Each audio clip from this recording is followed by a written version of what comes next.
Chapter 1533.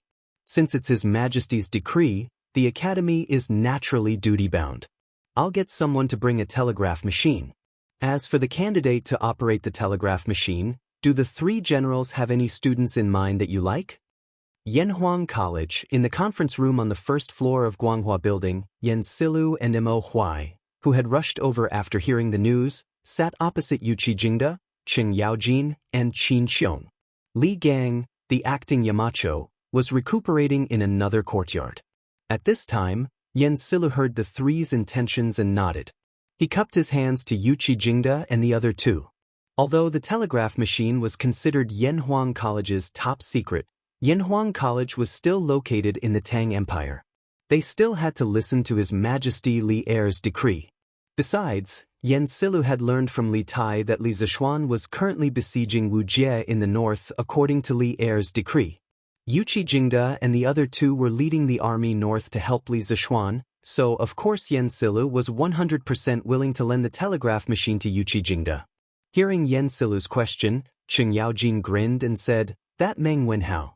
Last time, during the rebellion in Guan City, it was him and Iron Egg who followed the army to manage the telegraph machine. I think this child is willing to endure hardships, so he won't be a burden to the army if we bring him north." During the rebellion in Guan City, Meng Wenhao and Iron Egg followed the army all the way from Chang and to Zhengzhou. They never complained about hardships or tiredness during the hundreds of miles of journey, which left a very good impression on Qing Yaojin. But now that Iron Egg wasn't in the academy, Qing Yaojin didn't hesitate to choose Meng Wenhao. Qin Xiong was also present during the battle in Guan City. He couldn't help but nod and agree. Jijia's suggestion is very good. Let's choose Meng Wenhao. This old man has heard Shaoxian praise this child before. The two old generals of the empire were competing to praise Meng Wenhao. Yan Silu, the dean of teaching of Yanhuang College, suddenly felt his face light up. He smiled, stood up and said, "That's good. This old man will get the telegraph machine and have someone call Meng Wenhao over for the three generals." "Thank you for your trouble, Mr. Konggui." The three of them stood up and cupped their fists. "Of course, it's only right." Yan Silu waved his hand and left. Inside the conference room, Qin Xiong looked at Mo Huai and suddenly asked, "Mr. Mo, I heard that you fought with Wuxia last night and suffered some injuries. Are you feeling better now?" Mo Huai shook his head first before sighing. "This old master's injuries aren't serious, but I estimate that it will take several months for my strength to recover. Otherwise, this old master would have followed the three great generals to pursue Wuxia. Last night, the academy was lost and all the confidential information was stolen. This old man is ashamed to face the Yamacho." "Mr. Mo, please don't say that." Qin Xiong hurriedly said, "Wuxia is a martial grandmaster. Almost no one in the world can match him.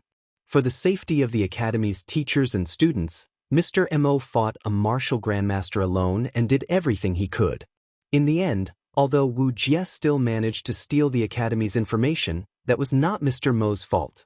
Little Xian knows right from wrong, so he definitely won't blame you." Mo Huai pursed his lips and did not speak, but the grief on his face was obvious to all.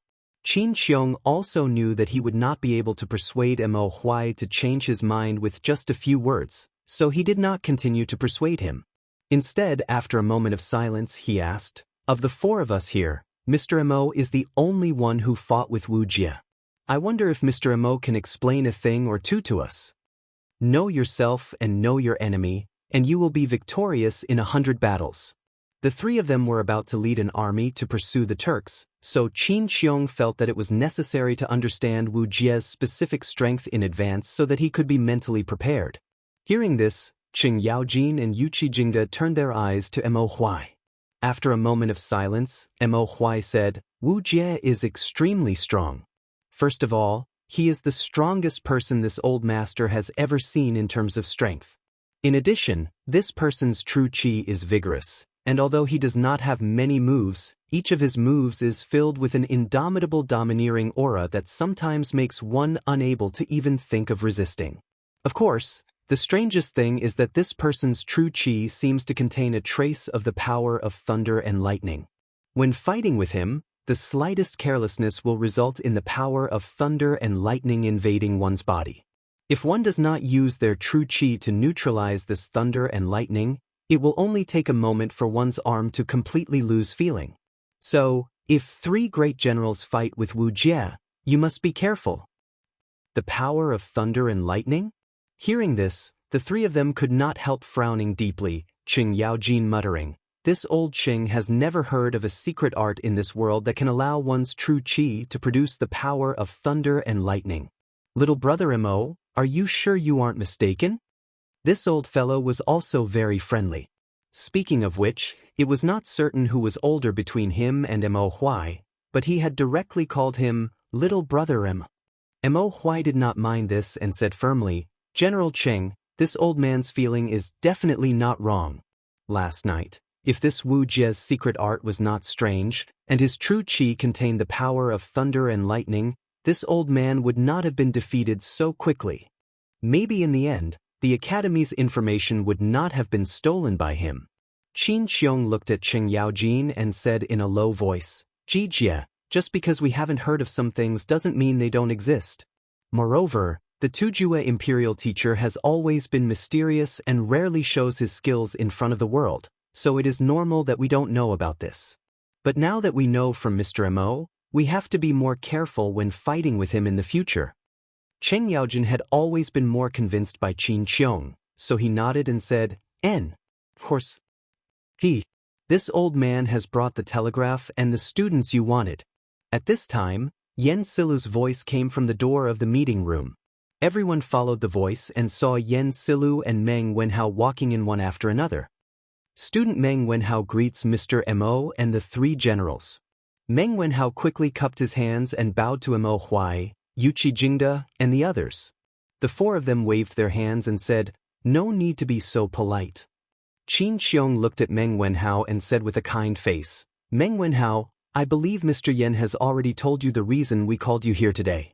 Are you willing to accept this mission? Don't worry, even if you don't accept, we will not blame you." Meng Wenhao did not even think and cupped his hands to Qin Xiong and said, "General Qin, on the way here, Mr. Yen has already told me about the situation. I know that the generals are leading the army north to capture the Tujue and also to support Yamacho. In public, I am a student of Yanhuang College. When Yamacho is in trouble, how can I not help? In private, Yamacho and I owe a debt of gratitude. If not for Yamacho's favor and promotion, I would only be an ordinary student in the Imperial College. Therefore, this student is 100% willing to follow the army to the north at any time." Good. You know how to repay kindness and be loyal. Meng Wenhao, little Xian did not misjudge you. Hearing this, Qing Yaojin laughed heartily. Qin Xiong smiled and nodded. "Since you are willing to follow the army, then go home and prepare. Tell your parents clearly so that they won't worry about you. However, time is limited, so you have to hurry. When noon comes, the army will set out." Meng Wenhao said with a solemn face, "I don't have anything to prepare. As for my parents, I will leave a letter and ask someone to send it back. I can't delay the army's journey because of me." Yuqi Jingda could not help but nod and praise, "Good. Loyal and see the big picture." The students taught by Yanhuang College are indeed different from those Confucian scholars in the Imperial College. Yen Silu said modestly, "General Yuqi is too kind." At this moment, Mo Zhong's voice came from outside the door. "Mr. Mo, Datong Daily's Li Yu is outside the academy. She said she has something to discuss with young Master Meng." Yen Silu could not help but frown. Cheng Yaojin looked at Meng Wenhao with a smirk. Obviously, he knew Li Yu. Meng Wenhao's expression changed. He stood up and cupped his hands.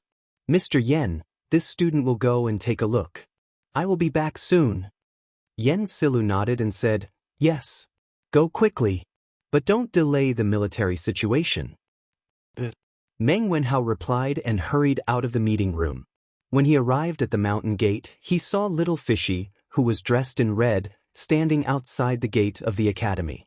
The little girl seemed to have something on her mind. Her brows were slightly furrowed and her eyes were dull. It was obvious that she was thinking about something else.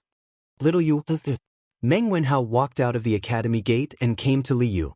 He called out softly, "You're here."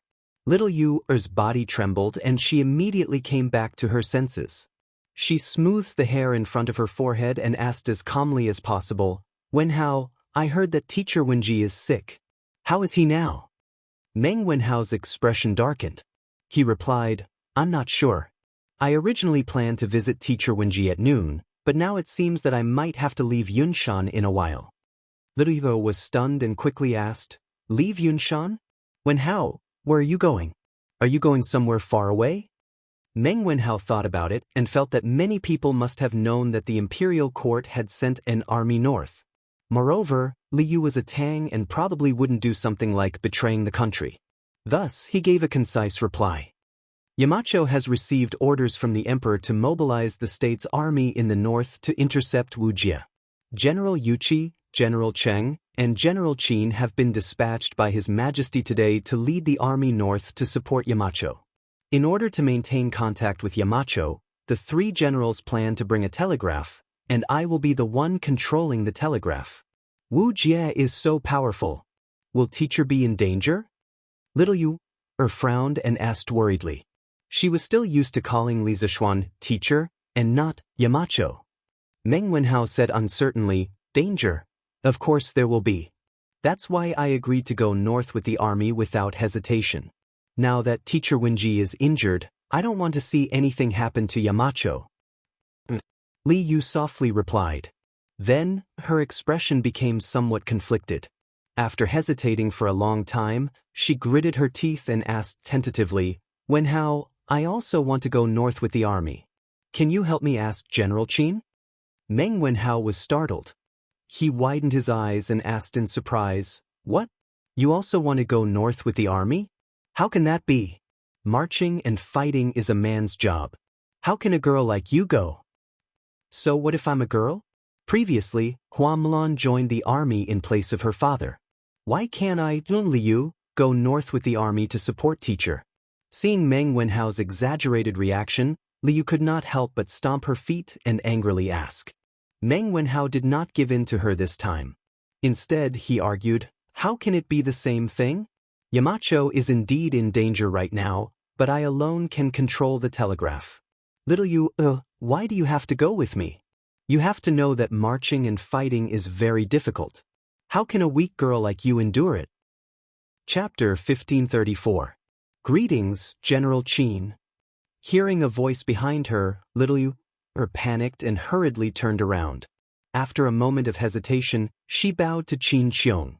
Qin Xiong's expression was serious as he asked, "Miss Li Yu, this old master had no intention of eavesdropping on your conversation. I just happened to pass by and overheard a few words. You said Wu Jie recognized the bracelet on your wrist, is that true?" Li Yu timidly glanced at Qin Xiong. Seeing the other party's kind expression, it didn't seem like he had any malicious intent.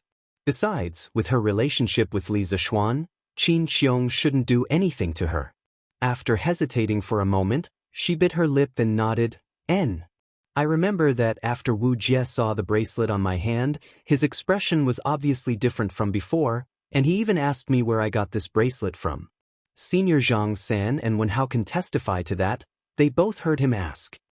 Meng Wenhao nodded, "General Qin, that is indeed the case, but at that time the academy was already in a mess, so no one cared about such minor details. Now that I think about it, when Wu Jie looked at Little Yu's bracelet, the way he looked at it was indeed different." Qin Xiong nodded thoughtfully. Li Yu then added, "It's just that. I'm not sure if Wu Jie knows the origin of this bracelet because I saw a trace of confusion in his eyes. Maybe he just thought the bracelet looked familiar. But even if there is only a glimmer of hope, I still want to ask Wu Jie personally. I really want to know who my parents are and where they are now. I beg General Qin to allow Li Yu to accompany the army to the north. I know that women are not allowed in the army, so I will follow behind you from a distance. I won't affect your marching and fighting."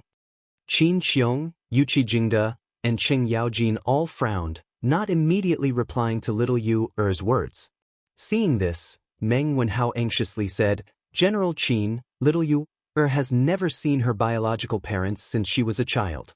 She doesn't even know who they are. Now that she finally has a clue about them, I hope General Qin can help her. Cheng Yaojing could not help but grin. Hey!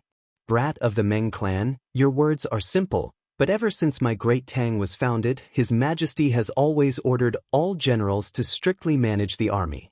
Let alone women, even wine is rarely seen in the army. Brat, you want us old men to bring a little girl into battle. If word of this got out, would His Majesty spare us old fellows?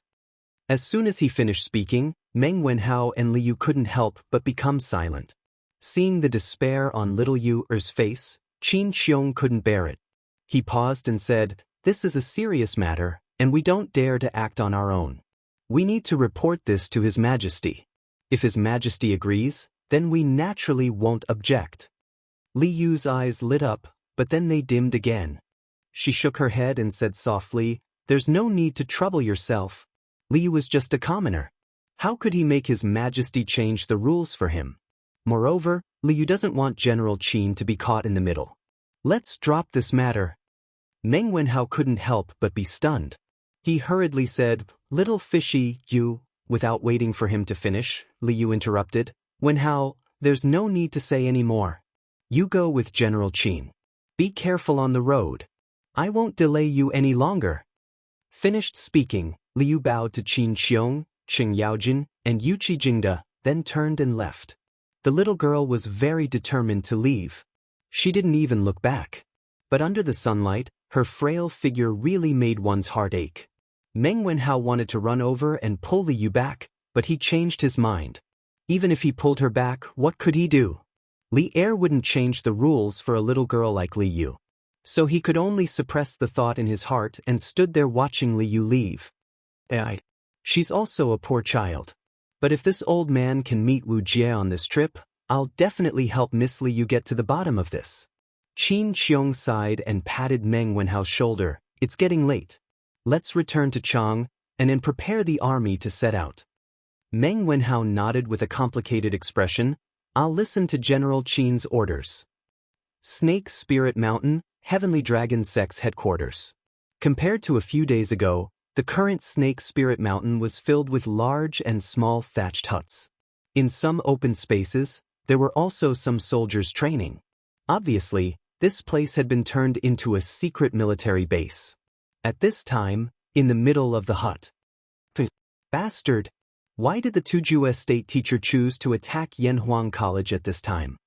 The dragon head of the Heavenly Dragon sect looked at the latest report from his disciple and couldn't help but slap the table in anger. Zhang Liang, who was standing below, carefully cupped his hands and said, "Dragon head, the Tuju estate teacher attacked Yanhuang College. The Tang Empire will definitely be in chaos. Li Shimin must have put all his energy into capturing Wu Jie. Isn't this good news for us? Why are you so angry?" Looking closely at Zhang Liang's right hand, there were only 3 fingers. It looked a little scary. But thinking about how the dragon head of the Heavenly Dragon sect cut off 2 of his fingers a few days ago, this scene was not surprising.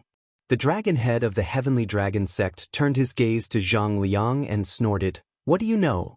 Now that Yanhuang College has been attacked, Li Zishuan will definitely rush back to the academy. With his wisdom, it is very likely that he will see through our plan in Chang'an City. At that time, once he warns Li Shimin, our plan will be exposed in advance.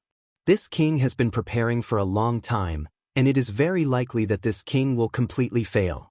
Zhang Liang quickly bowed and said, "Dragon head is right. This subordinate is stupid and doesn't think as far as the dragon head." In fact, this guy was somewhat disapproving. He felt that his dragon head was a little too timid, or in other words, the iron-masked man was overestimating Li Zishuan's ability. He more or less knew about the Heavenly Dragon sect's plan in Chang'an City. In his view, this plan could be said to be flawless. No matter how smart Li Zishuan was, it was impossible for him to see through it. The dragon head pondered for a moment and asked, "Is there any news from Du Yi?" Hearing this, a strange look flashed across Zhang Liang's eyes. As a capable subordinate of the dragon head of the Heavenly Dragon sect, he and Du Yi were clearly in a competitive relationship. Du Yi was favored and trusted, so he naturally felt uncomfortable in his heart. replying to the dragon head, "There is still no news from the venerable." Zhang Liang concealed the strange look in his eyes and cupped his hands.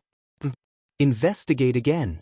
4 days later is the day when the winds and clouds change. We must make him complete all the arrangements before then. The dragon head of the heavenly dragon sect swung his sleeves and said in a deep voice, "The Tujue imperial advisor actually attacked Yanhuang College? The situation is getting more and more complicated.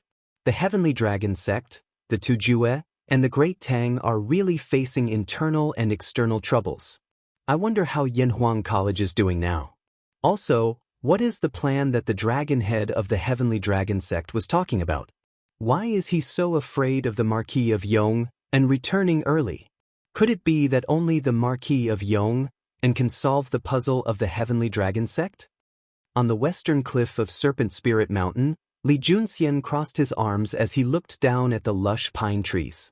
He had eavesdropped on the conversation between the dragon head of the heavenly dragon sect and Judge Zhang Liang, and when he saw that Zhang Liang was about to come out, he had quietly slipped away. Li Junxian couldn't help but feel his heart sink as he recalled their conversation.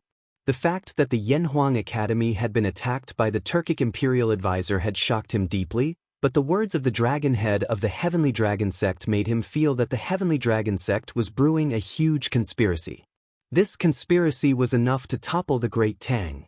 At this time, Li Junxian desperately wanted to get down the mountain and send a message to Li Er. If he delayed for a few more days, by the time the dragon head of the heavenly dragon sect spoke of, it would be too late. "I have to think of a way to get down the mountain, or else Chang and will be in danger." Li Junxian softly muttered to himself. "Hey, Li Junxian, what are you doing here? Get back to work." An angry shout came from behind Li Junxian. He turned around and saw that it was the middle-aged man surnamed Meng who had brought him up Snake Spirit Mountain. Li Junxian hurriedly changed his expression and warmly welcomed him. "Lord Meng, I just went to take a piss. I'll get back to work now. Please don't be angry." Meng snorted and unhappily said, "What piss? I think you're just trying to slack off. What are you standing around for? Get back to work."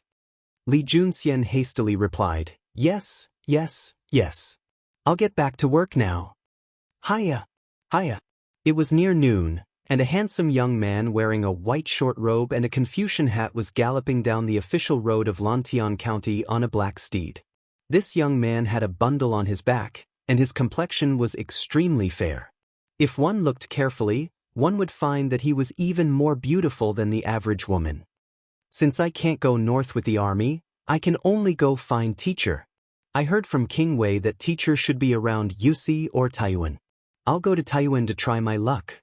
The handsome young man was none other than Li Yu, who had left in disguise. Compared to the disheveled lass who had just arrived in Chang, and last year, Li Yu had matured into a young lady from a prestigious family after a year of living in Chang. Although she still looked a little immature, she exuded a youthful charm. Previously, when she pleaded with Qin Qiong in front of Yanhuang College, Li Yu wanted to go north to find Li Zishuan. As Li Zishuan wasn't in the army, she wouldn't be in the way if she went with Li Zishuan, much less violate military rules. Moreover, given Li Zishuan's personality, he would definitely help her find out the truth. However, Li Yu also knew that it wasn't very convenient for a girl like her to go out. Thus, she disguised herself as a man and went north to find her family. "Uncle Ma," Li Yu left without saying goodbye because she had her own difficulties. "Please don't take it to heart," Li Yu muttered to himself as he galloped forward on his horse. The Uncle Ma she spoke of was naturally Ma Zhou. Ever since she arrived in Chang, the person who took care of her the most, other than Li Zishuan, was her old boss Ma Zhou. If it didn't involve her biological parents, Li Yu wouldn't have left without saying goodbye. However, after what happened last night, there was a voice in her head that kept urging her to find the truth. Once she found the truth, she would be able to completely unravel the mystery of her birth. However, at the same time, Li Yu was a little afraid. She was afraid that the truth she had painstakingly found would be hard to accept. Because the person who knew the origin of the bracelet on her wrist wasn't a Tang person, but the famous Turkic imperial advisor. This caused her to have a trace of doubt in her heart. Could it be that her biological parents were Turkic people? Did they know Wuxia in the past? This was the result that Li Yu found the most difficult to accept. Because her adoptive parents were Tang people, and in her bones, she also considered herself as a Tang person. Moreover, all the friends and elders she knew were all Tang people. If her parents were Turkic people, Li Yu really didn't know how to live with herself. However, this was only the worst result she could think of. What if her parents weren't Turkic people and had only fought with Wuxia in the past? If that was the case, she naturally wouldn't have to worry about those questions. Holding on to the persistence of the truth and the small trace of luck in her heart, Li Yu mustered up the courage to go north alone to find Li Zishuan for help. At the same time, in the east of Chang and city, Yanxing Gate opened and countless armored cavalry rushed out of the city. The three old generals at the front were Yuqi Jingda, Qin Qiong and Cheng Yaojin. These three old generals were known by everyone in Chang and city. The commoners saw that the army was orderly, and the generals at the front were Qin Qiong, Yuqi Jingda, and Cheng Yaojin, three famous generals. They couldn't help but be shocked, wondering why the imperial court would suddenly send out such an elite cavalry. Yuqi Jingjun, General Qin and General Cheng are personally leading the troops. Where is the imperial court going to send troops? But I haven't heard of any rebellions recently. Could it be because of the Turkic state teacher? Very likely. Didn't they say that the Turkic state teacher stole the information of Yanhuang College? His Majesty definitely won't let this matter go. These cavalry are probably going to capture Wuxia. Capture him well. The Turkic state teacher dares to act wildly in Tang. We can't let him go, we must capture him. That's right. We must capture Wuxia. We must let the Turkic people know that the Tang people aren't easy to bully. I hope the army can win and capture Wuxia. Victory at the start, capture Wuxia. The common people discussed in private. Many people had already guessed the truth of the matter.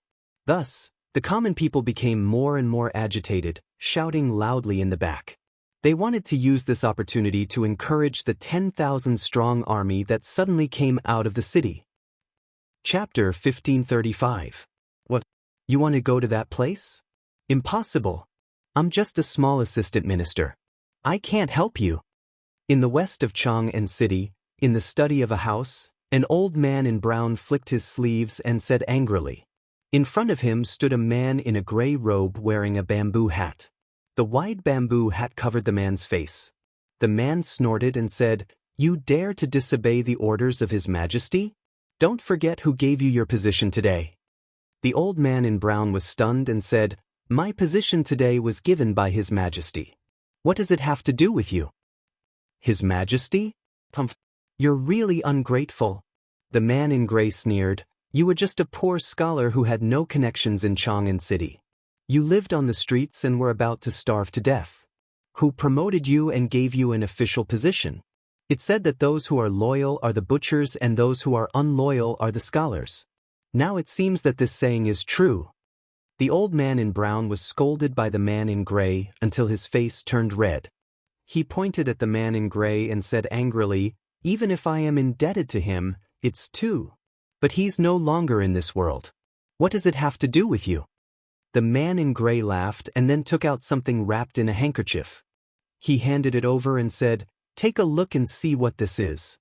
The old man in brown looked at him suspiciously and then carefully took it. When he opened the handkerchief and saw what was inside, he suddenly opened his eyes wide and said, "This? You're His Majesty actually, Marquis, without His Majesty's order, I really don't dare to mobilize the troops without permission." Bing Province, Taiyuan, the provincial governor's mansion. A middle-aged man in an official's uniform smiled bitterly and said to Li Zishuan. This man was Wang Liaoyuan, the provincial governor of Bing Province. Now, Li Zishuan had encountered a rather awkward problem. Although he had obtained an imperial edict that allowed him to command the troops of the northern provinces, he couldn't show this edict to others. There was no proof. Even if he exaggerated it, no one would believe him. This was also because he was a new noble and had the emperor's favor. If it was someone else, Wang Liaoyuan would have sent the bailiffs to chase him out already. Thinking of this, Li Zishuan couldn't help but feel depressed. he said with a speechless face. Provincial Governor Wang, this marquis said how many times this His Majesty's decree a few hours ago. Bing Province will receive it tomorrow at the latest, but the situation is urgent. This marquis can't wait. You have to mobilize the troops now. Could it be that you suspect this marquis of falsifying the imperial edict? Bing Province was more than 600 kilometers away from Chang. Even if they were to rush to Chang'an, it would still take them a day and a night. But Wu Jie was a martial grandmaster. Only the heavens knew how fast he could travel. Thus, Li Zishuan was secretly anxious. Wang Liaoyuan smiled bitterly and cupped his hands. Marquis, it's not that this official doesn't believe you, but this official is powerless to mobilize the troops.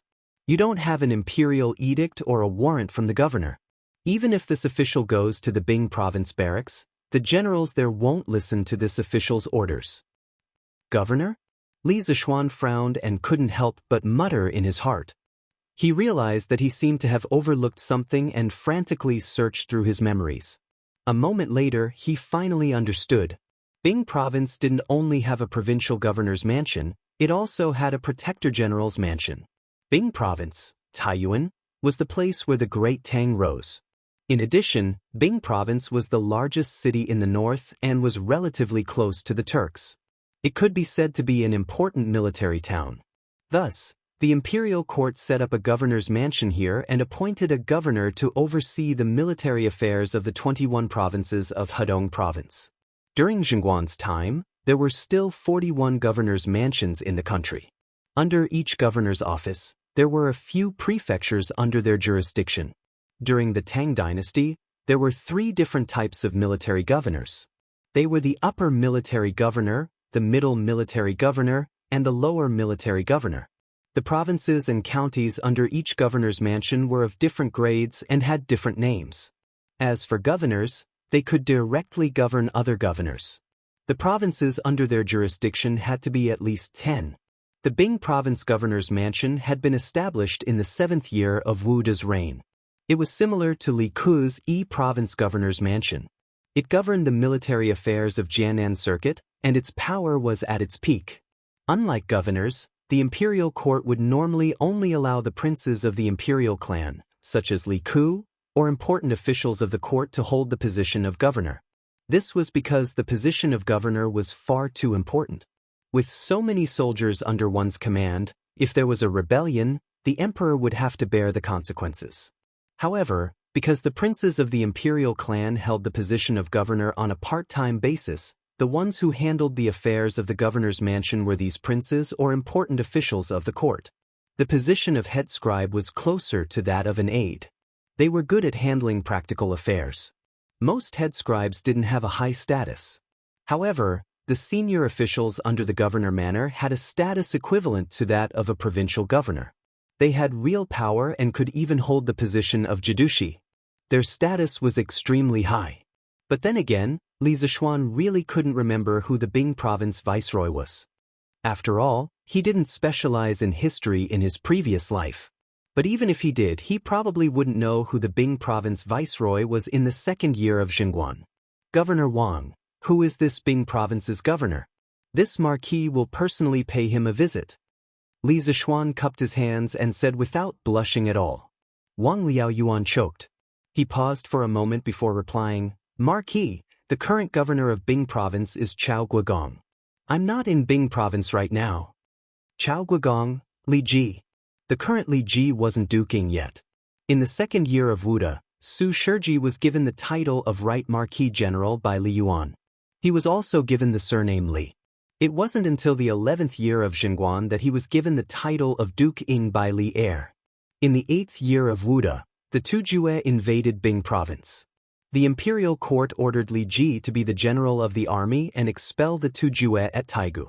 In the 9th year of Wu De, Li Shimin ascended the throne and appointed Li Ji as the Bing Province viceroy. In order to avoid Li Shimin's taboo, Li Ji removed the Shi in his name and changed his name to Li Ji. This Bing Province viceroy lasted for close to 8 years. It wasn't until the 7th year of Xinguan that Prince Jin, Li Zhiyao, became the Bing Province viceroy that Li Ji retired and acted as the head scribe of the Bing Province viceroy manor. However, it was only in the first 2 years that Li Ji was in charge of military affairs in Bing province. Later on, as the world stabilized, Li Ji began to play with remote control tactics, the entire Bing province viceroy manor from the capital of Cheng. His main purpose in doing this was to make Li Er feel at ease. After all, he controlled too many troops as the Bing province viceroy. F***ck. Hearing that the Bing province viceroy was Li Zishuan's face couldn't help but turn ugly. It was true that he knew Li Ji, but he wasn't in Bing province. Even if he knew him, what was the use? The soldiers of the Bing province barracks wouldn't listen to his orders just because he knew Li Ji. In his anger, Li Zishuan couldn't help but curse, causing Wang Liaoyuan to be dumbfounded. Thinking that Wu Jie was probably 100 or 200 li away from Chang, and Li Zishuan couldn't help but panic. He unsheathed the sword at his waist and placed it against Wang Liaoyuan's neck. The guards standing outside the door were immediately alarmed and rushed in, frantically shouting, "Protect Lord Provincial Governor!" Although they shouted this, none of them dared to step forward. After all, Li Zishuan's status was even higher than Wang Liaoyuan's. If he was accidentally injured, none of them could bear the responsibility. Facing the guards, Li Zishuan remained unmoved. He stared at Wang Liaoyuan and pretended to be cold as he said, "This marquis orders you to immediately gather 30,000 soldiers from the Bing province barracks and follow this marquis to surround the Turkic state teacher. If you dare to refuse, this marquis will kill you right now." With a sword against his neck, it was impossible for Wang Liaoyuan to not panic. However, after hearing Li Zishuan's request, he helplessly smiled bitterly and said, "Marquis, this official has already told you that the soldiers of the Bing province barracks only listen to His Majesty and the Viceroy. Even if this official goes with you, no one will listen to this official. Even if you kill this official, it won't help." He was afraid of death, but he really couldn't satisfy Li Zishuan's request. Li Zishuan was speechless. Of course, he wouldn't kill Wang Liaoyuan. He just wanted to test if this person was really helpless. Unfortunately, this Wang Liaoyuan really was helpless. Letting out a long sigh, Li Zishuan removed his long sword and put the wind-chasing sword back into its scabbard. He then said expressionlessly, "This marquis was just in a moment of desperation. I hope that Provincial Governor Wang will not take offense. You can leave first." Wang Liaoyuan waved his hand and signaled the guards to leave. He then wiped the cold sweat on his forehead and hurriedly said, "This official wouldn't dare. This official knows that Marquis won't kill for no reason." Li Zishuan glanced at him and said, "Then what do you think this Marquis should do now? In all of the Hedong circuit, Bing province should have the most elite soldiers, and after attacking the academy, Wu Jie will definitely flee the Great Tang as quickly as possible. If this Marquis does not lead soldiers to block his path as soon as possible, I fear that we will be letting a tiger return to the mountain, burying a fatal future threat for the Great Tang." Wang Liaoyuan thought for a while and asked tentatively, "Marquis, why don't this official gather the guards in Bing province and follow you to set up the defense? When His Majesty's imperial edict arrives, the troops in Bing province will naturally be under Marquis's command." Li Zishuan said unhappily, "Guards? Wu Jie is a great grandmaster with unparalleled combat strength. Are you sending these guards who have never been on the battlefield to their deaths?" Wang Liaoyuan hurriedly said, "This official didn't mean that, sir. Your steward said that he has something to report." At this moment, a soldier hurriedly ran in from the outside and bowed as he spoke. Wang Liaoyuan frowned and said unhappily, "Bastard. Can't you see that this official is talking to the Marquis of Yong'an? Get out." The soldier wanted to say something but stopped. In the end, he cupped his hands and turned to leave. "Wait." At this moment, Li Zishuan spoke. He had a pensive look on his face as he spoke, "Governor Wang, you should let your butler in." Since he couldn't borrow any troops, he didn't want to continue talking with Wang Liaoyuan. Now that Wang Liaoyuan's steward was here, he could listen to what was so important. Hearing Li Zishuan's words without any intention of leaving, Wang Liaoyuan knew that Li Zishuan was going to listen to his family affairs. He couldn't help but feel nervous and prayed that the old steward didn't come to the magistrate court because of the trivial matters in his backyard. Otherwise, It would be so embarrassing. With strange thoughts, Wang Liaoyuan turned around and said to the soldier, "Did you hear that? Marquis is merciful. Let the steward in quickly." The soldier received the order and left. After a while, an old man in his 50s came in. The old man was trembling with fear as he held a piece of bright yellow silk cloth in his hands. After he came in, he knelt down without saying a word and said, "Master, the imperial edict is here." The imperial court used the Wang family's carrier pigeon in Chang and city to send His Majesty's imperial edict. "Oh master, please take a look." Chapter 1536. Replying to Marquis, "I am only from a side branch of the Wang clan of Taiyuan. I passed the imperial examination in the 4th year of Wuda and was promoted to the provincial governor of Bing province by His Majesty in the 9th year of Wuda." Bing province, provincial governor's mansion. Hearing Li Zishuan's question, Wang Liaoyuan solemnly cupped his hands and replied, "I see." Li Zishuan nodded thoughtfully. "I didn't expect His Majesty to use the Wang clan's carrier pigeon to deliver the imperial edict. This time, your Wang clan has done me a great favor. When this matter is over, I will personally write a letter to thank the Wang clan's patriarch." Taiyuan was the Wang clan's headquarters. It was normal to meet a few people from the Wang clan here. Thinking of this, Li Zishuan finally felt relieved. However, Li Er's choice of carrier pigeon to deliver the imperial edict was truly out of Li Zishuan's expectations. This was definitely a groundbreaking move.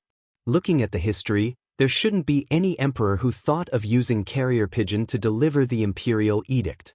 Li Er's last-minute innovation was truly amazing. I also didn't expect His Majesty to use the Wang clan's carrier pigeon to deliver the imperial edict to Bing province. Coincidentally, Marquis is in the provincial governor's mansion right now. I have to say, Marquis is truly a man of destiny. Heaven is helping him. Wang Liaoyuan couldn't help but sigh with emotion. In fact, the Wang clan of Taiyuan had a good relationship with Li Er and Li Zishuan. With Princess Tong, and the Wang clan of Taiyuan was a family to Li Er. Not to mention using the carrier pigeon, Wang Yu wouldn't refuse even if the Wang clan paid for it. And with Wang Renbiao, the Wang clan of Taiyuan could be considered an ally to Li Zishuan. Although it wasn't to the point where they would live and die together, the two sides wouldn't refuse to take care of each other. Of course, it was because of this that Wang Liaoyuan didn't get angry when Li Zishuan placed the Windchaser sword on his neck. If it was someone else, it would be impossible. After all, Wang Liaoyuan was the provincial governor of a province. He still cared about his reputation. Although Li Zishuan was a marquis, he couldn't humiliate a provincial governor like this. Li Zishuan said seriously, "I have the emperor's help. Now that there is an imperial edict to mobilize the troops, can I mobilize the troops of the Bing province camp?" Wang Liaoyuan hurriedly cupped his fists. This official will bring Marquis to the Bing province barracks. It was all thanks to Empress Zhang's son that Li Er thought of using carrier pigeons to send the imperial edict. In the early hours of this morning, Li Tai returned to the palace from Yanhuang College and reported the situation at Yunshan to Li Er. Li Er was angry and issued an imperial edict to let Li Zishuan cooperate with the troops of the northern provinces to capture Wuxia. Li Tai pleaded for mercy but to no avail. He could only return to the college and pass on his father's edict to Li Zishuan through the telegraph. After Li Tai left the palace, Empress Zhangsun, who had been listening quietly to the side, opened her mouth. "Your Majesty, the Marquis of Yong, and is now in Shouyang, which is thousands of li away from Chang'an City. Even if he gallops, he can only reach Taiyuan by dawn, which is very far from Chang'an City. If he wants to mobilize the troops in the Bing province area, he must have your imperial edict. The imperial edict sent by Qin Ke through the telegraph doesn't count, and the local officials and generals will definitely not recognize it." In the Tang dynasty used Emperor Taizong Li Shimin's 2 steps, 1 step each on the left and right feet, as the standard. It was called step, and 300 steps was 1 li. 1/5 of a step was 1 qi. According to historical records, a qi in the Tang dynasty was 0, 303 meters, and 1 li was 454. 2 meters. So 600 or 700 kilometers in the modern era was more than 1,000 li in the Tang dynasty. At that time, when Li Er heard this, he felt that it made sense and couldn't help frowning. Cheng and city is 800 kilometers away from Taiyuan city. Even at top speed, it would take at least a day and a night, but in that time, with Wu Jie's martial grandmaster cultivation, wouldn't he have already left Taiyuan city? We can't let him leave the Tang dynasty with the secret information of the academy. At the end, Li Er couldn't help but punch the dragon pillar beside him. Seeing this, Empress Jiangxuan's eyes flashed. She stepped forward and said, "Your Majesty, I have a way to get the imperial edict to Taiyuan as soon as possible. If Li Zishuan happens to be in Taiyuan, that would be even better. If he isn't, we can ask the Bingzhou provincial governor to send someone to find Li Zishuan on a fast horse." Hearing this, Li Er's eyes suddenly lit up. He said with surprise, "Oh, Guanyin, what wonderful plan do you have? Tell me." Empress Zhangsun smiled and said, "What wonderful plan can I have? Your Majesty is just confused and didn't think of it. Actually, this matter is very simple. Your Majesty, do you still remember who the current Bingzhou provincial governor is?" Li Er frowned and seriously thought for a while before replying. "If I remember correctly, the Bingzhou provincial governor should be Wang Liaoyuan. In the 9th year of Wuda, Li Er usurped the throne.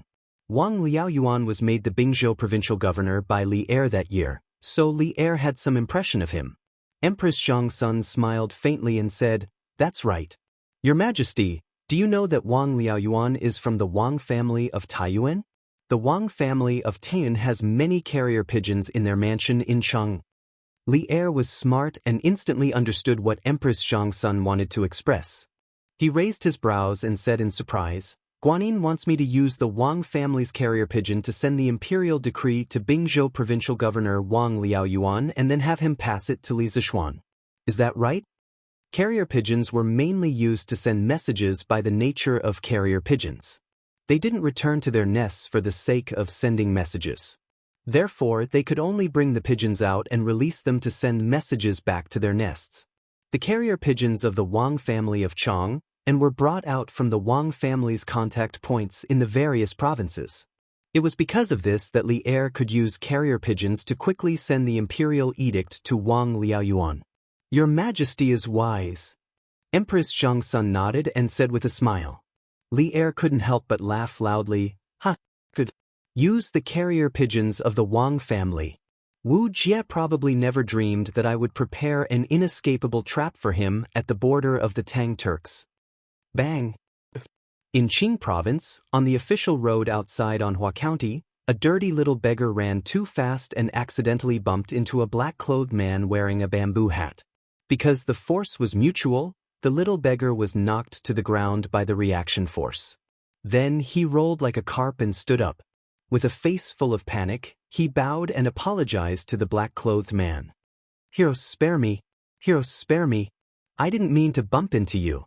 He saw that the black-clothed man had a mace on his back and was dressed like a martial artist, so he subconsciously thought that the man was a hero who knew martial arts.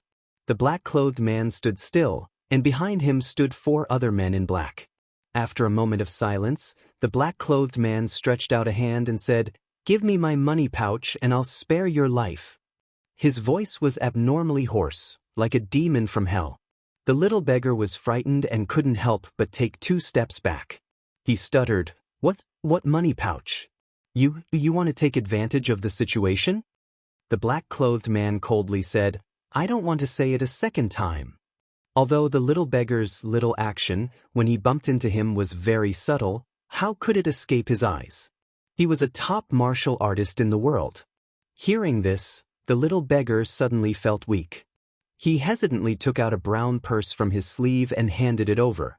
Wu Jie took it, but the little beggar suddenly knelt down on the ground and looked up at the black-clothed man, begging, "Brother Wu Jie, please don't hesitate to ask for my help. Hero, I didn't mean to steal your money pouch. My mother is sick, and the doctors in the city need money to treat her. I can't earn that much money, but my mother's condition is getting worse and worse. I beg Hero to take pity on me and give me some money to save my mother." The black-clothed man didn't lower his head, still looking straight ahead.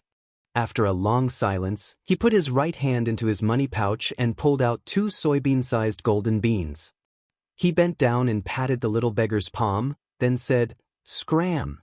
In his words, there wasn't the slightest bit of righteousness that one would have when doing favors to others. Instead, it was more of impatience. However, the little beggar wasn't unhappy because of the black-clothed man's attitude, because he received 2 golden beans. "Thank you, hero. Thank you, hero. I'll scram now." The little beggar cried tears of joy. He kowtowed 3 times to the black-clothed man, then got up and quickly left. The black-clothed man took the 4 people behind him and walked towards Anhua County. He planned to replenish his rations in the city. Giddy! Giddy! Chang, an urgent report. The Tujue imperial tutor has sneaked into Tang Dynasty and is currently fleeing to the north. Citizens, quickly look at Wu Jie's portrait and provide information on his whereabouts. Anyone who can find him will be rewarded 1,000 strings of cash.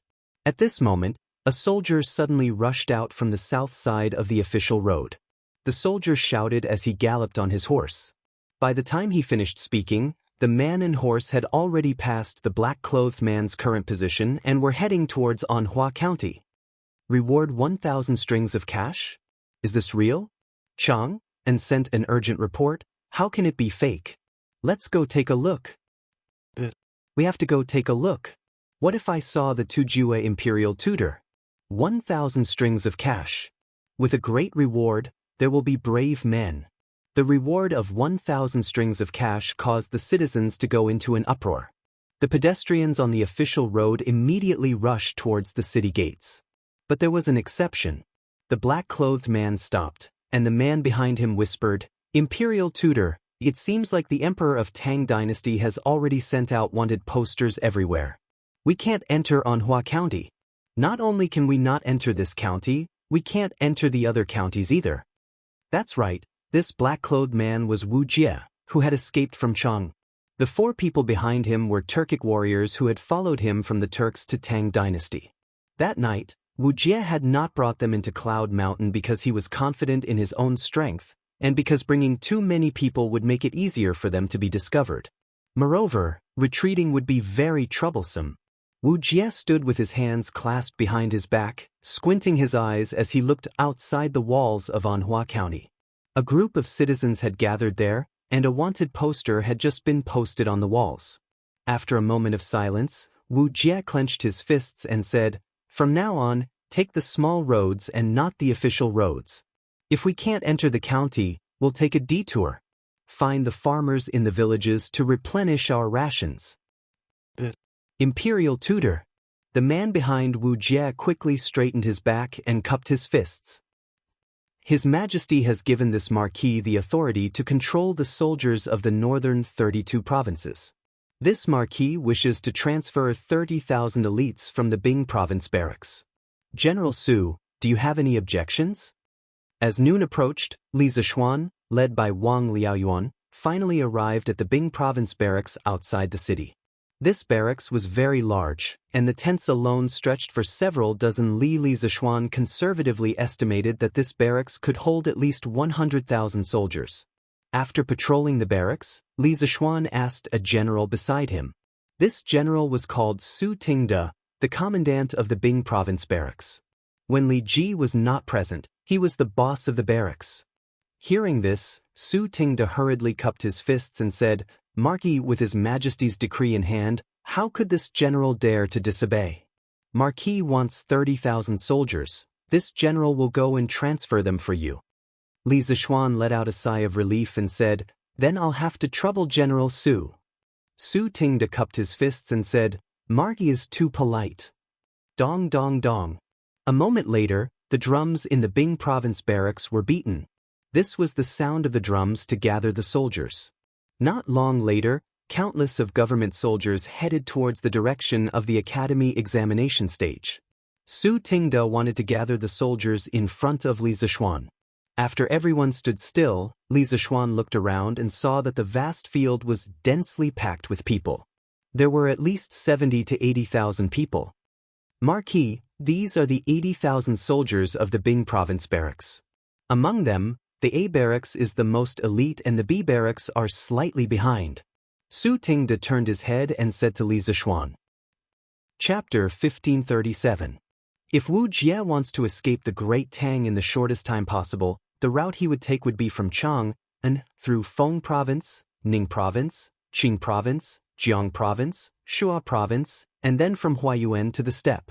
Based on the speed of the martial grandmaster, Wu Jie has probably already passed through Feng Province, perhaps even reached Qing Province. What we need to do now is to set up an ambush at the passes that must be passed between Qing Province and the steppe. Wu Jie would never have imagined that the northern provinces of the Great Tang would react so quickly. Li Zishuan led the army out of the city at top speed and headed straight for Jiang Province in the west after organizing the 30,000 soldiers who were skilled in battle formations. On the road, Li Zishuan analyzed the situation to Su Tingde. Because he didn't have any generals he was familiar with, and he didn't have the time to familiarize himself with the people around him, Li Zishuan could only do everything himself and slowly build up a tacit understanding with the soldiers from Bing Province. Only after he understood the abilities of the people around him could he gradually delegate authority to others. Fortunately, Su Tingde, the commandant of Bing Province's subjugation prefecture, was rather capable and experienced on the battlefield. Most importantly, he was obedient and didn't have the rebellious nature of the veteran generals. He carefully listened to Li Zishuan's every word and cupped his fist. Marquis's words are reasonable. This is the shortest route from Chang'an to the steppe. But this general estimates that in order to avoid the pursuit of the imperial court, Wu Jie might not take the official road, but the smaller ones. As long as we guard the important passes that he must pass through, we'll definitely be able to intercept him. Li Zishuan nodded, and after a few moments, he asked, Commandant Su has been stationed in Bing Province for many years, so you must be more familiar with the passes in the north than this Marquis. In Commandant Su's opinion, should this Marquis dispatch soldiers to those passes? In truth, he had a map of the Great Tang in his mind, and he was clearly aware of the passes in the north. He had only asked this question because he wanted to test Su Tingde. Of course, for Su Tingde himself, he was very happy to accept this consideration. Earlier, Li Zishuan had already stated the purpose of this deployment, to surround and capture Wu Jie. For Su Tingde, this was an excellent opportunity to render meritorious service. If he performed well in this battle and received a little bit of support from Li Zishuan, then he might be promoted by another rank. Don't be fooled by Su Tingde's uncouth appearance. This fellow was very meticulous. In the past year, Li Zishuan had been promoted like a rocket, becoming the most dazzling upstart in the imperial court in recent years. Perhaps no one in the younger generation could compare to him in the glory of the emperor's favor. Moreover, putting aside his official position, Li Zishuan was also a martial arts grandmaster. Even though he had never been on the battlefield before, Su Tingde did not dare to underestimate him, so he had been carefully and conscientiously waiting on the side. Replying to Marquis, this general believes that we should first set up an ambush at Longmen Pass, as it is the closest to the Qing province.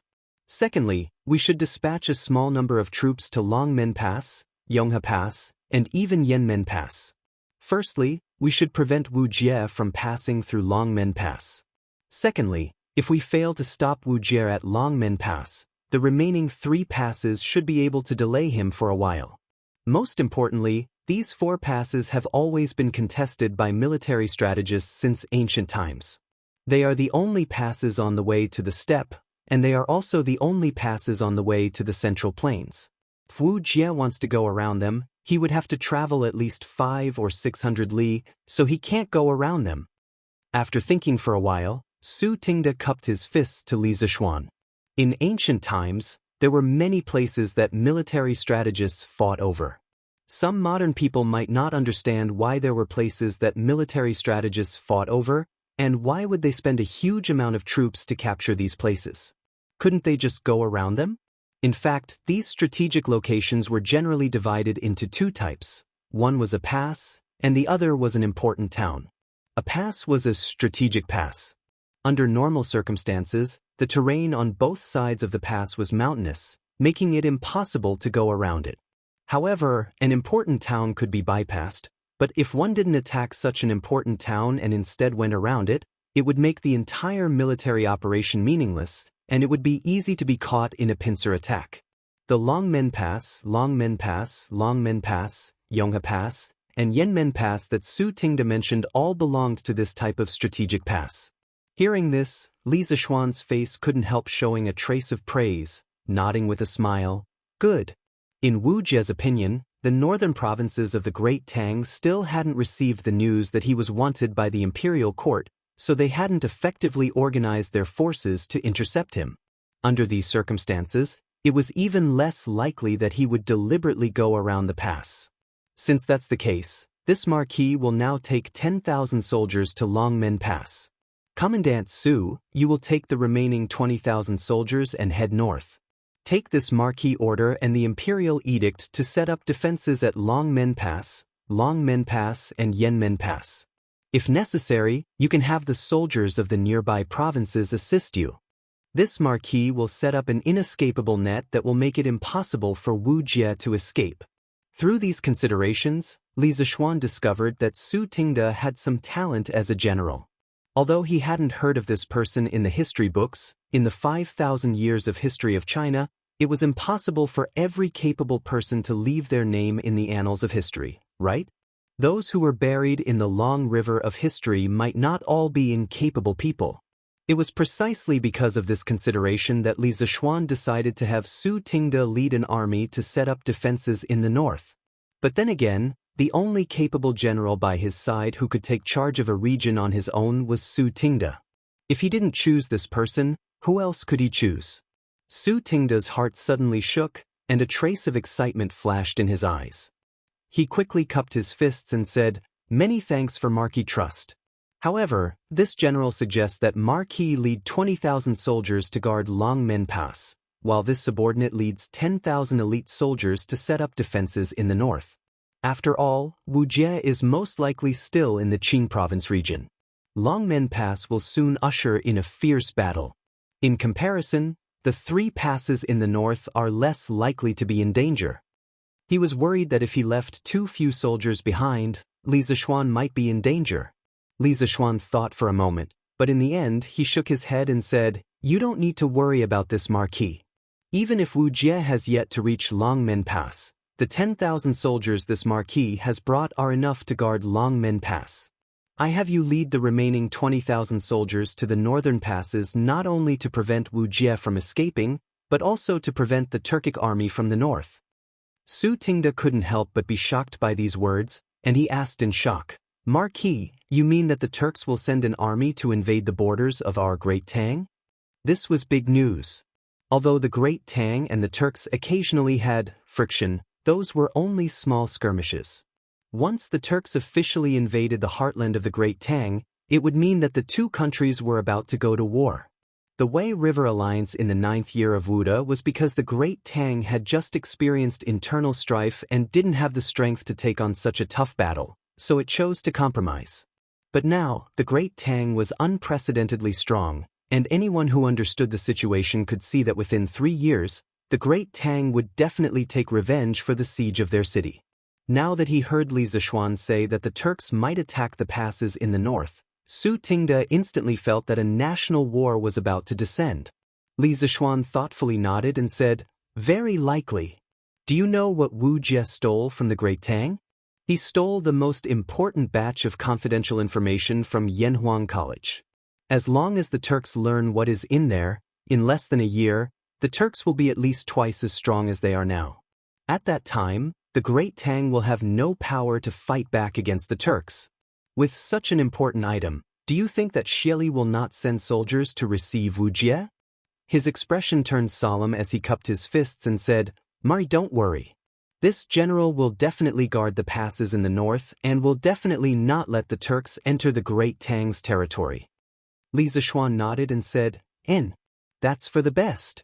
Quickly take 20,000 elite soldiers to the north." Su Tingde cupped his fists and replied loudly, "Yes. This general will go right away." Then he turned around and shouted to the soldiers behind him, "3rd Battalion, 4th Battalion, 5th Battalion, and 6th Battalion, listen up. Immediately follow this general to Maduguin. The 20,000 soldiers replied loudly and then changed their path and followed Su Tingda to the north. On the other hand, Li Zishuan led the remaining 10,000 soldiers and continued to advance towards the Longmen Pass. When the army reached a hillside in Longmen County, two sounds suddenly came from the sky. The sound was a little like the cry of a goose. Li Zishuan looked up and saw a wild goose flying over his head toward the southwest.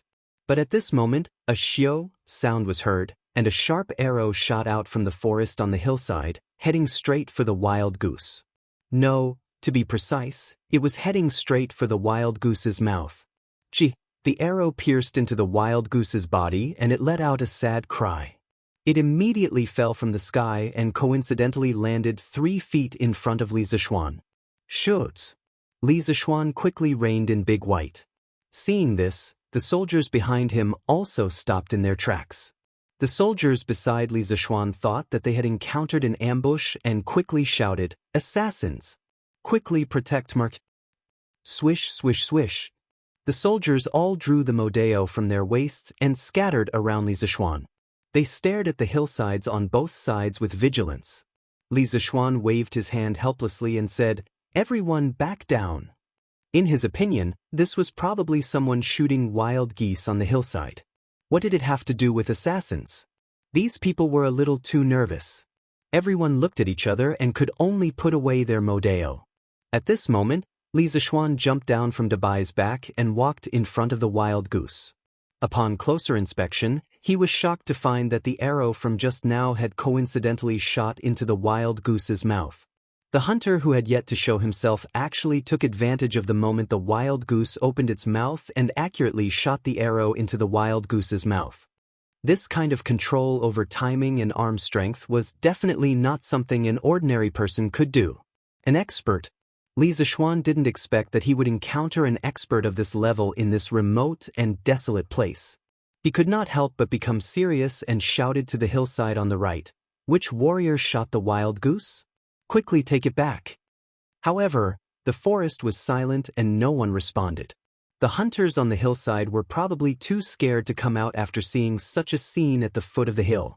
After a while, just as Li Zishuan was about to leave, the hunter on the hillside finally spoke. "Can I really take it back? You won't catch me, right?" The voice was a little immature, but it sounded quite imposing. Li Zishuan could not help but be a little surprised. This was because from the voice, the person on the hillside did not seem very old. Thinking of this, he could not help but become more interested in the hunter on the hillside. Thus he shouted, "Warrior, you must be joking. Why would I catch a commoner for no reason? You just need to come down and take the wild goose. This wild goose has no external injuries. It should be able to sell for a good price." Chapter 1538. Shuirenge, full name Li and courtesy name Renge, was born in the southern ancestral house of the Hedong Shui clan. He was the 6th-generation grandson of Northern Wei's Hedong King Shui Andu, and could be considered to be from a prestigious family. However, when Shuirenge was 8 years old, his father, Shui Gue, passed away due to an illness. Since then, the Shui clan declined. Of course, Shuirenge had never given up on his martial arts while farming. The Shui family used to be a rich and powerful family. Although they had declined, they still had a rich collection of books. In addition, Shuirenge was quite talented. Relying on the family's martial arts manuals, he was able to learn some sword and archery skills without a teacher. Therefore, although he was only 15 or 16 years old, his martial arts had already reached the chi-forming realm. Moreover, the archery skills he had displayed while shooting the geese was far superior to many of the older generation's experts. "You're Shuirenge?" On the mountain road of Longmen County in Jiang Province, Li Zishuan asked casually. He didn't expect to receive such a shocking answer. He widened his eyes and asked in disbelief, "Marquis, how do you know my handwriting?" This time, it was Shuirenge's turn to be stunned. He opened his mouth and looked at Li Zishuan as if he had seen a ghost. About that, Li Zishuan knew that he had misspoken. He looked a little embarrassed. After thinking about it, he began to justify himself. Rengui, do you know who I am? Shuerenge shook his head subconsciously and said, I don't know. Hem. Li Zishuan coughed softly and said, I am Li Zishuan, the Marquis of Yong, and personally conferred by the Emperor. I am also the Yamacho of Yanhuang College. Shuerenge heard this and was both surprised and excited. He cupped his fists and said, You are the Marquis of Yong? I admire Marquis the most. I didn't expect to see the real face of Marquis today. It is a blessing of 3 lifetimes.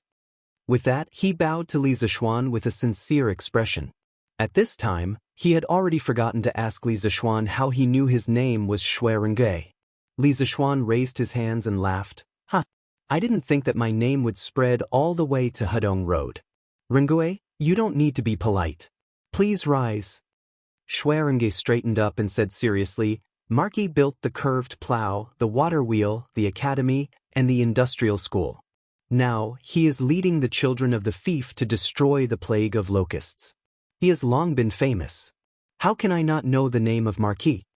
After being praised by Shuerenge, the future general of Tang, Li Zishuan felt a little embarrassed. He coughed dryly and said, Ahem. This Marquis has only done what he should have done in his position and in his political affairs. That's all. Oh, right, didn't you ask me why I know your handwriting? Coincidentally, there is a teacher in Yanhuang College who happens to be from Longmen County. He seems to be acquainted with your grandfather. He mentioned you in front of me before. Shuerenge couldn't help but ask, Marquis, who is this teacher from Yanhuang College? Li Zishuan smiled and said, Wang Ji, Wang Wugong. Renge, you must have heard of him. Coincidentally, Wang Ji's hometown was also Longmen County in Jiang Province. He was from the same hometown as Shuerenge. Furthermore, Wang Ji was also from a prestigious family. In a small county, it was impossible for 2 prestigious families to not know each other, right? Therefore, Li Zishuan had an idea and used Wang Ji as a shield. Shuerengui's expression changed slightly and he couldn't help but sigh. So it's Mr. Wang from Donggaozi. I didn't expect him to still remember the Shui family. Li Zishuan saw that it was getting late. The battle ahead was more important. Even if he thought highly of Shuerenge, he couldn't stay here for too long. After all, the most important thing right now was to catch Wu Jie. Therefore, he cupped his hands and smiled. Rengui's archery today has opened this Marquis' eyes. It's getting late, and this Marquis still has important matters to attend to, so I'll take my leave first. Rengui, if you want to join the army or go to Chang and to seek a way out, just come to Yunshan to find this Marquis. Today was only his first meeting with Shuerenge. He couldn't directly invite Shuerenge to join the army, right? That wouldn't be in line with the rules. Moreover, Shuerenge most likely wouldn't agree. In history, Shuerenge had joined the army at the age of 30 under the persuasion of his wife, Lady Lu. At that time, Li Er was on a campaign against Liaodong, setting a big stage for Shuerenge. However, Shuerenge didn't disappoint. On many occasions, he single-handedly took the heads of enemy generals and made a name for himself. The current Shuerenge was only in his teens. On one hand, he was still lacking in martial arts and strategy. On the other hand, he probably hadn't thought about joining the army yet. As an outsider, Li Zishuan naturally couldn't persuade him. This kind of thing depended on luck. Shuerengui's eyes flashed. He looked at the more than 10,000 soldiers behind Li Zishuan, then cupped his fists and asked, Renge may be so bold as to ask, what is Marquis' purpose in coming here? Li Zishuan's face turned solemn as he said in a deep voice, the Turkic state preceptor took advantage of this Marquis' disaster relief in the north to sneak into Yunshan and attack the academy. Not only did he injure the teachers, students, and guards of the academy, he also stole some of the academy's secret books. He wants to bring them back to the Turks. If he successfully escapes back to the Turks, it will definitely be a disaster for our great Tang. Therefore, this Marquis has transferred 10,000 soldiers from Bing province to intercept him at Longmen Pass. Shuerenge was shocked and angry. This Turkic state preceptor is actually so bold. Li Zishuan nodded and said, This Marquis will remember this debt. If there is a chance in the future, I will definitely return it double. Right now, the most important thing is to make sure that Wu Jie stays in the Great Tang. Go back. We will part here. If you go to the capital in the future, if you need any help, don't hesitate to look for this marquee. Then he waved his hand to the army behind him and shouted, "Set off! Continue marching!" The soldiers roared in response. Xianxia hurriedly stepped aside and then cupped his fist to Li Zishuan. Take care. For him, to be able to meet Li Zishuan, the popular person of the imperial court, and the person he admired the most, was very unexpected. But just like Li Zishuan's previous concerns, Xianxia also had his own concerns. He couldn't just listen to Li Zishuan and join the army just because they met once and then ask for Li Zishuan's help. In other people's eyes, Xianxia was trying to curry favor with the rich and powerful. This was something Xianxia couldn't tolerate. Therefore, he didn't agree to Li Zishuan's request to join the army. But today, Li Zishuan's suggestion opened a door in his heart. Now that his family was in decline, why couldn't he join the army, kill enemies on the battlefield, and completely restore the Xue family? Standing by the side of the road, Xianxia watched as Li Zishuan's group gradually disappeared into the distance. Only after the army had disappeared from his field of vision did Xianxia turn around and head southeast with the wild goose that he had shot down. His gaze seemed to have become even more resolute. Now that the defense of Longmen Pass has been replaced by our people in a while, pass down the order. If you see someone wearing a black robe and carrying a mace, immediately warn them. The rest of you hide in the dark and don't act rashly. When you hear the warning, immediately come out from all directions and surround Wuxia. In the large tent next to Longmen Pass, Li Zishuan looked at the dozen or so officers from the A and B camps in front of him and gave his orders in a deep voice. From Bing Province to Longmen Pass in Jiang Province, they only took 4 hours to rush the entire way. After arriving here, Li Zishuan directly ordered people to replace all the guards here. However, because he gave the imperial edict to Su Ting, it was inevitable that there would be some friction. However, the official soldiers of Bing Province were quite strong and only used 20 or so people to take down the original guards. Li Zishuan specifically let one person go and let him go to the provincial governor of Jiang Province. As for himself, he took advantage of this time to arrange the next step of the defense for the generals in the army. This general obeys. The soldiers in the tent all cupped their hands and bowed. Li Zishuan nodded and continued to give orders. The defense of Longmen Pass must be relaxed on the outside and tight on the inside. We can't let Wuxia notice anything amiss and directly escape from somewhere else. The 10,000 soldiers that we brought today are not allowed to set up tents or cook.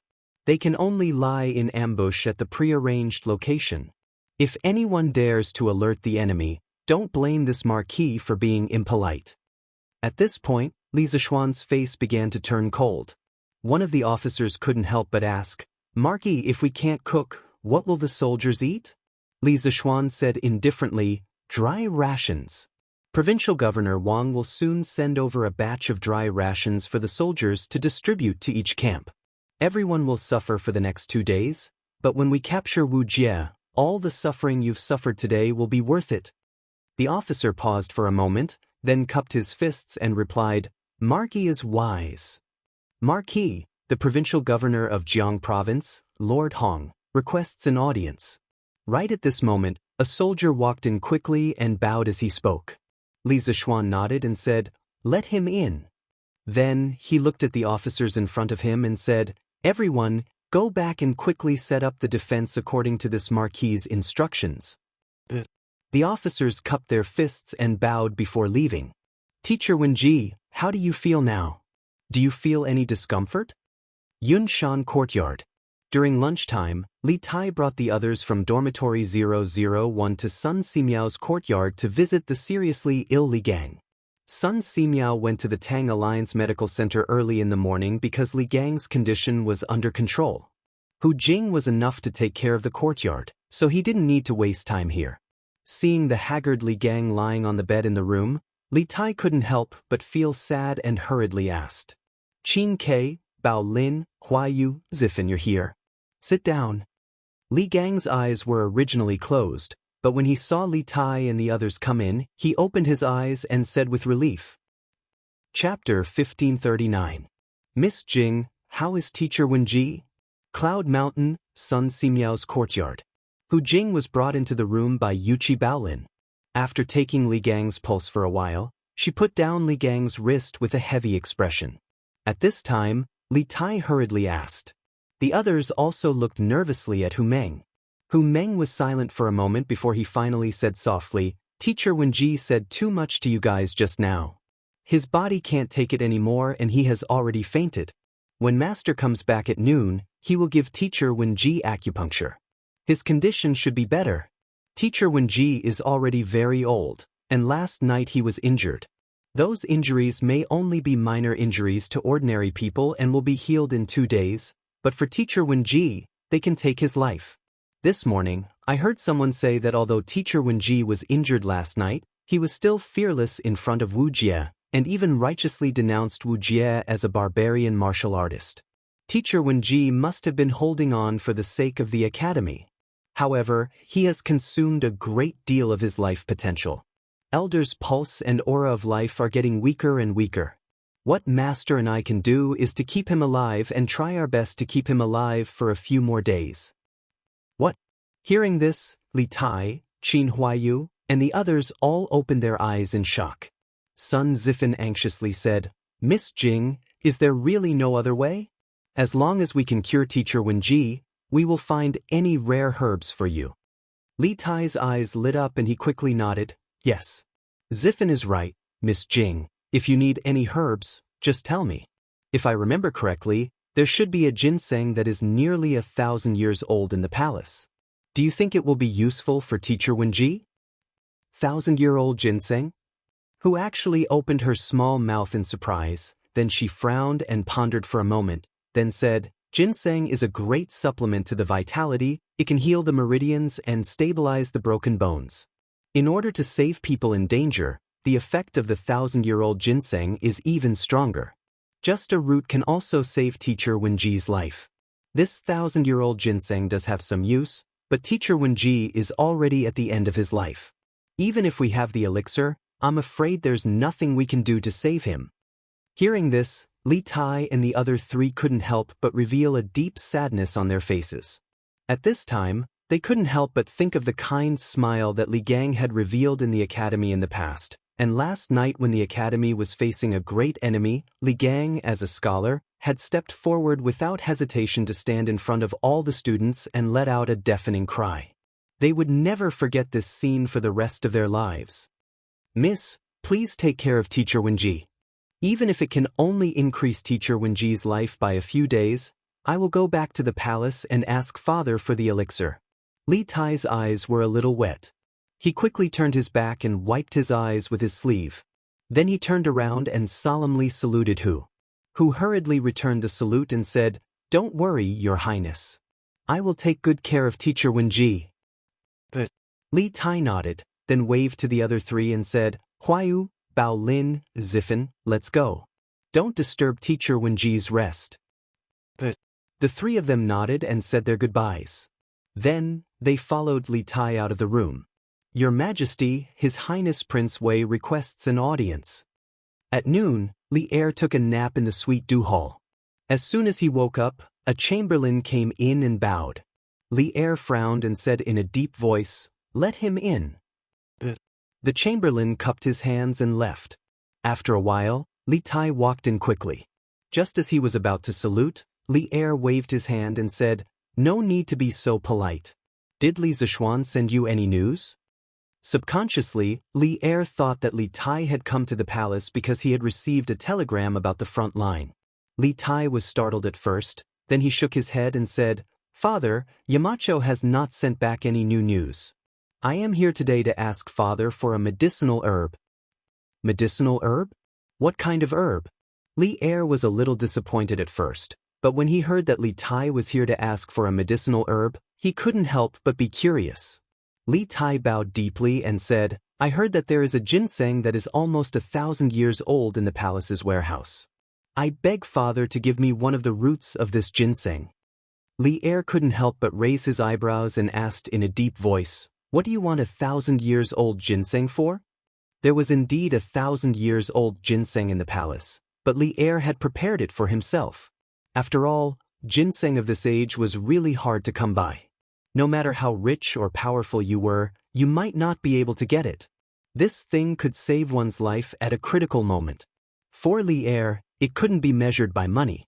It was definitely a priceless treasure. Li Tai said with a sad face, "Father, Teacher Wenji is seriously ill and urgently needs 1,000-years-old ginseng to save his life. I beg Father to give him the medicine." "What? Li Gang is seriously ill?" Li Er stood up in shock and asked, "I heard that Teacher Wenji only suffered some minor injuries last night. Why is he in such a critical condition now?" Li Tai cupped his hands and said, "Teacher Wenji is already old. Even if it is a minor injury, his body can't bear it. At this moment, he is already at the end of his life. Dr. Sun can only rely on acupuncture to save Teacher Wenji's life." Li Er was shocked. He stood with his hands behind his back and paced on the spot. After a while, he stood still and ordered loudly, "Zhao Song." "Yes, Father." Zhao Song, who had been standing quietly at the side like an invisible person, stood up and bowed to Li Er. Li Er said in a deep voice, "Cut half of the 1,000-years-old ginseng that I have collected and send it to Yunshan immediately." "Yes, Father." Zhao Song was slightly shocked. However, this was a decision made by Li Er after careful consideration. He couldn't say much and could only agree with it. After that, Zhao Song slowly left the hall. Li Tai said excitedly, "Thank you, Father." Li Er closed his eyes and waved his hand. He sighed and said, "Wenji is not only a teacher of Yanhuang College, but also a rare treasure of Tang Empire. I don't want him to leave this world." The hall fell into silence. After a while, Li Er asked again, "Does Li Zishuan know about this?" Li Tai cupped his hands and said, "The Yamacho is currently setting up a defense line in the north to stop Wuxia. I was afraid that if I told them about this, it would distract the Yamacho, so I didn't tell the Yamacho." "You did the right thing." Hearing this, Li Er couldn't help but nod and praise. "The most important thing right now is to keep Wuxia here and snatch back the Academy's information. You go back and guard the telegraph. If Li Zishuan sends back any news, report it to this emperor immediately. Once I'm done with my work, I will personally go to Yunshan tomorrow to visit Teacher Wenji." Li Tai bowed and said, "Yes, Father. I will take my leave now." Wait. Li Tai was about to leave when Li Er shouted again.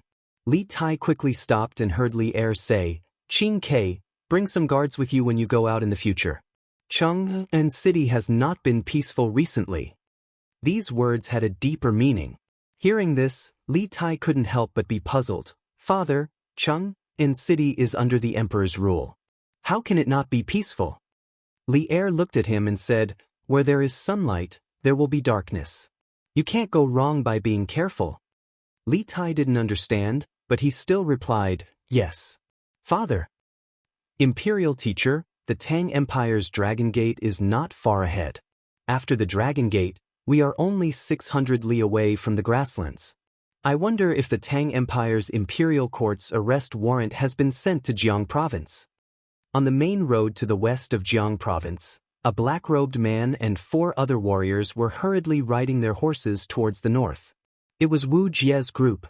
At this time, a warrior next to Wu Jie pointed at the impregnable pass in front of them and said. Wu Jie frowned and said, "We will change horses along the way. Our speed will definitely be faster than the Tang Empire's messengers. The Dragon Gate is far from the Tang Empire's capital. Even if the Jiang Province's Imperial Court receive the arrest warrant, they won't have enough time to dispatch troops. Of course, for safety's sake, we don't need to pay attention to the Tang Empire's army. We will just ride our horses and rush over. After rushing out of the Dragon Gate, we will continue to take the small path to avoid being discovered. Imperial Teacher is wise." As soon as Wu Jie's voice fell, a group of licking dogs began to crazily lick his boots. The sun set in the west, and the shadows of the few people were elongated on the ground. After a while, the sun had completely set and the sky gradually became dark. Wait! Stop! Seeing the Dragon Gate getting closer and closer, Wu Jie suddenly reined in his horse and shouted to the people next to him. The other 4 people heard his voice and quickly began to rein in their horses. Finally, they stopped 5 steps in front of Wuxia. Then, they hurriedly controlled their horses and returned to Wuxia's side. Imperial teacher, why aren't we going? A warrior asked in bewilderment. Wuxia looked at the dragon gate not far away and said with a dignified face, "It's too quiet here. I'm afraid there's a trap. Be careful. You, go ahead and explore the path." At the end of his words, Wuxia pointed to a warrior next to him and said, although he didn't believe that the Tang Empire's army would set up a defense so quickly, his intuition told him that there might be an ambush here. Imperial teacher. The man responded and continued to urge his warhorse to gallop towards the dragon gate. Or you quickly dismount. It's so late, why did you come out? When the horses were still a few dozen feet away from the dragon gate, a general shouted. The warrior reined in his horse and stopped not far in front of the general. He then dismounted and cupped his hands. General, this humble one lives in Yangji village in the north of Jiang province. I have been helping people transport goods in the south. A few days ago, I received a letter from my family saying that my mother is seriously ill. This humble one hurriedly rushed home to see my mother for the last time. I hope the general can make it convenient for me. Listening to this person's accent, it was actually very standard Chinese, and there was a little bit of an accent from Chong. The general pondered for a moment and said, "Since it's urgent, for the sake of your filial piety, let's go." After saying that, he waved his hand and the gate of the dragon gate was immediately opened. The warrior quickly rode his horse and rushed to the gate. Chapter 1540. Wu Jie felt that there was an ambush in the peaceful Dragon Gate Pass, while Li Zishuan felt that there were Turks hiding in the forests around Dragon Gate Pass. Neither of them had any evidence, nor were they absolutely certain, they were just relying on their intuition. Intuition. The intuition of an expert was a very vague feeling, but many experts believed in this vague intuition. This was because they had escaped from death countless times and relied on this intuition. What's more, at Li Zishuan and Wu Jie's current level of cultivation, they often had a kind of vague premonition of danger. Although it couldn't be called foresight, it could only be said that their sense of danger was far sharper than ordinary people's. On the other side, Lantian County, Strange Interest Pavilion's new workshop. Have you found little Yue? In the Datang Daily's editorial department, Ma Zhou asked a middle-aged scholar with an ugly expression. He didn't feel anything when he didn't see Li Yu at noon, but after not seeing her for an entire afternoon, he had a bad premonition. Thus, he quickly mobilized the entire editorial department to search for Li Yu. Steward Ma, we've searched the entire workshop, but we haven't found Miss Li Yu. We've also searched Plum Village and Han Village, but we haven't found her. The middle-aged scholar was an editor in the editorial department, and he had a bitter expression as he spoke. Li Yu had a lively personality and was very popular in the editorial department. Her sudden disappearance had raised the morale of the entire editorial department. Everyone had been searching for her the entire afternoon, but after searching the entire workshop, Han Village and Plum Village, they still couldn't find any trace of Li Yu. The middle-aged scholar was also feeling very uncomfortable. How is this possible? Since little Yu came to Chang, and last year, she hasn't been to many places. Where could she have gone now? Search. Continue searching. Ma Zhou's face was gloomy as he punched the bookshelf beside him and said in a deep voice. Not to mention that Li Yu was brought into the Datang Daily editorial department by Li Zishuan. Just by interacting with Li Yu for a year, Ma Zhou had already regarded Li Yu as his own little sister. Now that Li Yu had suddenly disappeared, he was the most anxious. Oma. Uncle Nyo from Plum Village said he saw Li Yu at noon. At this moment, Song Xiaoxi's panting voice came from outside the door. Then, Song Xiaoxi ran in, panting heavily. Ma Zhou was shocked when he heard this. He hurriedly stepped forward and asked excitedly, "Little Four, what did you say? Did someone from the Han village see Li Yu? Where did you see it?" Huff huff. Song Xiaoxi took 2 deep breaths and replied, "Master Ma, Uncle Nyo said that when he came back from Chang, and at noon, he saw Miss Li Yu riding a horse and galloping on the cement road. She seemed to be in a hurry, so he didn't know where she was going." What? Li Yu left? Ma Zhou was shocked. Then, A look of worry flashed across his face. After a while, he sighed and said, "Where can this child go by herself?" The middle-aged scholar from earlier couldn't help but comfort him. "Steward Ma, Liu was able to come to Chang, and from Yuezhou alone. This means that she is very experienced. You don't have to worry too much. No matter where she goes, she will be fine." Ma Zhou waved his hand and said, "All right. Everyone, you can leave now. Thank you for your hard work today. I will go back to the academy and see if I can find any clues." "All right. We will take our leave now." Everyone in the room cupped their fists and said, Ma Zhou nodded, and everyone dispersed. After a while, Ma Zhou also left the room with his hands behind his back and walked towards the door of the workshop. "What? Liu left Lantian County alone on a horse? When did this happen?" Yunshan, Yanhuang College. After hearing Ma Zhou's words, Mo Huai was slightly surprised. The more Ma Zhou thought about it in the workshop, the more he felt that something was wrong. Liu had no relatives or friends, so there was no reason for her to go on a journey alone. Thinking back to the afternoon, he seemed to have heard Mo Huai mention that Liu had come to Yunshan. He went back to the academy to ask Mo Huai about it.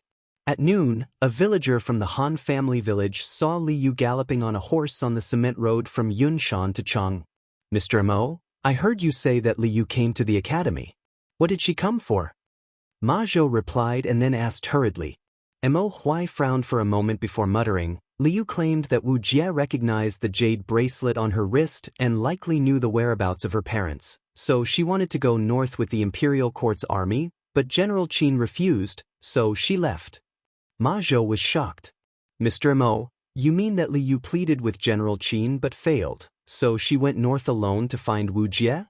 Mo Huai nodded, then shook his head. "Not entirely. Miss Liu is smart and courageous. She should know that she can't find Wu Jie in the sea of people by herself. This old man thinks that she went north to find Yamacho and wanted to rely on the Yamacho's power to find Wu Jie. How does she know where Yamacho is now?" Ma Zhou was puzzled. Mo Huai thought for a moment and guessed, maybe she got the news from Qin Ke. The two fell into silence. After some time, Mo Huai suddenly said, "Mr. Ma, do you think that Liu's parents have something to do with the Turks?" Ma Zhou was shocked when he heard this. He widened his eyes and said, "Impossible. I heard little Yu talk about her background. Her parents are definitely Han people." Although all the signs showed that Liu's parents had something to do with the Turks, Ma Zhou didn't dare to think in that direction. If that was the case, he couldn't imagine how painful Liu would be. When Mo Huai heard this, he wanted to say something but hesitated. After a moment of hesitation, he said, "Mr. Ma, don't forget. During the end of the Sui dynasty, the Central Plains was in chaos, and millions of Han people chose to join the Turks.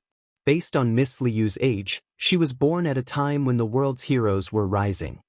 With Mo Huai unraveling the final layer of packaging, Ma Zhou could no longer retort and fell silent. According to Liu's story, she had been born in a time of great chaos. These countless coincidences forced Ma Zhou to believe that Liu's parents were related to the Turks, but he had no choice but to do so. At this moment, Ma Zhou couldn't help but feel sorry for Liu. If the truth was true, then Liu must have suffered a lot. "Imperial teacher, other than a few wisps of smoke near Longmen Pass, there isn't any other smoke. It seems like there really isn't an ambush here." Night fell. At the foot of a hill in front of Longmen Pass, a warrior whispered to Wu Jie. Although they had rested for a while Wu Jie was observing the situation, they weren't feeling well because they were hungry. Originally, they had thought that after passing through the Dragon Gate, they would be able to borrow some food from the villagers. But who would have thought that Wu Jie would suddenly go crazy and refuse to come out, causing everyone to be both tired and hungry? Since that's the case, let's prepare to pass. Although the ominous premonition in Wu Jie's heart hadn't weakened in the slightest, he also knew that hiding here wasn't a solution. If they delayed any longer, they really wouldn't be able to leave the Great Tang, so a vicious light flashed in his eyes as he sternly ordered. Even if there was an ambush, Wu Jie was confident that he could break out of the encirclement and escape Longmen Pass. This was the confidence he had in his own strength. On Cloud Mountain, 3 grandmasters and 2,000 imperial guards couldn't do anything to him, so Wu Jie didn't believe that he would be defeated in a small Longmen Pass. Imperial teacher. The 3 martial artists responded excitedly, then mounted their horses one after another, adjusting the direction of their horses. At this time, Wu Jie also jumped on his horse, and the 4 of them lined up in a row, intending to use brute force to rush out of the Dragon Gate. Because at this time, no matter what reason they had, the soldiers guarding the pass wouldn't let them out, so they wisely chose to break out of the pass. Charge! Seeing that everyone was ready, Wu Jie roared and took the lead, spurring his horse forward and gripping his mace. He charged towards Dragon Gate Pass.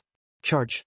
Seeing this, the other 3 martial artists quickly followed suit, raising their weapons and following Wu Jie's lead, charged forward. Dong dong dong!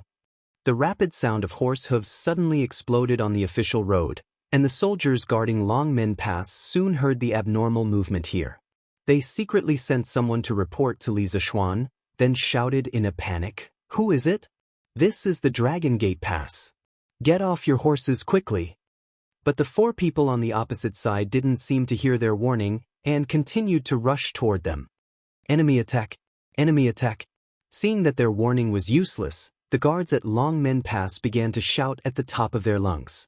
Suddenly, more than 20 soldiers with MO swords rushed out from the turrets on both sides and stood in a row in front of Longmen Pass. Seeing this, the 3 Turkic warriors couldn't help but think proudly, there are only 20 Tang soldiers, how could there be an ambush? Imperial teacher is too suspicious today, isn't he? Not only did they think so, but Wu Jie also thought so. Seeing that there were only 20 Tang soldiers lined up in front of Longmen Pass, he couldn't help but wonder if he was too nervous and thought there was an ambush.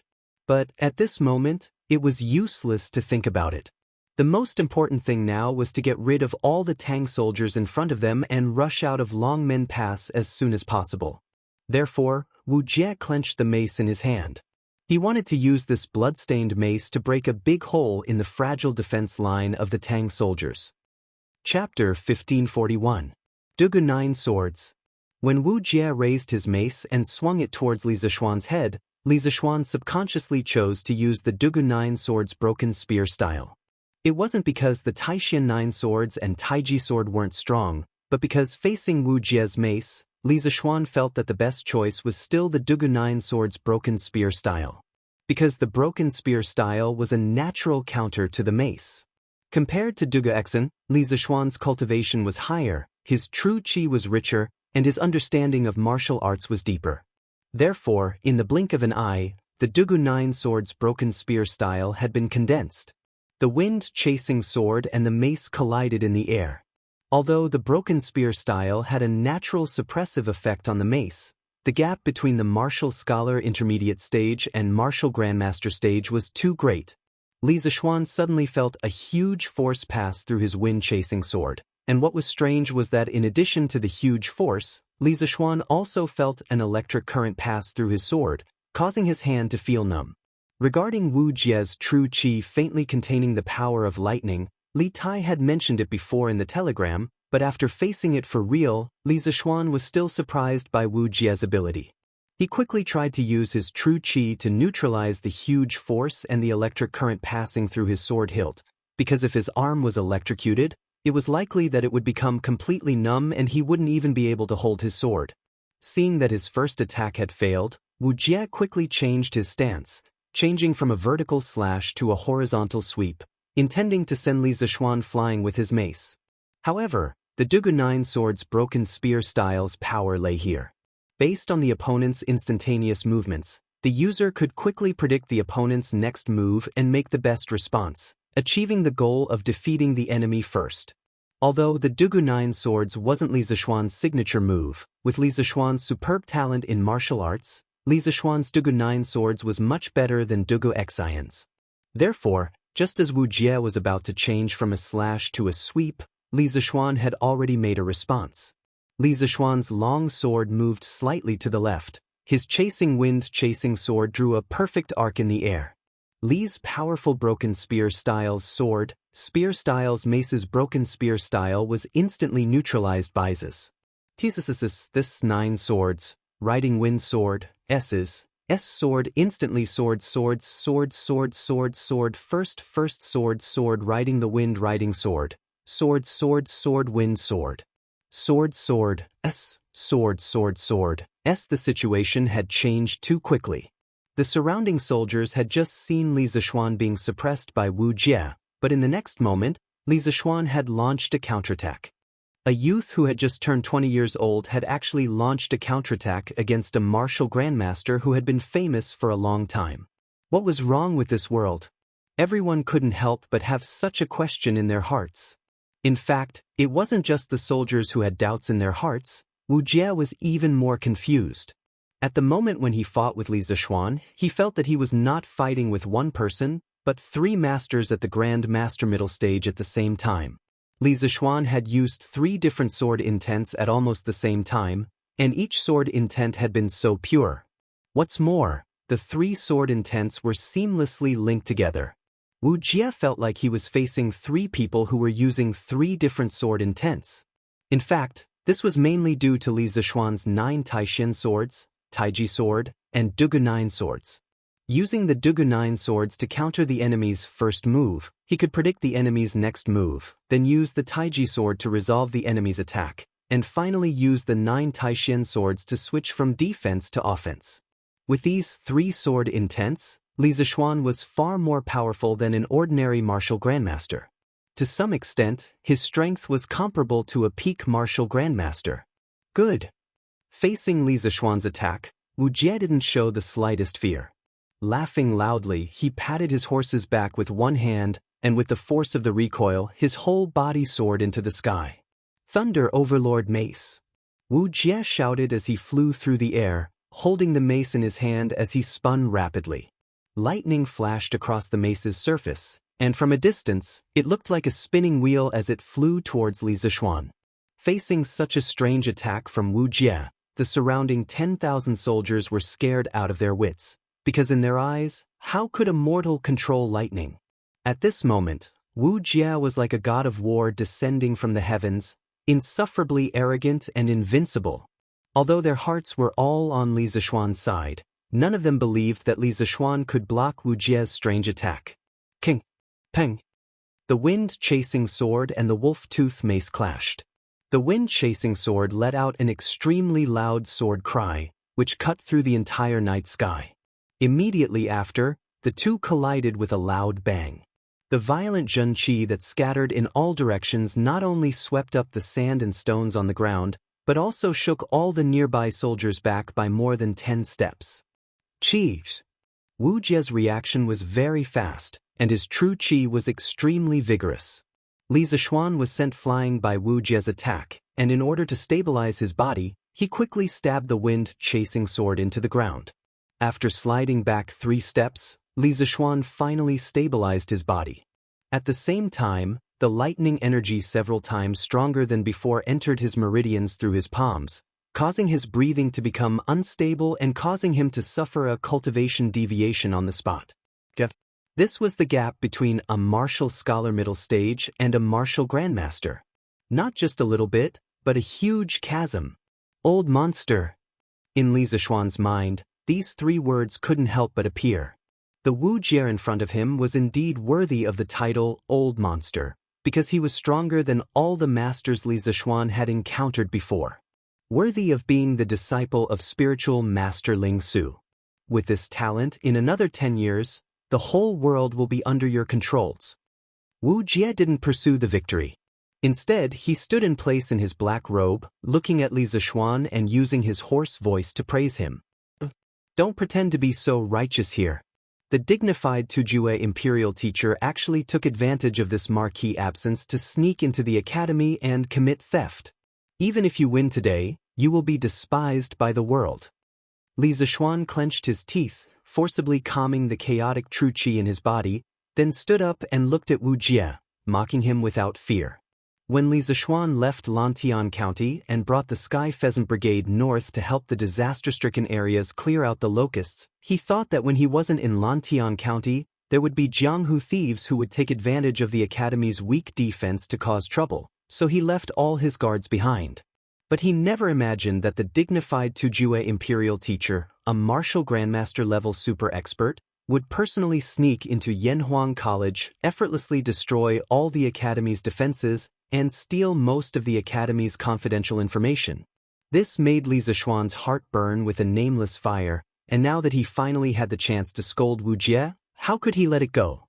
Hearing this, Wu Jie couldn't help but fall silent, because in this matter, he was indeed opportunistic, taking advantage of other people's difficulties, and in any case, couldn't be considered honorable. After a moment of silence, Wu Jie finally opened his mouth. "You're right.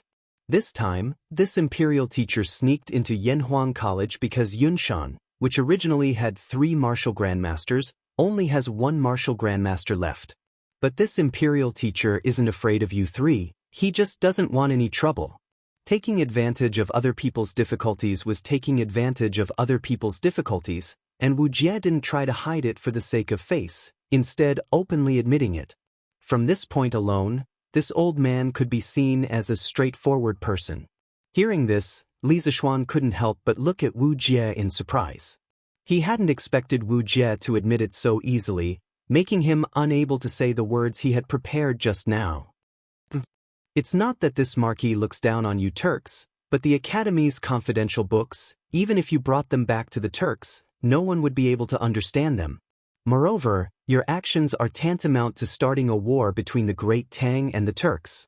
Is Xieli ready to start a war with the Great Tang?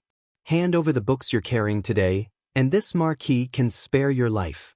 Inadvertently, Li Zishuan saw the bag on Wu Jie's back, and his face couldn't help but turn cold as he spoke in a deep voice. "Ha, little baby, you've got some big words. If this imperial teacher wants to leave today, you can't stop him." Hearing Li Zishuan's words, Wu Jie couldn't help but laugh loudly. Li Zishuan snorted and said, "This marquis's cultivation is indeed lower than yours, but today, there are tens of thousands of troops lying in ambush at Longmen Pass. Do you think you can still escape? Tens of thousands of troops? Ha! Little baby, you're too confident.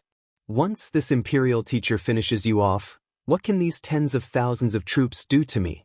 Wu Jie sneered, a look of arrogance on his face. Although his tone was arrogant, he wasn't wrong in the slightest.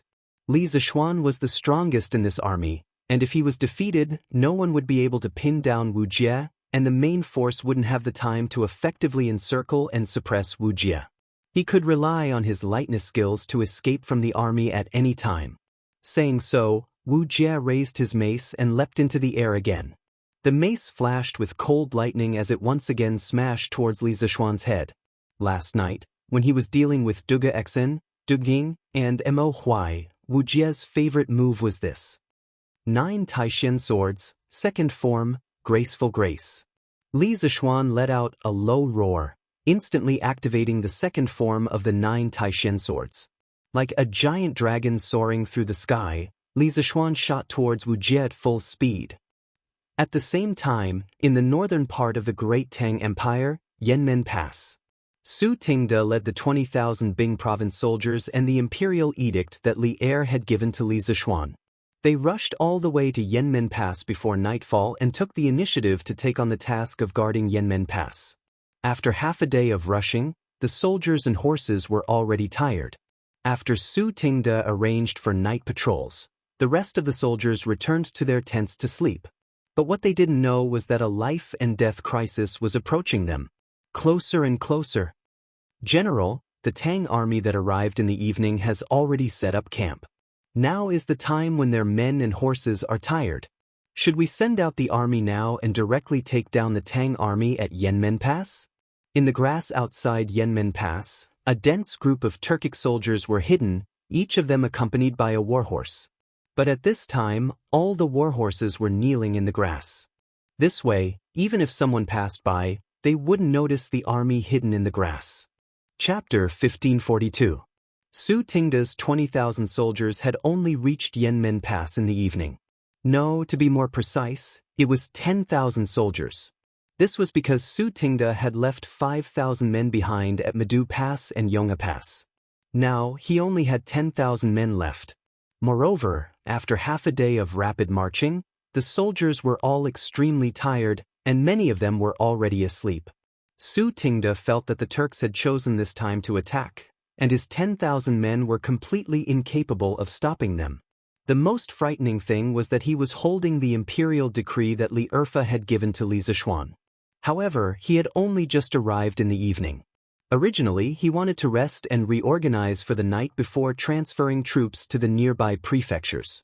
Who would have thought that the Tujue would launch an attack on Yanmen Pass so quickly? Go! Immediately send messengers to Yunzhou, Daizhou, and Yuzhou to ask for reinforcements.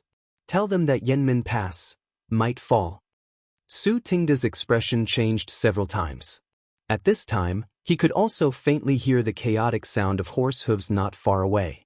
He took a deep breath and barely managed to stabilize his mind. He looked at the soldier and said word by word, "Commandant, what about you? The Turks have tens of thousands of wolf cavalry. We're definitely no match for them. Commandant, why don't you withdraw first?" The soldier hesitated for a few moments before bowing to Su Tingda. "Bastard! Do you know that a commanding general fleeing before battle is a capital offense? And besides, this general is the commandant of the Great Tang's Bingzhou subjugation prefecture. Even if I die, this general will die with my brothers. A general of the Great Tang can only stand and die. I will never cower before the battle. Hurry and send men to the nearby prefectures to ask for reinforcements." Su Tingda angrily bellowed. He was afraid of death, and he had not lived long enough. He still wanted to become a higher official, obtain more glory and wealth, and enjoy a more comfortable life. But at this moment, as a Great Tang soldier and the commander of this army, he could not sneak away alone. After all, Su Tingda had experienced the chaos of the Sui dynasty and the chaos of the rebellion against the emperor. He did not want his family to once more live a life of wandering about and destitute. The reason was that simple, nothing more. "Commandant, I want to stay behind and fight against the Turks with Commandant. Commandant, please send someone else to ask for reinforcements." The soldier hesitated for a moment, then clasped his fists and said stubbornly.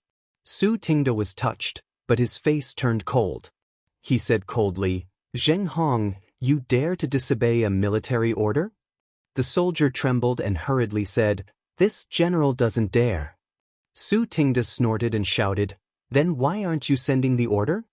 After being yelled at by Su Tingda, the soldier was a little scared. After a moment of hesitation, he bowed and said, "This general obeys." Looking at Su Tingda, the soldier reluctantly retreated from the tent. Sighed. "Zheng Hong, oh Zheng Hong, you can't blame me. Who asked you to be the only son of your Zheng family?" Looking at Zheng Hong's back as he left, Su Tingda muttered to himself, "Kill." At this moment, a burst of battle cries came from the pass. Su Tingda's expression gradually turned cold. He stood up, took the long sword hanging on the wall, and walked straight out of the tent. "Commandant, the Turkic army is already attacking. Our brothers won't be able to hold on much longer. You should leave quickly."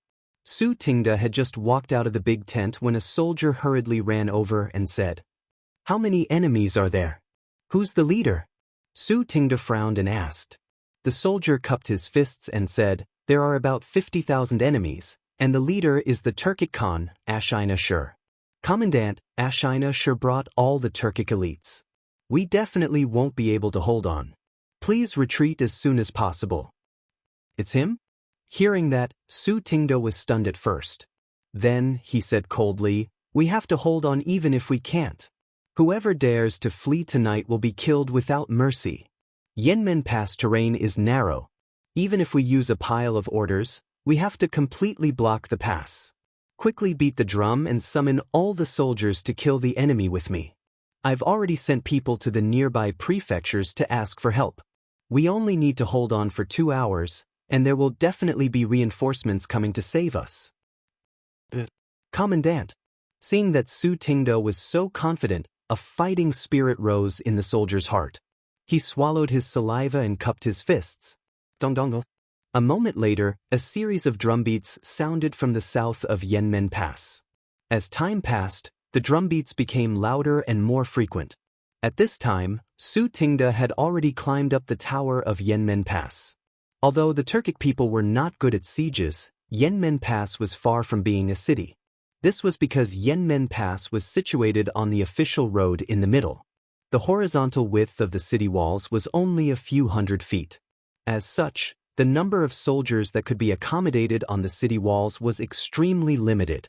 When the Turkic soldiers got close to the city gates, they abandoned their horses and directly carried a thick tree trunk and slammed it into the city gates of Yanmen Pass.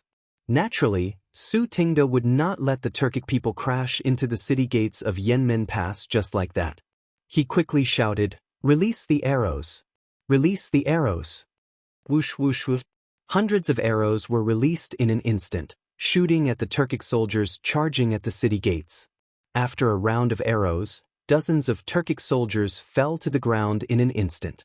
However, while the Tang soldiers on the city walls were reloading their arrows, the Turkic soldiers behind began to charge forward fearlessly again. "Hurry and release the arrows." Seeing this, Su Tingda hurriedly urged. Whoosh whoosh whoosh.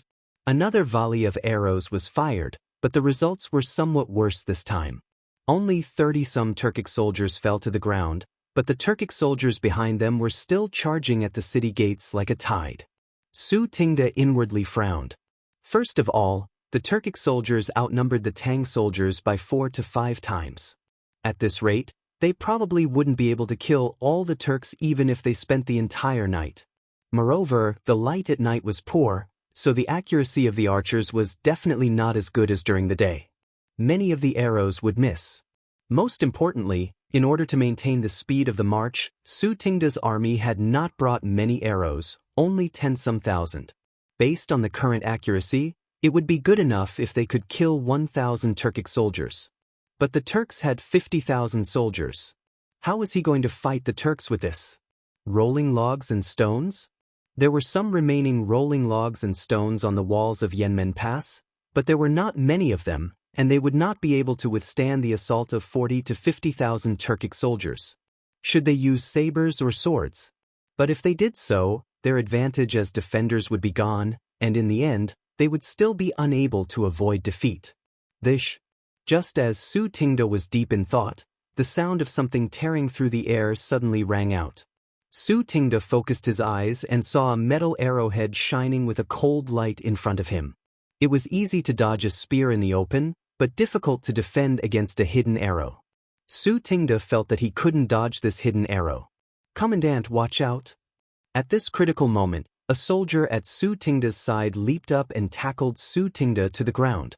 The arrow brushed past Su Tingda's cheek and struck the soldier's shoulder. Squelch! This was the sound of an arrow piercing flesh. The arrow was heavy and powerful, and it did not stop at the soldier's shoulder. More than half of the arrow had pierced through the soldier's body. "Protect the commandant!" Someone shouted, and 4 or 5 soldiers immediately surrounded Su Tingda. What a pity! If we could kill the Tang commander directly, we might be able to take down Yanmen Pass effortlessly. In the Turkic army, Xianxia put away his longbow and lamented regretfully. Clearly, that arrow just now was shot by him. "General, there's no need to be regretful. The fact that the Tang army could reach Yanmen Pass so quickly shows that they didn't bring many arrows. These arrows can at most be shot 10 more times. When they run out of arrows, we can break through the gate and enter." A soldier beside Xianxia could not help but laugh. That's right. When the Tang army runs out of arrows, we will enter the pass directly. Then we will welcome the state preceptor." Xianxia laughed heartily. Taiji sword techniques 38th style. Phoenix wings spread. Taiji sword techniques 28th style. Shooting stars chase the moon. 9 strategies beyond the swords. Broken spear style. Taiji sword techniques 18th style. Black dragon swings its tail. Taiji sword techniques 20th style. Lotus leaves whirlwind. 9 Taishen swords 3rd style. Snow treading, leaving no trace in the snow. Taiji sword techniques 34th style. Moon in the ocean. Taiji sword techniques 50th style. Immortal guides the way. Over at Longmen Pass, the battle between Li Zishuan and Wu Jie had already reached its climax. After exchanging blows with Wu Jie, Li Zixuan was very clear about the huge gap between himself and a martial grandmaster. This gap was not something that could be made up with exquisite moves. Therefore, Li Zixuan wisely gave up on attacking and began to fight a defensive battle from the start. With the 9 solitary swords advantage, the unparalleled defense of the Taiji sword technique, and the extreme speed of the 9 Taishen swords, Li Zixuan's figure flashed through the battlefield, not letting Wu Jie even touch the corner of his clothes. After a dozen exchanges, he actually did not suffer any external injuries. Although there were no external injuries, of course there were internal injuries. In addition to Wu Jie's powerful true qi, what annoyed Li Zixuan the most was the strange power of lightning that Wu Jie sent out with his mace. If Yang Kai were to use his true qi to resist and neutralize this thing, it would be a huge waste of his true qi. In this situation, his true qi was his life, and his true qi was definitely not as vigorous as Wu Jie's, so he had to use it sparingly. However, if he completely ignored it, his arm would soon become numb from the electricity, affecting his reaction speed, and if he wasn't careful, he might even be seriously injured by Wu Jie. Therefore, although Li Zixuan had withstood Wu Jie's attacks for a dozen exchanges, this impressive achievement was not something he could be proud of, because his situation was not good. Facing Wu Jie's seemingly endless true qi, Li Zixuan's true qi was running out. Chapter 1543. Commander, you should leave. Yanmen Pass can't be defended. On Yanmen Pass, the Tang army was about to run out of arrows. Seeing this, a soldier came to Su Tingda's side and urged him anxiously. Su Tingda was unmoved and said coldly, "I would rather die than retreat." After saying that, he turned to the soldiers on the city gate tower and shouted, "Generals, listen to my order. Follow me to open the gates and fight to the death with the Turkic army. Behind us are our parents, wives, and children. Tonight we would rather die than retreat." Su Tingda had been forced to give up the advantage of terrain and open the gates to meet the Turks. Their arrows were about to run out, and without any long-range attacks, the Turkic soldiers would be able to easily break through the gates. Rather than hastily engaging in battle, it was better to open the gates now and gather all the soldiers to engage the Turks in a battle of life and death. Rather die than retreat. Rather die than retreat. Su Tingda's words influenced the Tang army near Yanmen Pass, and they all shouted. A solemn and stirring atmosphere suddenly pervaded the air. Reporting. General, the Tang army has taken the initiative to open the gates and want to fight us outside Yanmen Pass. At the center of the Turkic army, a Turkic soldier ran over and bowed to Wuxia and Xianxia. The Tang army actually dares to come out? Wuxia and Xianxia raised his eyebrows in surprise. Then, his face turned cold as he said, "Pass down my order. The left, middle, and right armies move out together and take down Yanmen Pass as quickly as possible." The soldier cupped his fists and turned to leave. Ooh. Not long after, the desolate sound of a bugle horn could be heard in the open space outside Yanmen Pass. This was the bugle horn for the Turkic army to launch an all-out attack. Thus, countless Turkic soldiers mounted their horses and brandished their scimitars as they galloped toward the Tang army that had just exited the city and gotten into formation. Listen up. Tonight, I, Su Tingda, will advance and retreat with my brothers. I swear to defend Yanmen Pass to the death. Below the city wall, Su Tingda pulled out the sword at his waist and pointed at the Turkic army. Defend Yanmen Pass to the death. Defend Yanmen Pass to the death. As soon as Su Tingda finished speaking, the 10,000 Tang soldiers roared in unison. Follow me and kill. Su Tingda roared as he led the charge into the Turkic army. Seeing this, the Tang army at the back quickly urged their horses to catch up. A great battle had officially begun. Su Tingda had come from a poor family, and he had relied entirely on his own abilities to reach his current position. Thus, there was no need to doubt his personal strength. Under his command, the Tang army was able to break through the heart of the Turkic army like a hot knife through butter. But the disadvantage of this was obvious.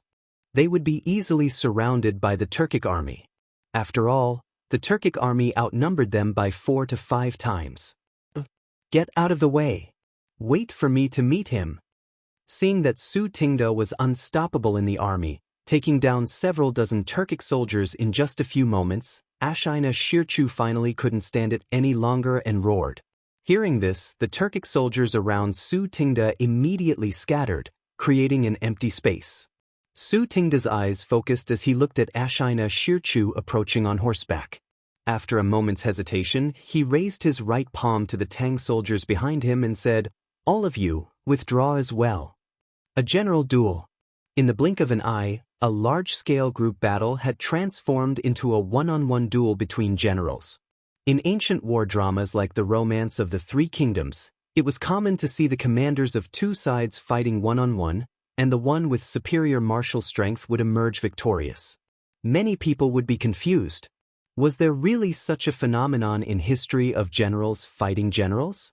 In truth, this sort of situation had happened before, but it was not a scene from The Romance of the Three Kingdoms, but there were many restrictions.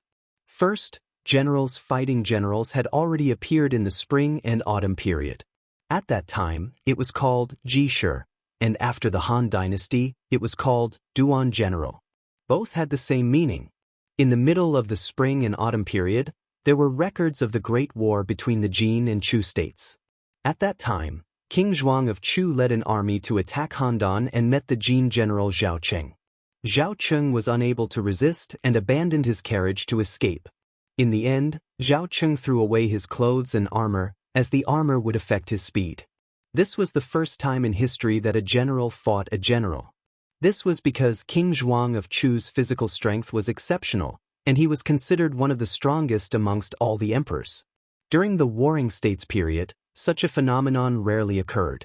At that time, the Seven Kingdoms had already been perfected, and they relied on large-scale armies to fight.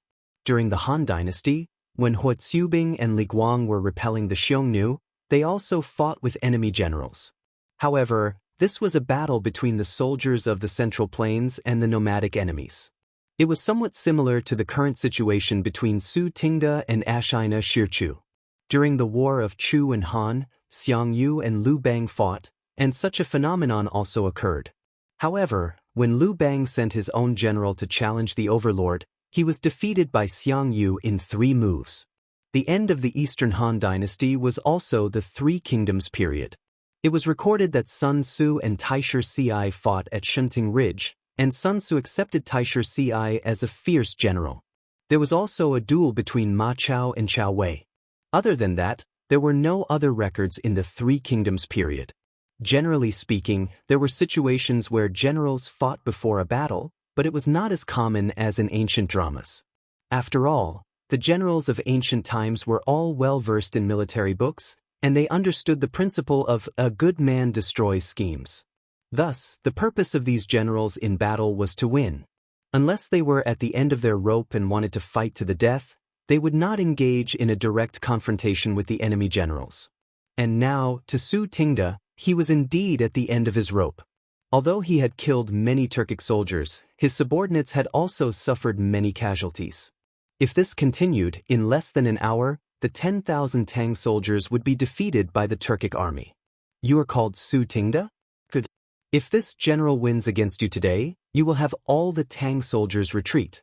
If you win against this general will immediately withdraw. How about it?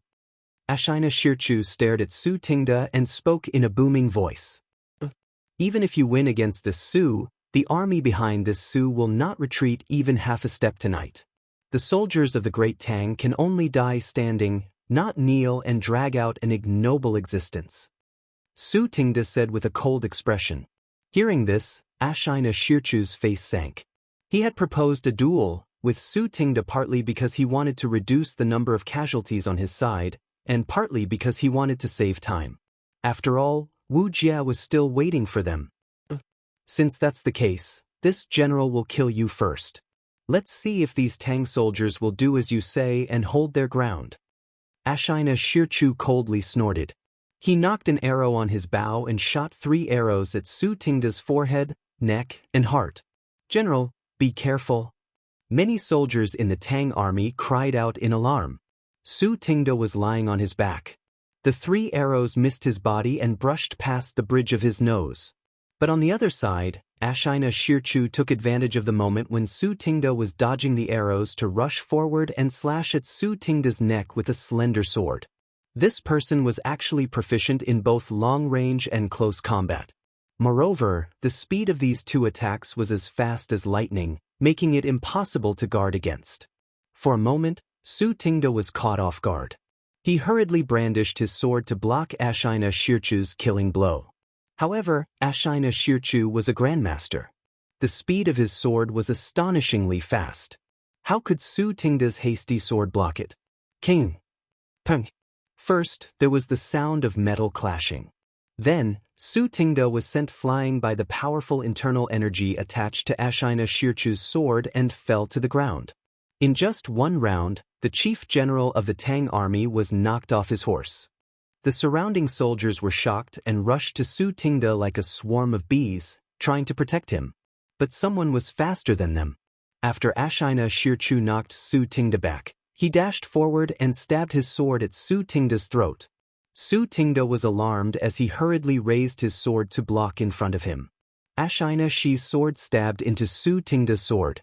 Su Tingda took advantage of the situation to retreat.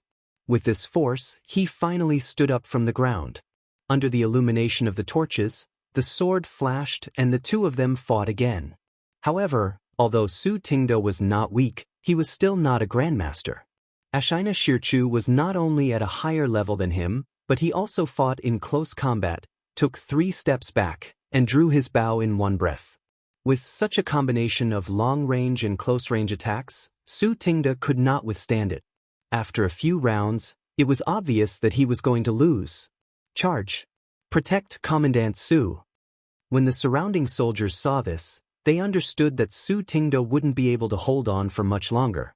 Someone shouted, and immediately, more than 10,000 soldiers rushed up to protect Su Tingda. It's time to end this! When Wuxia and Xianxia saw that the Tang army was rushing towards him, he raised his sword and slashed at Su Tingda. Su Tingda swung his sword to block, and then Wuxia and Xianxia used his left palm to hit Su Tingda's chest. Bam! Su Tingda was like a kite with a broken string after receiving Wuxia and Xianxia's palm strike that was filled with true qi. He fell heavily to the ground. Commandant! Commandant! The 10,000 soldiers were shocked. They hurried forward to help Su Tingda up. Kill. Flatten Yanmen Pass.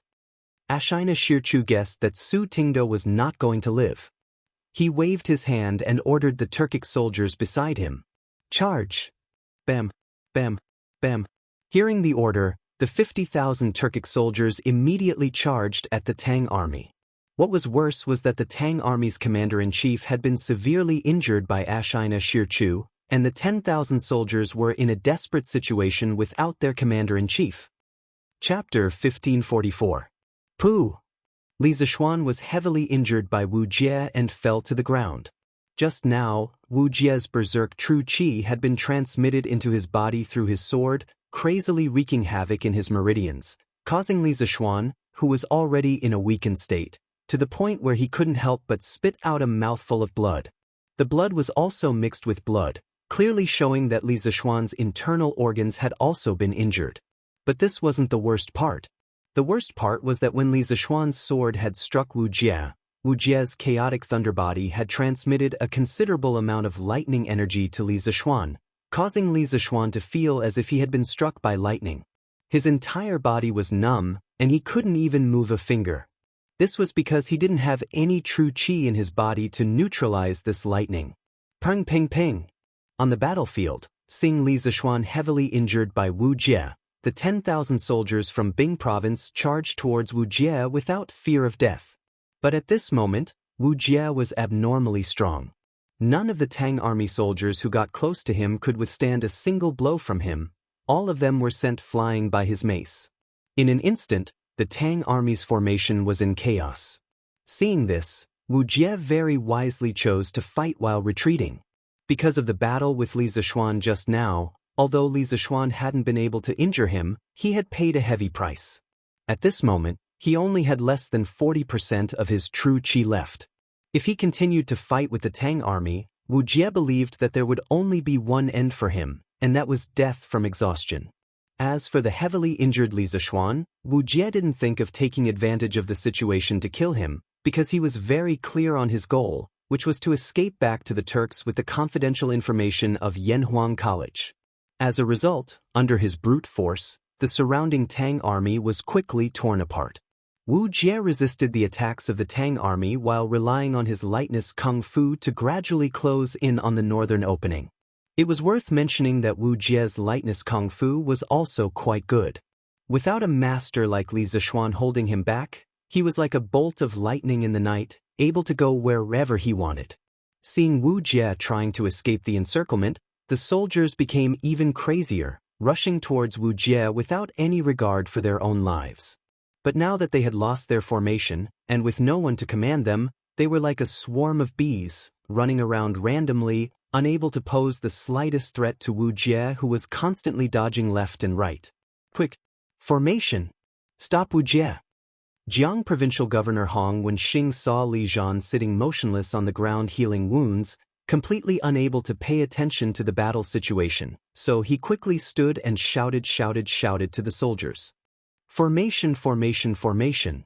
Quickly, formation, formation. The nearby soldiers quickly followed Hong Wenxing's orders, but the soldiers further away couldn't hear Hong Wenxing's orders, so the effect of Hong Wenxing's shout was extremely limited. At most, it would only be able to delay Wu Jie for a short while. At this time, Li Zishuan, who was meditating and healing, suddenly experienced a mysterious change in his body. The spirit qi in his body suddenly came to life. Last year, when the bearded man wreaked havoc in Cloud Mountain, Li Zishuan and Mo Huai had fought together. In that battle, Li Zishuan had relied on his understanding of another mysterious gas between heaven and earth, spirit qi, to directly advance to the middle stage of the martial scholar realm. Since then, Li Zishuan had felt that his body had changed, especially the true qi in his body, which seemed to have been mixed with something else. At that time, Li Zishuan had called this spirit qi. Heaven and earth had spirits, and all living things were born. Li Zishuan didn't know what spirit qi was, or what kind of elements it was made of, but he was sure that it wasn't oxygen, but he was very sure that his meridians could directly absorb a special kind of qi from the natural world. Without any experience in this area, he could only attribute it to spirit qi. But strangely, since the last time when he had broken through to the middle stage of the martial scholar realm and crazily absorbed the spirit qi, the special spirit qi in his body had completely quieted down. Usually, not only could he not feel its existence, he basically couldn't use it. Just like just now, when his true qi was exhausted, the spirit qi didn't move at all. At this moment, Li Zishuan, who was numb from the powerful electric current, suddenly felt the spirit qi in his body begin to stir. Li Zishuan could clearly feel the spirit qi in the air around him crazily rushing into his body, and the remaining electric current in his body began to quickly converge towards his dantian. Gradually, the numbness in his limbs was lifted and he could move again. The electric current that Wu Jie had transmitted to him was actually completely swallowed up by the spirit qi in his dantian. Not only that, at this moment, Li Zishuan's true qi, which had originally dried up, was rapidly recovering at a speed visible to the naked eye. It was like a small dried-up pond. Originally, it could only rely on manpower to pour buckets of water into it, but now, with the addition of more than a dozen water pumps, the dried-up pond instantly became dry and the water level began to rise. Half a quarter of an hour. In just half a quarter of an hour, Li Zishuan's true qi had been restored to 60%. Although he hadn't recovered to his peak state, for the current situation, 60% was just barely enough, because Wu Jie was about to escape from the encirclement. 9 Taishen swords, 7th style, phantom, all that the heart sees is an illusion. Li Zishuan raised his wind-chasing sword and directly soared into the sky. In the sky, 8 more Li Zishuan appeared and rushed towards Wu Jie from different directions. Marquis is fine? Great. Marquis's strength has been restored. Let's see how the Turkic imperial teacher can act arrogantly now. Seeing Li Zishuan soar into the air and once again join the battle, the great Tang soldiers cheered loudly, greatly encouraged. What? Impossible. Feeling the familiar murderous intent behind him, Wuxia hurriedly turned around, and when he saw that it really was Li Zixuan, his eyes widened in disbelief. In the last exchange, Wuxia clearly felt that Li Zixuan's true qi had been exhausted, but now that Li Zixuan was flying towards him with his sword, how could he explain this? Could it be that in this short period of time, Li Zixuan had not only dissolved his thunder and lightning, but had also recovered most of the real qi that he had consumed in his body? How was that possible? In Wu Jie's view, this obviously didn't conform to common sense, even subverting his understanding of the world of martial arts. But now that Li Zixuan was coming at him with his wind-chasing sword, Wu Jie had to find a way to block him. Li Zixuan was using the 7th style of the 9 Taishen swords alone, not all 7 like before, so the power was naturally much lower. However, the current Wu Jie was far weaker than before. Therefore, Li Zixuan's 8 sword strikes, because there were 8 phantoms, Wu Jie had to use all his strength to deal with it. Thunder Overlord Mace. Wu Jie shouted, and in the air he spun rapidly with his mace in hand. Lightning flashed on the mace, and from a distance, it looked like a spinning wheel as it collided with the Li Zixuan, coming from all directions. He wanted to break through them one by one, and not directly block them with his body like before. Ding ding ding. Every time Wu Jie's mace collided with the wind-chasing sword held by one of the phantoms, a metallic clanging sound rang out. Relying on his movement speed secret art, Wu Jie quickly broke through the phantoms one by one, and the number of Li Zixuan's phantoms in the sky gradually decreased. Everything looked the same as before, but when there was only one Li Zixuan left, a sudden change occurred. 9 Taishen swords, 8th style. Return to origin. 10,000 swords returned to origin. When Li Zixuan's sword strikes were about to be broken by Wu Jie, his momentum suddenly changed. First, he changed direction in the air and retreated 2 meters, then he waved his hands, and all the swords in the hands of the nearby soldiers were sucked towards him. The 8th style of the 9 Taishen swords quickly flashed through his mind, and he gathered all the true qi in his body, finally managing to display the 8th style of the 9 Taishen swords.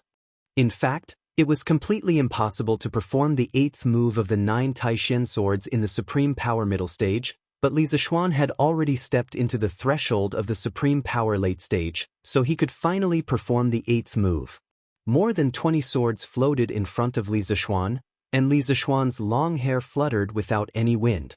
Drawing a circle with his hands, he used all the true qi in his body to shake off the 20 swords, and quickly sent them flying towards Wu Jie. Seeing this, Wu Jie was shocked and hurriedly waved his mace to defend himself. With a series of ding-ding-ding sounds, almost all of the swords were deflected by Wu Jie's mace, but this was only almost. There was still a fish that slipped through the net. Cheese! One of the swords very luckily dodged Wu Jie's all-around attack, and with a chi sound, cut open the black package on Wu Jie's back. Suddenly, the white papers and books scattered all over the ground, and all the confidential information in the package fell to the ground. Wu Jie wanted to pick up the papers and books on the ground, but Li Zixuan didn't give him the chance. With a loud shout, Li Zixuan used the Tai Chi sword's Azure Dragon out at sea on Wu Jie's face. When the rest of the soldiers saw this, they knew that now was their best chance to kill Wu Jie, so without waiting for Li Zixuan's orders, they formed the Mo sword formation and rushed towards Wu Jie's position. Wu Jie dodged Li Zixuan's Azure Dragon out at sea, and then looked at the Yanhuang College's confidential information that was scattered all over the ground. He gritted his teeth, knowing that it was impossible for him to take all these things away today, because the Tang army had already formed the formation and was about to surround him again. Great Tang Marquis Yong, and you really are different from other cultivators. Today, this master has underestimated you. Wu Jie looked deeply at Li Zixuan, then his feet moved slightly, and in the blink of an eye, he retreated several dozen feet away. He was actually preparing to escape. Li Zixuan wanted to give chase, but suddenly felt a sense of exhaustion in his body. His physical strength had been completely overdrawn. Besides, if a martial grandmaster wanted to escape, with his current strength, he wouldn't be able to catch him no matter what. Fortunately, the Academy's information was recovered. This was the last thought in Li Zixuan's mind before he fainted. Yanmen Pass. The battle here had already entered a white-hot stage, but the Tang army's defeat was becoming more and more obvious. The number of soldiers left on the battlefield was decreasing, and the Tang army's commander, Su Tingde, had already been seriously injured and was in a coma. Directly rush out, don't care about these remnants, rescue the imperial teacher is more important. Seeing that only a few of the 10,000 soldiers Su Tingde brought with him were left, and they were no longer a threat to him, Ashina Shirchu decisively gave the order. He didn't lead his troops to Great Tang to break through the pass, but to rescue the imperial teacher. As for how many Tang soldiers they defeated, it was completely meaningless to him. General, the messenger immediately passed down Ashina Shi'er's order. Immediately, the Turkic soldiers pushed their horses to the limit and charged straight for the city gate. The Tang army had rushed for several hundred li during the day, and not only were the men tired, the horses were also tired. Facing the Turkic army at full speed, how could they resist? Not long after, a torrent of soldiers passed through Yanmen Pass and headed south. Chapter 1545. Quick, let's go to Longmen County and get a doctor. Dragon Gate Pass, inside the tower. Li Zishuan had already been helped to his bed. Jiang Province's provincial governor Hong Wenxing hurriedly ordered the soldiers beside him. This time, Li Zishuan had borrowed troops from Bing Province. In order to ensure the speed of the march, there was no doctor accompanying him. Hong Wenxing could only send people to Longmen County to find a doctor. Yes. As soon as he finished speaking, a soldier immediately cupped his fists and replied. After the soldier left, Hong Wenxing turned to the soldiers in the room and said, "You guys stay here and take care of Marquis. This official will return to Zhengping Province to mobilize troops to pursue Wuxia." Zhengping Province was the administrative center of Jiang Province. The provincial governor's office and Jiang Province's Shichong House's camp were both located there. Hong Wenxing only brought a few dozen guards with him to Dragon Gate Pass and didn't bring many troops. Dragon Gate Pass was filled with Li Zishuan's troops from Bing Province. Hong Wenxing didn't have the authority to mobilize them, so he could only go back and mobilize more troops. Wu Jie is alone, so his speed of escape must be very fast. The military situation is urgent. I'm afraid it's too late for Senior Hong to return to Zhengping Province to mobilize troops. This general, Fang Gongteng, is willing to lead the troops here to follow Senior Hong north to pursue Wu Jie and avenge Marquis. After Hong Wenxing finished speaking, a young general stepped out and cupped his fists. During the day, Su Tingde took 20,000 soldiers to Mado Pass, Yonghe Pass, and Yanmen Pass to set up defenses. At the same time, he left behind a few capable generals for Li Zishuan, and this Fang Gongteng was one of them. Hearing this, Hong Wenxing's eyes lit up. He nodded and praised, "Good. Then I'll have to trouble Fang Gongteng to lead 8,000 soldiers to pursue Wu Jie with this official." Just now, during the battle between Li Zishuan and Wu Jie, because Hong Wenxing wasn't good at martial arts, he couldn't help much from the sidelines, which made him feel quite apologetic. What's more, Li Zishuan had been seriously injured by Wu Jie at the Dragon Gate, so if Hong Wenxing, as the Jiang Province's provincial governor, didn't do anything, he would definitely be punished by Li Er. Therefore, whether it was for public or private reasons, Hong Wenxing had no choice but to lead troops to pursue Wu Jie. Not long after, Hong Wenxing and Fang Gongteng led the 8,000 prefecture soldiers out of the Longmen Pass and headed north. The rest of them stayed at Longmen Pass to protect Li Zishuan. At the same time, the news that Yanmen Pass had been broken quickly began to spread. The governors of Yunzhou, Shuo, Yuzhou, and Daizhou, the four prefectures of the Hedong circuit near the northern border, began to move. Overnight, they mobilized soldiers from their local prefectures to Madu Pass and Yonghe Pass, hoping to stop the Turkic army from advancing further south. After all, 2 years ago, Shili Khan had taken advantage of the change in power in the Great Tang Empire to send an army of 100,000 soldiers to attack the Great Tang from Yunzhou. They had been unstoppable, first attacking Jing Province, and then advancing all the way to the capital of the Great Tang, Chang. Many people could still vividly remember that scene. Who could guarantee that the 50,000 Turkic soldiers wouldn't run to the gates of Chang and show off their might to Li Er? If that really happened, all the officials of the 4 prefectures of the Hudong circuit would probably be demoted by Li Er. Thus, when they learned that Xianxia had led 50,000 Turkic wolf cavalry into the pass, the governors of these prefectures instantly lost their composure. They hastily dispatched soldiers to pursue and trap the Turkic army in the Hudong circuit. The soldiers of these 4 prefectures added together numbered at least 70 to 80,000, but they had come from different directions. If they really did run into the Turkic army, they would still suffer a significant loss. Hiya! On the official road north of Longmen Pass, 2 men in black were madly galloping. In this era, there were no headlights or street lamps, so traveling at night was very dangerous. Fortunately, there was still some moonlight tonight, and the official road was relatively wide. Thus, even though these 2 were running so fast, they didn't fall into the ditches on either side of the road. State teacher, will reach Horsedoe Pass soon. Since that Li Zishuan was able to set up an ambush at Longmen Pass, there might also be a large number of Tang soldiers at Horsedoe Pass. Are we still going to force our way through? The man who was following behind said. There's no need. Our men should be arriving soon. The black-robed man riding at the front said in a hoarse voice. This man was Wu Jie, who had escaped from Longmen Pass.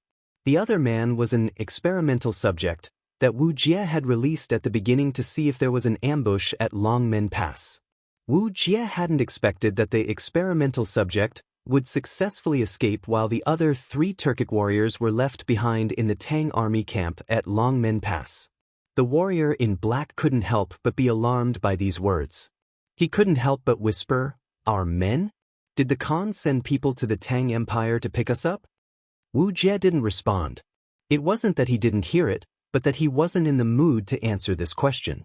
Right now, his mind was full of Li Zishuan. To be more precise, he was thinking about Li Zishuan's last counterattack. During the time he escaped from Longmen Pass, Wu Jie had already deduced countless times in his mind, but the result of each deduction indicated that after Li Zishuan was knocked down by him, it was impossible for Li Zishuan to prepare a second round of attacks in such a short time. This was because Li Zishuan was only at Grand Master middle stage, so it was impossible for his true qi to be so vigorous. The only explanation was that Li Zishuan had recovered 50 to 60% of his true qi during the short time he was entangled by the Tang army. But how was that possible? This kind of recovery speed was something that even Wu Jie himself couldn't achieve, so how could Li Zishuan, who was only at Grand Master middle stage, do it? The more he thought about it, the more he couldn't understand, so Wu Jie had no choice but to give up. But what made him feel regretful was that the books and confidential information he had stolen from Yanhuang College with great difficulty had been cut open by Li Zishuan's returning to origin. This meant that his mission to infiltrate the Tang Empire had completely failed. This made Wu Jie very unwilling to accept. 10 days ago, Han Lijing had seen several Turkic warriors sneaking into the Tang Empire on Mount Baishan, and Wu Jie was among them. At the end of June, a locust plague had broken out in the Guangzhou region of the Tang Empire. Shili Khan saw this as an opportunity, so he sent Wu Jie to infiltrate the Tang Empire to see if there were any good opportunities. After entering the Tang Empire, Wu Jie had originally planned to go straight to Chang'an City, but along the way, he had heard many people talking about how Li Zishuan had led the Sky Rooster Brigade to eliminate locusts in the northern provinces. In fact, the Turks had many spies in the Tang Empire, so Wu Jie naturally knew about Li Zishuan, a rising star in the Tang Empire. So when he heard that Li Zishuan had gone north to eliminate locusts, he immediately had an idea to weaken the Tang Empire's strength and strengthen the Turks' national strength. That was to sneak into Yanhuang College, steal all the engineering books and information, and bring them back to the Turks to slowly study. Wu Jie had been patiently waiting for a good opportunity to sneak into the college, and he hadn't expected that it would really happen. On the 3rd day after he arrived at Yunshan, the bearded man bid farewell to Li Gang, Wang Ji, and the other Yanhuang College teachers and left Yunshan, saying that he was going out to sea. In just a few days, Yunshan, which had originally been guarded by 3 grandmasters, only had Mo Huai as its sole grandmaster. Wu Jie believed that it was time to sneak into Yanhuang College. But in order to ensure that nothing went wrong, he had patiently observed the surroundings of Yunshan for several days, and after confirming that there was no danger, he had chosen to sneak into the college last night to steal the books. But he hadn't expected that after stealing the books, on the way back to the Turks, he would encounter Li Zishuan's ambush. It had to be known that he and the 4 Turkic warriors he had brought with him were all riding 2 horses, and they had been rushing through the night. It wouldn't be an exaggeration to say that their speed was much faster than the speed of the messengers from Chang into the northern provinces and counties. Looking at it this way, at first, he had schemed against Li Zishuan, but later on, Li Zishuan had schemed against him, and in the end, the 2 of them had fought to a draw. Thinking of this, Wu Jie's eyes couldn't help but become dignified. In his heart, he thought that Li Zishuan would definitely become the greatest enemy of the Turks in the future. Kills. Sure enough, by the time Wu Jie arrived at Horse Dipper Pass, the 2 sides had already engaged in a fierce battle. Xianxia was truly worthy of being a Turkic general. After breaking through Yanmen Pass, he had broken through Yonghe Pass as quickly as possible, and now he had arrived at Horse Dipper Pass before Wu Jie. Hiya! Hearing the battle cries in front of him, Wu Jie understood that reinforcements had arrived, and he quickly urged his horse forward. General Xianxia, quickly give the order to retreat to the grasslands. The Tang army should be here soon. Arriving in front of Xianxia, Wu Jie ordered in a hoarse voice. Xianxia nodded subconsciously, but then he suddenly remembered something and hurriedly asked, Imperial teacher, I heard in the letter that you stole a lot of books from Yanhuang College. Where are those books now? Wu Jie's face sank, and he turned around and said, Li Zishuan set up an ambush at Dragon Gate Pass, and those books were taken back by him. What?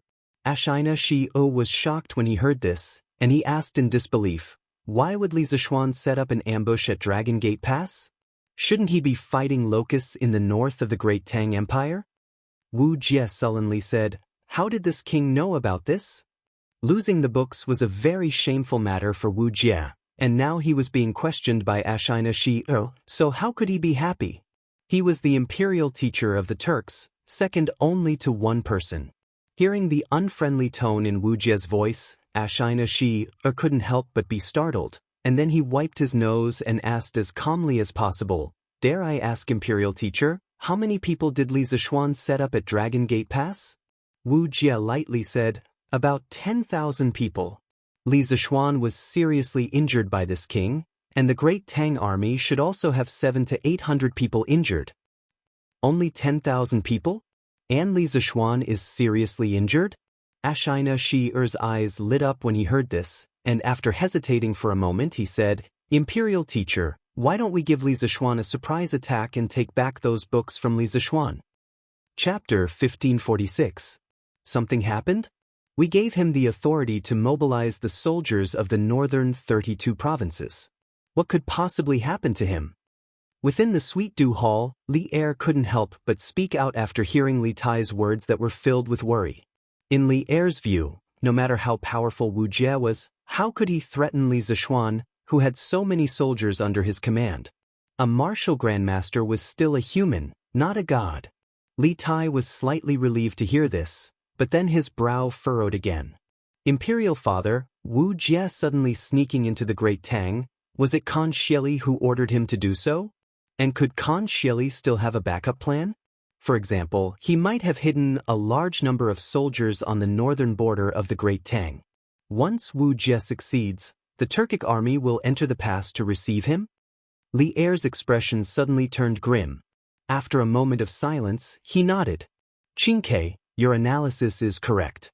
This situation is extremely likely. It should be that Li Zishuan has made many divine weapons for the Great Tang in the past year. After Xieli heard about it, he sent Wu Jie, a martial grandmaster, to sneak into Cloud Mountain to steal. This way, Xieli must have a backup plan. I really didn't expect that Xieli, a fierce and ruthless character, would send someone to do such a shady business. Li Er couldn't help but slam the table and stand up. Li Tai stood up and clasped his hands. Imperial father, if this is really the case, then Yamacho's situation is not good. This afternoon, Your Eminence and the other generals calculated that Wu Jie would most likely arrive at Longmen Pass in the evening. Mountain Chieftain is an intelligent man and should have been able to guess Wu Jie's route, but time is tight. Even if he can transfer soldiers from Bing province, it would be impossible for him to gather more than 50,000 soldiers in such a short amount of time. If Wu Jie and the Turkic soldiers lying in ambush in the Great Tang's territory work together, Mountain Chieftain leading a lone army at Longmen Pass will not be able to stop Wu Jie from fleeing north. The little fatty who had wanted to compete with Li Zishuan back then was now racking his brains and thinking about Li Zishuan's safety. It had to be said that Li Zishuan had a special kind of charisma. Charisma? How could Li Er not understand what Li Tai was talking about? Li Zishuan was the most promising talent of the Great Tang's younger generation. He didn't want anything to happen to Li Zishuan, but what else could he do? At this moment, Li Zishuan was several hundred li away from the capital. If something were to happen, it would have already happened. Thinking of this, Li Er couldn't help but walk back and forth in front of the hall with his hands behind his back. Beep beep beep. At this moment, the telegraph on the small square table beside Li Tai suddenly beeped. Swish, swish. Both father and son turned their gazes to the telegraph at the same time. Soon, Li Tai came back to his senses. He quickly picked up a pen and paper and began to record.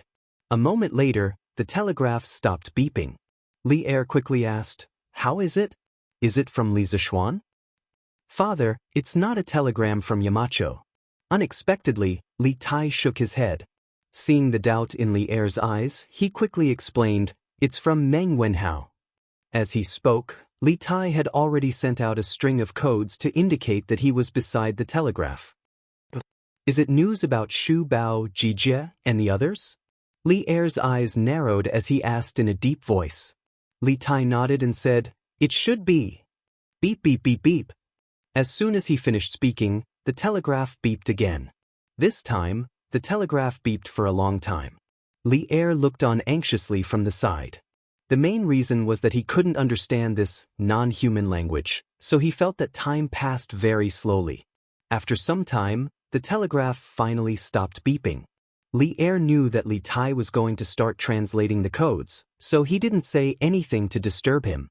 However, as Li Tai compared the translated codes to the codebook, his expression gradually became serious. Seeing this, Li Er's heart sank. He quickly asked, "Qingke, is there a change in the situation at the front line?" Li Tai took the paper with the translated report and stood up. With a solemn expression, he said, "Imperial Father, General Qin's army has already arrived at Puzhou. Just a moment ago, the scouts at the front sent news that the Turkic army of 50,000 is attacking Yanmen Pass. Yanmen Pass has been broken, and the armies of Yunzhou, Daizhou, Yuzhou, and Shuozhou have all moved to stop the Turkic army from continuing south." "What? The Turkic army of 50,000 broke through Yanmen Pass?" Li Er's expression changed. He rushed in front of Li Tai and asked, "Then what about Li Zishuan? Did he stop Wu Jie and take back the information about Yanhuang College?" Li Tai handed over the paper with both hands and said, replying to father, "Wenhao said that the situation at Yanmen Pass is still unknown. General Qin and his troops are marching through the night towards Yanmen Pass. They are estimated to arrive at Yanmen Pass in the middle of the night." When the provincial governors of the 4 provinces in the north found out that Yanmen Pass had been breached, they dispatched many messengers riding fast horses down south, telling the various provincial governments to make preparations to guard against the Tujue. Therefore, although the army led by Qin Qiong, Qing Yaojin, and Yuqi Jingde were still in Puzhou, the scouts they sent out were able to receive the news that Yanmen Pass had been breached in the north. Could immediately send a message to Shu Bao. "No matter what, we can't let the Turkic army receive Wu Jie and take the books out of Great Tang." Li Er's face was as calm as water as he nodded and ordered. Li Er wasn't worried about an army of 50,000 Turks entering the Great Tang. After 2 years of recuperation, the Great Tang could be considered a powerful army. It was impossible for a mere 100,000 Turks to reach Chang, and in the 9th year of Wuda to happen again. His main concern was that after receiving Wu Jie, the Turks would flee back to the steppe with the Academy's secrets. If that really happened, the Academy's secrets would truly be lost. "Yes, Father." Li Tai replied and quickly sat down beside the telegraph machine to continue sending messages. A few hundred li away from Chang and Baoding County in Puzhou, both sides of the official road were filled with soldiers. They were taking a temporary rest. General Qin, His Majesty wants us to rush to Longmen Pass. We can't let the Turkic army meet up with Wu Jie and take the books out of Great Tang. Meng Wenhao took out a piece of paper and cupped his hands in front of Qin Qiong and Yu Qigong. Qin Qiong couldn't help but nod. His Majesty can also see that Wu Jie will definitely pass through Longmen Pass. Since that's the case, let's continue our march. We must reach Longmen Pass within 4 hours. Not only were Li Er, Li Jing, and the others able to predict that Wu Jie might encounter Li Zishuan at Dragon Gate Pass, Qin Qiong, Qing Yaojin, Yu Qijingde, and the others, who had experienced hundreds of battles, could also predict this. Therefore, the route of their army was very clear. After leaving Chang and city, they went straight to Dragon Gate Pass, basically taking no detours. That's right. Military intelligence is like fire, and time waits for no one. Come, pass on my order.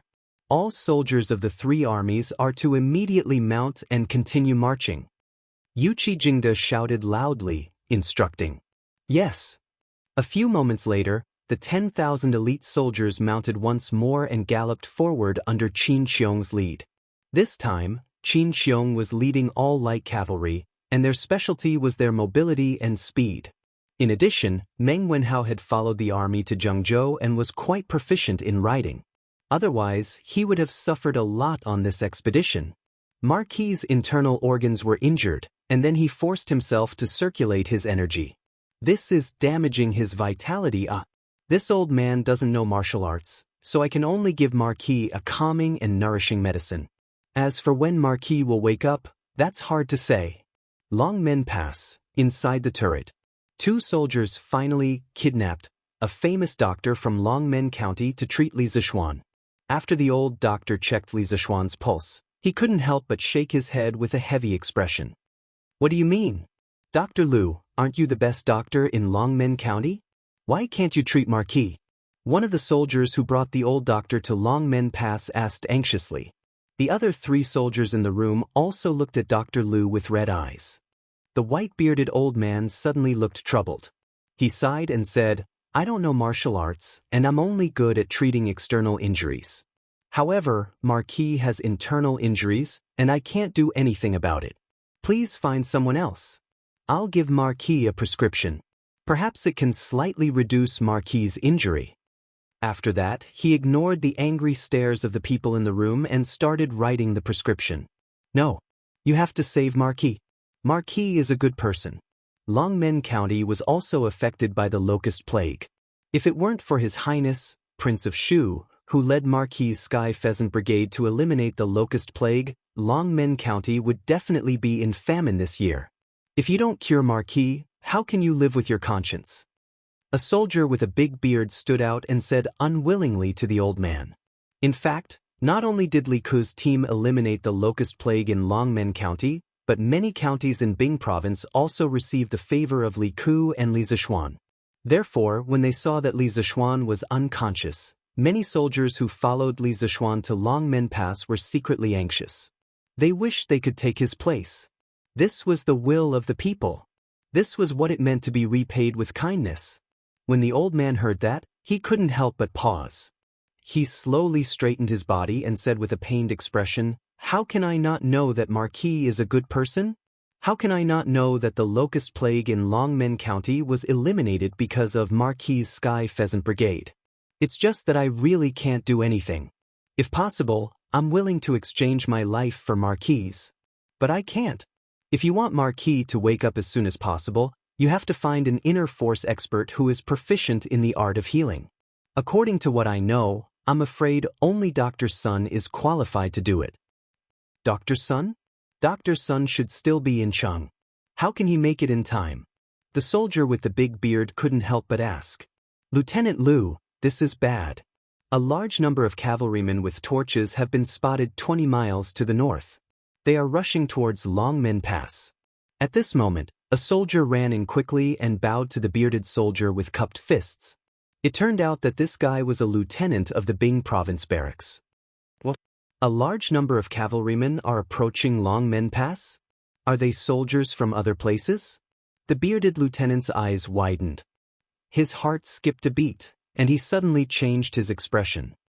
I can't see clearly which place they are from, but their marching speed is very fast.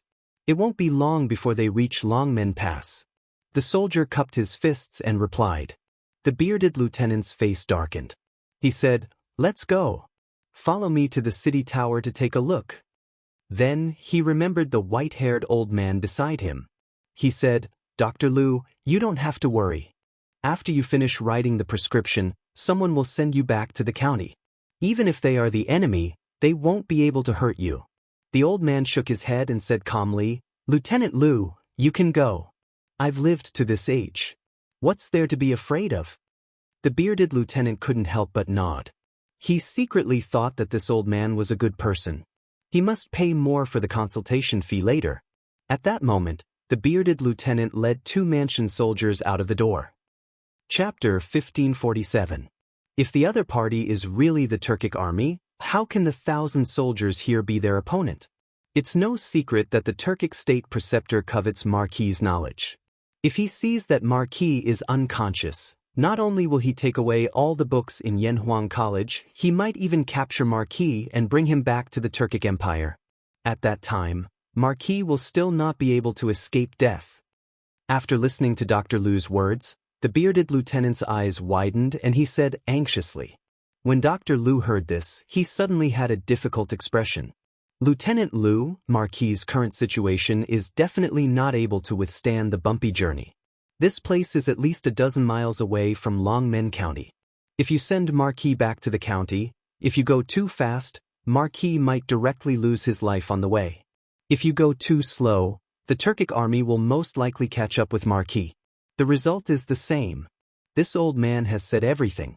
As for how to decide, I ask Lieutenant Liu to think thrice before you act. The bearded lieutenant opened his mouth and was so anxious that he almost cursed. In this situation, if he stayed, he would definitely die. If he escaped, he would also definitely die. It wasn't an exaggeration to call it a hopeless situation. What choice did you ask him to make? What thrice? Even if he thought 100 times, he still couldn't do it. In addition, not only did Li Zishuan have a high position and power, but he was also deeply loved by the people of the Tang Empire. When it came to the life and death of Li Zishuan, the bearded lieutenant really didn't dare to take the risk. Just think about it. If Li Zishuan died because of his wrong decision, not only would Li Er and the people of the world not forgive him, he wouldn't be able to get past himself. Therefore, at this time, the bearded lieutenant was hesitant. Speaking of which, if he had to risk his own life, he wouldn't hesitate to do it. He wasn't afraid of death. "Lieutenant, this subordinate has a plan." Just when the bearded lieutenant was as anxious as an ant on a hot pan, the soldier who came to report suddenly said, "Oh, plan. Say it quickly. What time is it now? Bai Qi, you still want to keep me in suspense?" When the bearded lieutenant heard this, he resisted the urge to slap the back of the latter's head. "Lieutenant, I just remembered." The soldier shrunk his neck and quickly said, "Lieutenant, there is a cellar under the Longmen Pass. We can hide Marquis in the cellar and send someone to look after him. This way, even if we all die in battle, the Turkic army might not be able to find Marquis." Cellar? There was a cellar under the Dragon Gate? Why didn't I know about it? The bearded lieutenant said in surprise. They were all soldiers from Bing Province's Jichong House. They had never been to Longmen Pass before, so they naturally didn't know the specific situation here. The soldier named Bai Qi replied, "Lieutenant, my cousin used to be stationed at Longmen Pass. Of course, I know the situation here. We can hide Marquis in the cellar. This way, the Turkic army won't find him and Marquis won't be injured. Furthermore, Provincial Governor Hong and Fong Kenjun led people to chase after Wuxia. If those torches really belonged to the Turkic army, Kenjun and the others would definitely see them. They might even be rushing over to Longmen Pass right now. As long as we can hold on until Kenjun and the others return, we have hope of holding on until reinforcements from other places arrive." Hearing this, the bearded lieutenant couldn't help but nod and say, "Good. We will immediately move Marquis to the cellar.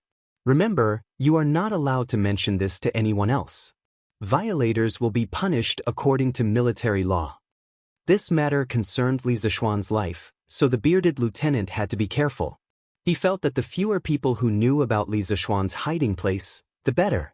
It wasn't that he didn't trust the other soldiers outside, but he was worried that some people would be threatened by the Turkic army and be forced to reveal Li Zishuan's whereabouts.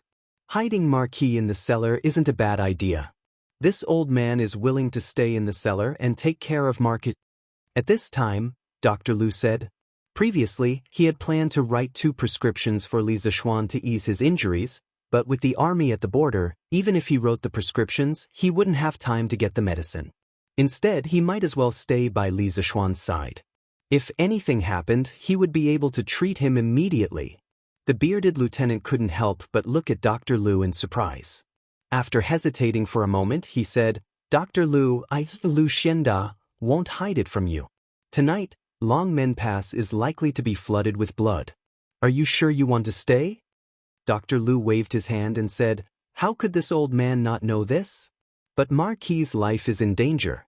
If this old man abandons him, not only will I be a doctor in vain, I will also be a human. Anyway, this old man is already so old. If the Turkic army wants to kill me, then kill me. If this old man can save Marquis's life, this old man will have no regrets." When Lieutenant Lu Xianda heard this, he couldn't help but be slightly moved. He solemnly bowed to Dr. Lu and said, "Dr. Lu is benevolent and righteous. If this old man is lucky enough to survive this battle, he will definitely repay today's kindness in the future." Dr. Lu saved Li Zishuan, which was a disguised redemption for him. Of course, he was grateful from the bottom of his heart. "Lieutenant Lu is too polite. This is what I should do," Dr. Lu said as he cupped his hands in return. Lu Xianda nodded and no longer talked nonsense. Several people carefully helped Li Zishuan up from the bed and prepared to send him to the cellar. "Lieutenant, these books from Yanhuang College, should we also move them to the cellar?" Sergeant Li Zishuan followed behind them. At this time, he glanced at the pile of books on the square table in the room. They were the books that Li Zishuan had taken from Wuxia. He quickly asked. Lu Xianda's figure paused and said with a serious expression, "Move. Of course we have to move them. These precious books from Yanhuang College must not be taken away by the Turks." In fact, Lu Xianda wanted to burn all these books because burning them was the safest way. However, without Li Zishuan's permission, he didn't have the courage to burn these books. Yes. Lieutenant, the Turks are here." After about 15 minutes, Lu Xianda stood on the tower again. The torches in the north were less than 3 miles away from Longmen Pass. Lu Xianda's eyes narrowed. He turned around and looked at the more than 1,000 soldiers behind him and shouted, "Everyone listen to me. Tonight, we will defend Longmen Pass with our lives. We are not fighting alone. As long as we can hold on for a few minutes, our reinforcements will arrive. At that time, everyone will have a share of the credit for defending Longmen Pass." 1,000 soldiers against at least 30 to 40,000 soldiers would definitely be weaker. In order to stabilize the soldiers' morale, Lu Xianda could only say so. In fact, he didn't even know if there would be reinforcements. "We will defend Longmen Pass with our lives." The soldiers didn't know this. When they heard Lu Xianda's solemn vow, they all responded with vigor. "Lieutenant, look, are those Adjunct Fang's men?" Bai Qi pointed to the northeast and shouted. Lu Xianda quickly turned around and took a closer look. He saw a black torrent about a mile away from the Dragon Gate. It was rushing toward the Dragon Gate at a high speed. They were too far away and this group of people didn't have any torches. Therefore, they didn't notice that there was an army in front of the Torch Army. "It's Adjunct Fang. It must be them." Adjunct Fang and Provincial Governor Hong are very familiar with this official road. They can march with a little moonlight, but the Turks are definitely not like them. Therefore, this group of people must be Adjunct Fang and his men. Lu Xianda said excitedly. Bang bang bang. As the army continued to approach, It didn't take long for some sharp-eyed soldiers to see the appearances of some of the people in the army under the faint moonlight. Someone cheered, "Adjunct Fang! It's Adjunct Fang! Adjunct Fang is back! Longmen Pass is saved! Open the city gate!" Lu Xianda also saw it clearly at this time and ordered decisively. Soon, 2 soldiers bowed and ran down the city tower to open the city gate. Bang bang bang. After a while, the army finally arrived at Longmen Pass. Seeing the city gate open, they galloped into the pass without hesitation. "Quick! Close the city gate! The Turk army is coming this way." The leader of the army was indeed Fang Gongting. Seeing that everyone had entered the pass, Fang Gongting shouted anxiously. "Creak!" Naturally, there were soldiers who went to close the city gate. Lu Xianda went up and bowed to Fang Gongting and Hong Wenxing. Then he asked, "Adjunct Fang, why are you back? Let's talk at the side." Fang Gongting wiped away his sweat and began to walk up the stairs. As he walked, he said, "Adjunct Fang and I followed Wuxia. Governor Hong and I pursued Wuxia the entire way, but we didn't expect that just as we were about to reach Mado Pass, we would discover that the Turkic army was fighting with the soldiers of the Bing province barracks. I originally wanted to go to their aid, but by the time we arrived, the battle was already nearing its end. Moreover, not long after, Wuxia and that Turkic general mounted their horses and prepared to continue south. Governor Hong and I immediately ordered the army to turn around and return as quickly as possible. So that's how it was." Hearing this, Lu Xianda nodded thoughtfully. Fang Gongting hesitated for a few moments before continuing. "I also heard some bad news. Yanmen Pass has been breached, and Commandant Su has most likely been killed." "What?" "Yanmen Pass has been breached." When Lu Xianda heard this, his face was filled with shock. Fang Gongting, his face sorrowful, nodded and softly said, "It was breached tonight." Lu Xianda was dumbfounded. Hong Wenxing asked, "How are Marquis injuries? Where are they now?" Lu Xianda frowned and thought for a moment before replying, "Marquis is seriously injured and unconscious. This general has already invited the best doctor in Longmen County to treat him. However, Marquis injuries are mainly internal, so the doctor can't do anything about it. He can only temporarily alleviate Marquis pain. Marquis can't be shaken right now. To prevent any accidents, I have already sent Marquis to a quiet place nearby. Once the Turkic army is fended off, we will invite famous doctors to treat Marquis." Hong Wenxing's expression turned solemn as he muttered, "His injuries are actually so serious? It seems that we have to win this battle." Chapter 1548. Arrows shot out, logs and stones tumbled down, and the area in front of Longmen Pass quickly turned into a scene of carnage. Hundreds and thousands of Turkic soldiers fell at the foot of the gate tower. The sounds of charging and miserable howls mixed together, and the originally quiet night sky was no longer peaceful. In a village near Longmen Pass, the villagers who were sleeping soundly were woken up by the loud battle cries. They went out and saw flames in the direction of Longmen Pass. They panicked. "There's a battle! There's a battle at Longmen Pass. Are the Turks here? Quick, mother of the children, quickly take the children out and escape to the county. Master, are you crazy? Longmen County's gate is already closed. What's the point of us escaping there? Then let's escape to the mountains. Otherwise, when the Turks enter the village, they'll definitely capture us and send us to the grassland to work as laborers. Yudizhuang, what are you waiting for? There's a battle at Longmen Pass. Grab your weapons and go help out at Longmen Pass." "Li Jing, you want to go to Longmen Pass? What if the Turks are attacking Longmen Pass?" "Turks? If they're Turks, we have to go. Do you know who the general guarding Longmen Pass is? Who was the one who saved our village? It's Marquis' Sky Rooster Brigade. If you don't help Marquis today, I'll see if you can live with your conscience." "What? Marquis is at Longmen Pass? How is that possible? Why not? Rengui went hunting in the mountains today and met Marquis on the way. Marquis was leading an army to enter Longmen Pass. Now that someone is attacking Longmen Pass, Marquis must be in danger. If you're a man, grab your weapons and follow me to help Marquis. As for the women and children, run to Yamacho to hide. So, isn't that Rengue? Rengue, where are you going? Wait for us to go together. Xiu Village. This was Shui Rengue's hometown, Longmen County Xiu Village in Jiang Province. Shui Rengue had long heard the battle cries from afar. At this moment, he had already carried his bow, feather arrows, and modeo on his back and walked quickly towards the village entrance. Hearing someone calling him, he stopped in his tracks and turned to look at the burly man. He replied, Gao Lijing, I'm going to Longmen Pass to take a look. Tell the villagers to bring along hunting bows if they have one. It's the best thing to use to defend the city. Besides, Uncle Yu, with Marquis around, the Longmen Pass won't be breached. The army from the county will be here soon. You don't have to rush Aunt Yu and the rest into the mountains. It's not safe in the mountains at this time of the night. After saying that, Shui Rengue did not care about what the two of them thought. He immediately turned around and rushed towards the Dragon Gate.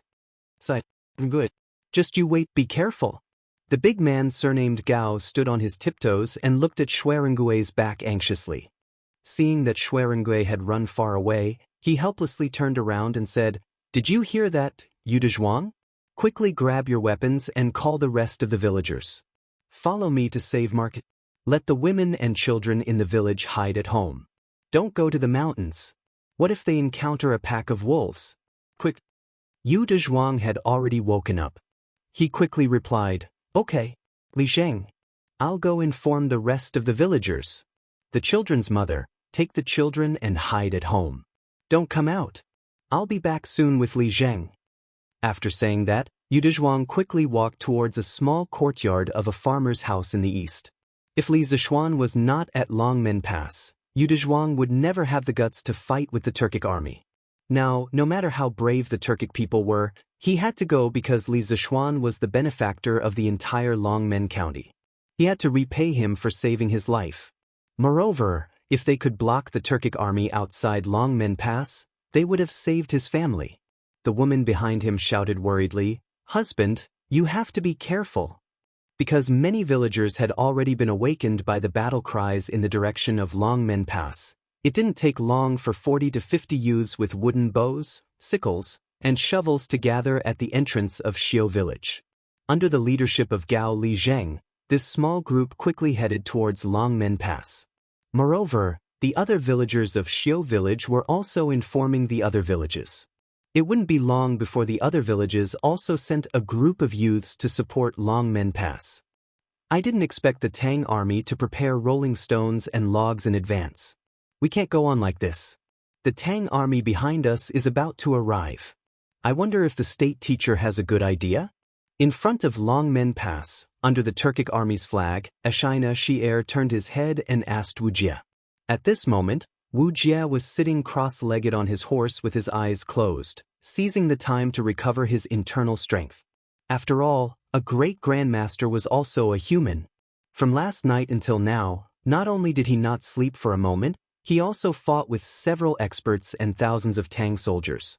Whether it was internal strength or mental strength, he had consumed a lot. If it was any other person, they definitely wouldn't be able to last until now.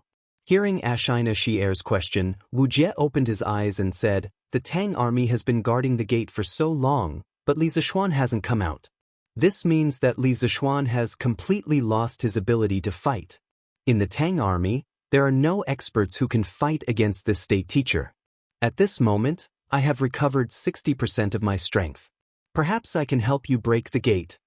Wu Jie understood Ashina Shi'er's meaning. He was now the strongest person in the Turkic army. In this battle of life and death, he couldn't just sit back and do nothing. Besides, now that Longmen Pass didn't have the little monster, Li Zishuan, as a threat, he could be even more unscrupulous.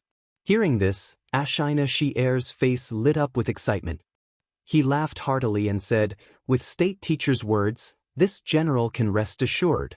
After we take back the books of Yanhuang College and kidnap the Marquis of Yong, and Ashina Shi'er will definitely ask the Khan for a reward for state teacher.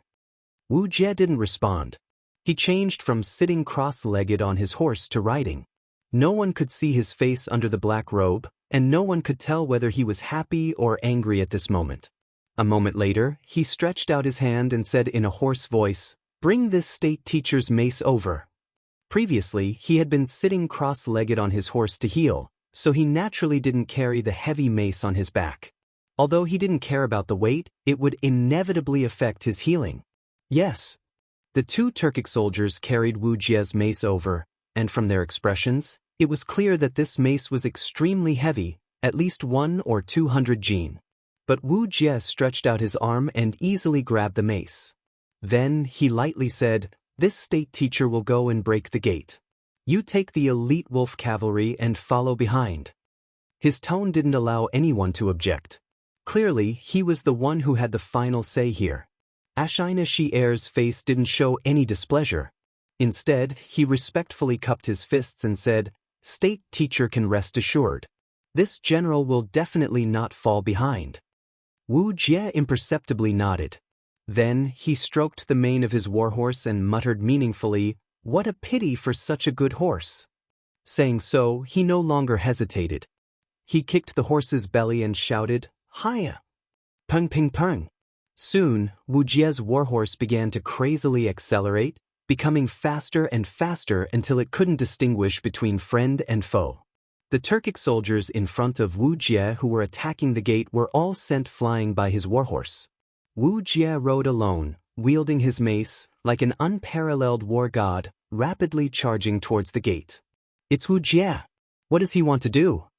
On the city gate tower, Lu Xianda quickly noticed Wu Jie charging out of the Turkic army and was somewhat surprised and puzzled. Standing next to him, Fang Gongting took a closer look and suddenly paled. "He wants to break the gate quick.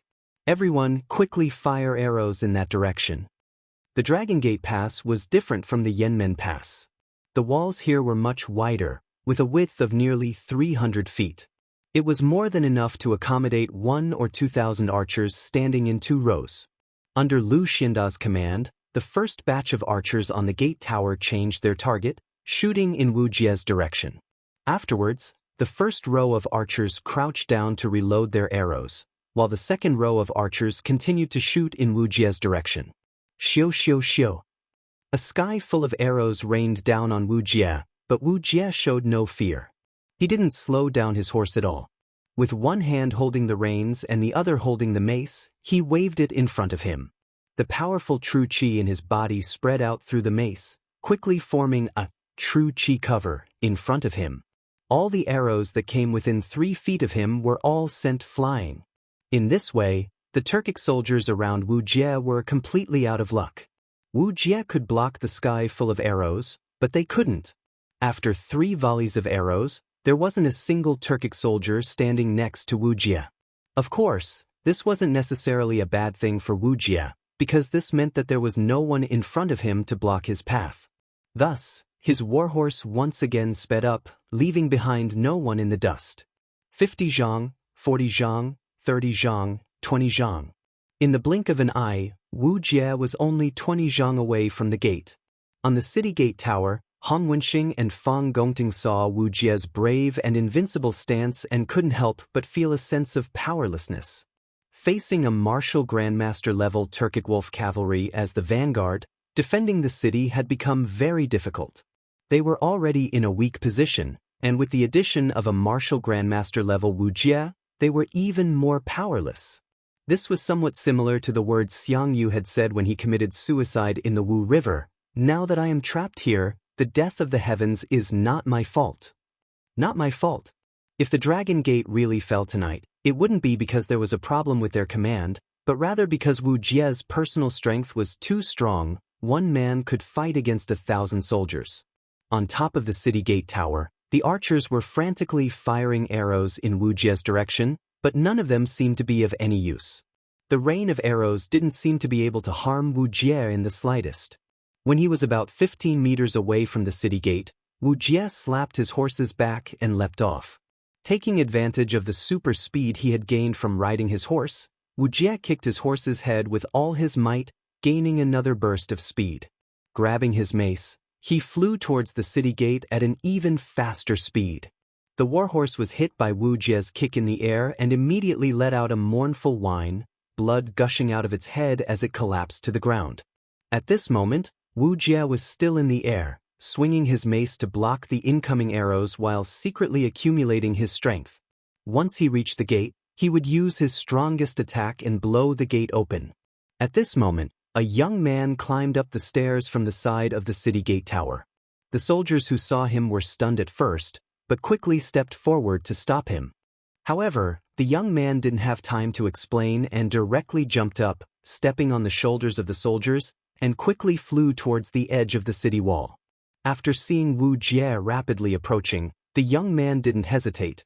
While in the air, he knocked an arrow and aimed at Wu Jie. Xiu xiu xiu.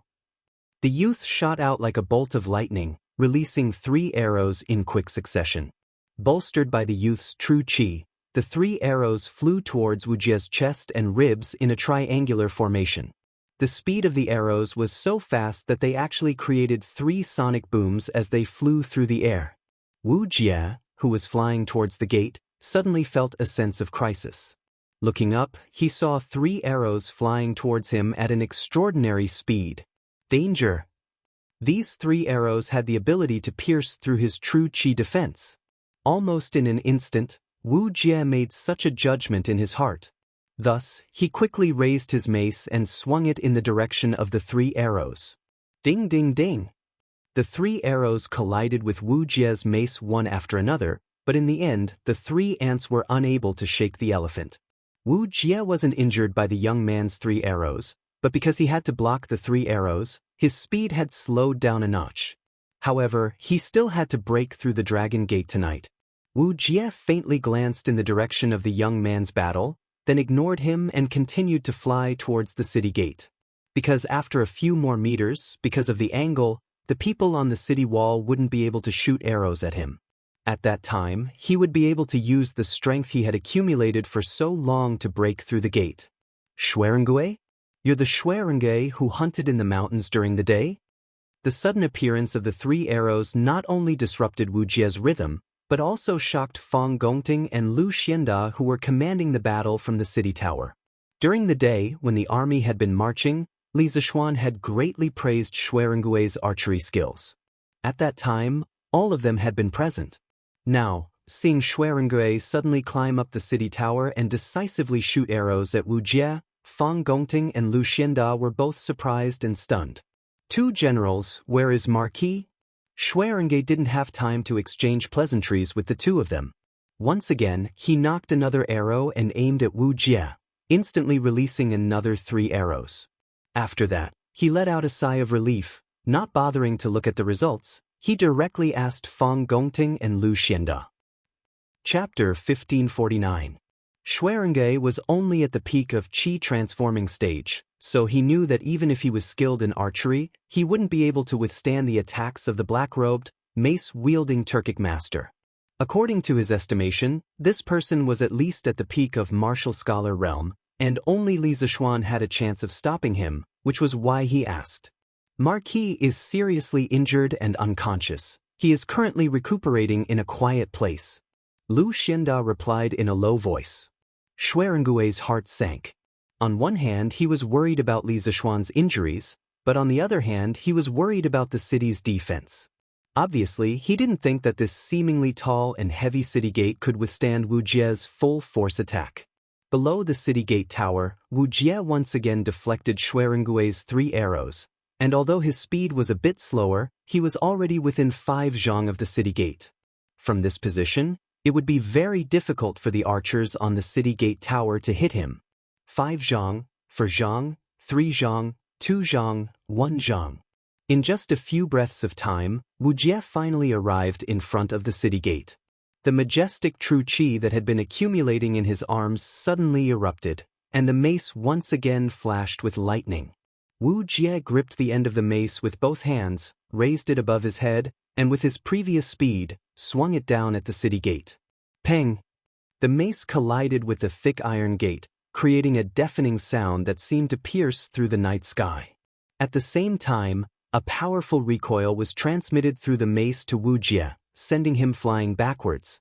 On the city gate tower, Xuerengui, Hong Wenxing, Fang Gongting, Lu Xianda, and the others only felt the tower shake under their feet, and the sound of the collision almost pierced their eardrums. Those with weaker cultivation couldn't help but cover their ears, but many of them were bleeding from the corners of their mouths. From this, it could be seen how terrifying Wu Jie's full-force attack was. However, this wasn't important. The most important thing right now was the situation of the city gate. If the city gate was broken, then the Tang army on the city wall would face the merciless slaughter of the Turkic wolf cavalry. On the other hand, if the city gate wasn't broken, Fang Gongting, Hong Wenxing, and the others could hold on until reinforcements arrived. Damn it! Which little brat dares to ruin this imperial teacher's plans? The first person to see the situation of the city gate was none other than Wu Jie. Wu Jie was sent flying back over 200 meters by the powerful rebound force from the city gate, barely managing to stabilize himself. After all, the effect of force was reciprocal. No matter how much force his mace exerted on the city gate would reflect the same amount of force back to him. After Wu Jie stabilized himself, he saw that the dragon gate was on the verge of collapsing, but it hadn't completely collapsed. Wu Jie couldn't help glancing over at Xuerengui with an ugly expression as he muttered under his breath. According to Wu Jie's previous charging speed, this mace infused with all his true qi should have been able to break open the dragon gate without a problem. However, Xuerengui's consecutive 3 arrows had slowed down his speed by 20%, so the impact of the mace was naturally weakened by 20%. Therefore, although the dragon gate was on the verge of collapse, it hadn't collapsed yet. If it weren't for Xuerengui's sudden appearance, the dragon gate really might have been blown open by Wu Jie's mace. It's not broken. Join the army, the gate hasn't been broken. In the Tang army camp, a soldier quickly went down to check the situation of the city gate. When he found that the gate hadn't been broken, he quickly went up the tower to report to Fang Gongting and Hong Wenxing. It hasn't been broken, that's good. Fang Gongting nodded happily. Wu Jie's mace had left a lingering fear in his heart. At that time, he could feel the city wall under his feet shaking. Now that he knew the gate hadn't been broken, he couldn't help but breathe a sigh of relief. But the next words of the messenger soldier made Fang Gongting unhappy. Join the army, the gate is shaking. I don't think it can withstand Wu Jie's second attack. What? Fang Gongting almost vomited blood. After a moment of depression, he quickly ordered, "Quick! Send people to reinforce the gate. Pile up all the heavy objects behind the gate. We can't let Wu Jie break it. Join the army." The messenger soldier cupped his fists and turned to leave. "Maryi, if you're fine, how could those Turks be so arrogant in my Tang Empire? Please get better quickly, nothing must happen to you." On the other side, in the cellar below the Longmen Pass, Dr. Lu also heard the deafening sound of Wu Jie's mace breaking the gate. He got up and looked at Li Zixuan, who was lying on the straw couch with his eyes closed, and anxiously muttered to himself. He wasn't afraid of death, but he was worried that after the Turks broke the gate, not only would they kill and loot the nearby villages, causing great suffering, he was also worried that the Turks would carry out a carpet search to find this place and capture Li Zixuan.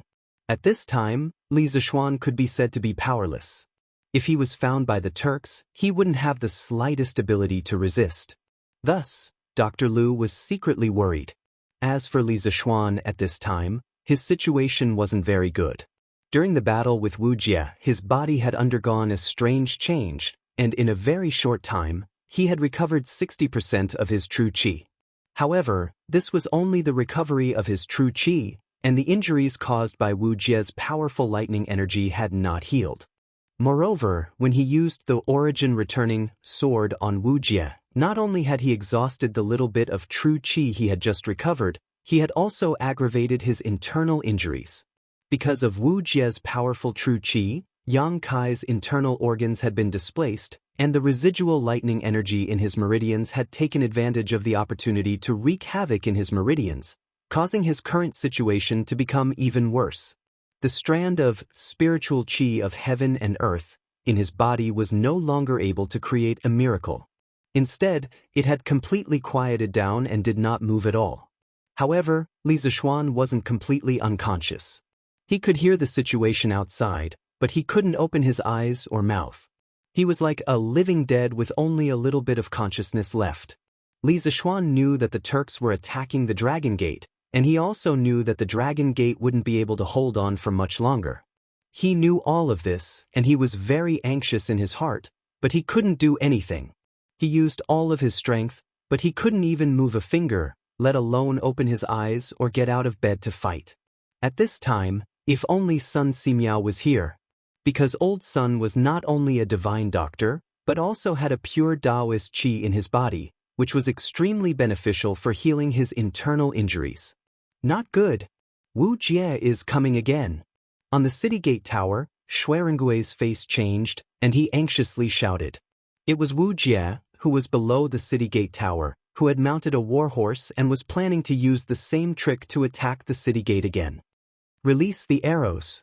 Quickly release the arrows. Prepare the rolling stones and logs. As soon as Wu Jie gets close to the city gate, push them down. Fang Gongting's face suddenly became extremely ugly. The Dragon Gate was already on the verge of collapse after Wu Jie's first attack. If Wu Jie knocked it down a second time, how could the gate withstand it? Join the army. Wu Jie's bravery also made the soldiers on the city gate tower a little scared, but they were all soldiers, and they had an innate instinct to obey orders. Hearing Fang Gongting's order, everyone braced themselves, overcame the fear in their hearts, and rushed towards Wu Jie's direction, drawing their bows and launching another attack. Xuerengue also didn't stay idle. He once again raised the big iron bow in his hand, knocked an arrow, and directly pulled the bowstring. With a xiao sound, an arrow whistled through the air and flew towards Wu Jie. Xuerengue didn't stop and continued to knocking the bowstring, drawing the bow, and shooting. All of these movements were done in one breath, and only after shooting 3 arrows in succession did he stop for a moment and take a deep breath.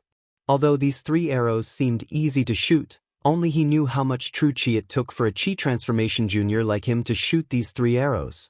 He felt that he could shoot 3 more arrows at most before exhausting his true chi. Below the city gate tower, Wu Jie easily used his mace to deflect Xuerengui's 3 arrows, and although his speed was a little slower, he was only 10 meters away from the city gate. From this position, if he took another 2 steps forward, the people on the city gate tower wouldn't be able to shoot him. Xuerengui took a deep breath and leaped onto the wall of the city gate tower. His body was slightly tilted towards the outside of the city, and it looked like he would fall off the city gate tower at any moment. Fang Gongting and the prefecture soldiers on the city gate tower saw this, and their hearts were in their throats. They were afraid that Xuerengui would lose his balance and fall off. If he fell, no one would be able to save him. It would be like a sheep walking into a tiger's den. Xuerengui calmed his mind, and after adjusting his body's center of gravity, he knocked an arrow on his bow and concentrated his true chi into his palm. Unlike before, this time he was going to shoot 3 arrows at the same time. His eyes stared unblinkingly at the rapidly flying Wu Jie. At the same time, he had already calculated in his mind where Wu Jie would be when the arrow reached him. Xuerengui had condensed all of his essence, energy, and spirit into these 3 arrows. They were also the 3 strongest arrows he had ever shot in his life. Xiao xiao xiao. Just as the big iron bow was fully drawn, Xuerengui finally released the bowstring, and the 3 arrows shot out like streaks of light, arriving in front of Wu Jie in the blink of an eye. At this time, if Wu Jie were to rely on his hearing to block Xuerengui's 3 arrows, he would definitely be hit, because Xuerengui's 3 arrows had already surpassed the speed of sound, and by the time Wu Jie heard the sound, the arrows had already reached his body. However, Wu Jie was a martial grandmaster, and his perception of danger was far more sensitive than ordinary people. When the 3 arrows left the bowstring, Wu Jie had already felt a sense of crisis, so by the time the arrows arrived in front of him, Wu Jie had already raised his mace to block Xuerengui's 3 arrows. Ding ding ding! Another 3 arrows struck the mace, but unlike before, in order to block Xuerengui's 3 arrows, Wu Jie's speed had decreased by 20%. However, for the city gate that was on the verge of collapse, this speed was more than enough. When the time comes, I'll capture that annoying little guy on the city wall and bring him back to the Turks. Wu Jie secretly thought to himself. Sneaking into Great Tang this time had given him a big shock. He hadn't expected there to be so many experts in the Central Plains, especially the younger generation of Great Tang, such as Duga Xen, Duga Fing, Yuqi Bao Lin, Li Zishuan, Shuerengge, and many others. The dynasties of the Central Plains were full of talents, and the Turks were far from being able to compare. Although Wu Jie thought this, strangely he didn't feel the slightest bit of sadness or worry. This was truly not in line with his status as the Turkic imperial teacher. All soldiers, hear my order. Once the city gate is broken, immediately charge in. Seeing Wu Jie's invincible bravery, Xianxia was overjoyed. At this time he pulled out the scimitar at his waist and loudly shouted, "Yes!" The morale of the Turkic army soared, and they all shouted in response. On the other hand, the Tang army, "Generals, please order all soldiers to go down and meet the enemy. This Shui has done his best." Shuerenggue's face was pale as he retreated from the city wall and spoke to Fang Gongting and Hong Wenxing with a heavy expression. Everyone understood what he meant, and they all knew that Longmen Pass would not be able to withstand Wu Jie's second attack. Fang Gongting's expression was grave as he loudly shouted, "All soldiers, hear my order. Go down the city wall and fight to the death with the Turks. Tonight, we swear to defend Longmen Pass to the death. Fight to the death. Defend Longmen Pass to the death. Fight to the death. Defend Longmen Pass to the death." The Tang army on the city wall began to move, and a solemn atmosphere quickly filled the entire Longmen Pass. The Tang people loved to fight, and they were not afraid of battle. In order to protect their home, they were willing to give up everything. On the other side, Wu Jie's mace was already within 5 zhang of the city gate. In the blink of an eye, he would be able to hit the city gate again. Dogs really can't change their habits. Have you all forgotten the boulder at the edge of the Yin Mountain? But at this moment, an unusually loud and angry roar suddenly came from the night sky. Immediately after, a long sword with a cold gleam rapidly spiraled down from the sky, heading straight for Wu Jie's next position. Ooh! The cold gleam of the long sword whistled through the air, and in the blink of an eye, it arrived in front of Wu Jie. The bone-chilling cold and powerful true qi coming from the long sword caused Wu Jie's expression to change. He didn't dare to recklessly receive this sword. Retreat! Wu Jie quickly fell down, using his mace to stop himself from moving forward, and then directly retreated. That long sword, on the other hand, had directly sunk 1 foot into the ground. The surrounding corpses, grass, and rocks were all blown away. The area within a radius of 3 feet around the longsword had turned into an empty space that couldn't be any cleaner. Subsequently, a young man with long hair, dressed in a white robe, and carrying a sword case on his back lightly descended from the sky, and he just so happened to land within a radius of 1 meter. His posture was elegant, but his aura was extremely cold and arrogant. Chapter 1550. The bright moon of the Qin and Han dynasties had yet to return from their long march. But with Long Qingfei here, no who would be allowed to cross the Yin Mountain. Ever since the Qin and Han dynasties, the Yin Mountain had never stopped fighting. There had always been disputes between the Han and Hu people, as well as grudges and grudges. At the end of the Sui dynasty, a major event happened here that shook the world. An old man in a green Daoist robe killed more than 200 Turkic wolf riders, who were famous in the world and had been raiding a village to the south of the Yin Mountain. Then he piled the rolling heads on the border between the grassland and the Yin Mountain and built a temple. He also erected a stone tablet with a cross written on it. Those who offend the Central Plains will be killed, no matter how far away they are. Spiritual Master Ling Su's terrifying battle prowess was undoubtedly a great psychological deterrent to the Turks. Although the Turks had a large army, no one could guarantee that they would never be left alone. Thus, ever since then, although the Turks would occasionally go south to take advantage of the situation, they no longer dared to massacre villages and cities like before. This was because they were afraid that their heads would fall on that Jingguan temple. Time flew by, and in the blink of an eye, more than 10 years had passed. Now that someone mentioned the massacre at the Yin Mountain, the Turkic soldiers thought of the past and felt a chill in their hearts. Anna Shirchu rode his horse forward and stared at the white-clothed man with a dark expression. He asked in a deep voice, Who are you? On the city gate tower, the Tang soldiers who had originally planned to go down and fight to the death with the Turkic army suddenly saw a young man descend from the sky and beat back the arrogant and invincible Turkic state teacher Wuxia with a single sword. In their despairing and tragic hearts, a glimmer of hope instantly rose. They all stopped and looked at the white-clothed man who was facing off against the Turkic army. Facing Ashina Shirchu, the white-clothed man was not afraid. Perhaps he did not put Ashina Shirchu in his eyes from the beginning to the end. He unhurriedly pulled out the long sword that was stabbed into the ground. Then, he reached into his bosom with his left hand and took out a navy blue handkerchief. He actually wiped the sword in front of Ashina Serpent. You! Ashina Shirchu's expression changed slightly. Although his status in the Turkic Empire was not as high as Wujia's, he was still the man of the Turkic Khagan. When had he ever been humiliated like this? Seeing that the white-clothed man was ignoring him and wiping his sword, Ashina Shirchu almost couldn't help but go berserk. Fortunately, reason prevailed over impulse, and Shirchu did not directly draw his sword at the white-clothed man. Otherwise, his head would have been separated from his body. Since the white-clothed man could force Wujie to retreat, it was not to say that his strength was higher than Wujie's, but it was not much lower. With this kind of strength, if Ashina Shirchu rashly faced him, he would definitely be defeated. Just as Ashina Shirchu was about to explode in anger, Wujie finally walked over. Stepping forward, he invisibly blocked Ashina Shirchu behind him. No one knew what expression was on the face hidden under the black robe, but they could tell that Wujie's eyes were now fixed on the white-clothed man. After staring at him for a long time, the white-clothed man finally wiped the dirt off his sword.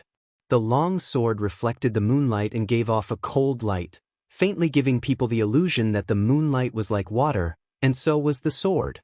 Seeing the white-clothed man put away the handkerchief, Wujie finally spoke, his voice hoarse. Not yet a great grandmaster, you are inferior to me. Having his cultivation seen through by Wujie at a glance, the white-clothed man did not show the slightest surprise on his face. Instead, a meaningful smile appeared on his face. So what? Who is strong and who is weak, who wins and who loses, we will know once we fight. His voice carried a trace of coldness and arrogance, but it was also full of magnetism. If any of the modern star-chasing girls were here at this moment, they would probably be screaming madly. Let's fight and we will know. Even if he knew that his cultivation was not as good as Wujie's, the white-clothed man was not afraid to fight, and from his words, one could even hear a faint trace of excitement, as if he couldn't wait to fight Wujie. His tone was relaxed and indifferent, his posture confident and relaxed. The white-clothed man was like a celestial being from the heavens, confident and proud, able to block soldiers, block water, whatever the world threw at him, he feared nothing. This imperial tutor has never fought with nameless people. Who are you? Being provoked by the white-clothed man like this, Wujie was a little annoyed. He was also a very proud person. How could he allow others to act so wildly above his head? Although he knew that his true chi was only at 50 to 60% of his peak state, he still had to stand, and he believed that he could defeat this arrogant junior in front of him. If you want to fight, then let's fight. The dignified imperial tutor actually dares to speak so much nonsense. The white-clothed man waved his sword in his right hand, then proudly looked at Wujie and said, "The one who injured you today is Dragon Tiger Mountain, Xianxia. Dragon Tiger Mountain, Xianxia." These 5 short words were spoken sonorously, and although his voice was not loud, it reached everyone's ears. Xianxia. It's Dragon Tiger Mountain's Daoist Xianxia. On the city gate tower, Shuirenge, Fang Gongting, Hong Wenxing, and the others all stared in shock, their faces filled with disbelief, but this was quickly followed by ecstasy. Hearing this, Wujie remained silent, not showing any exaggerated reaction. On the other hand, Ashina Shirchu couldn't help taking 2 steps back after hearing the white-clothed man's identity. You're from Longhu Mountain? What is your relationship with Ling Su? When the white-clothed man appeared, he said, "Have you all forgotten the stone tablet at the foot of Yin Mountain?" Now that he said he came from Mount Longhu, Ashina Shirchu subconsciously thought of spiritual master Ling Su, who had already passed away. You still remember my senior brother. Since that is the case, why did you invade the Central Plains again today? Do you want to be buried here?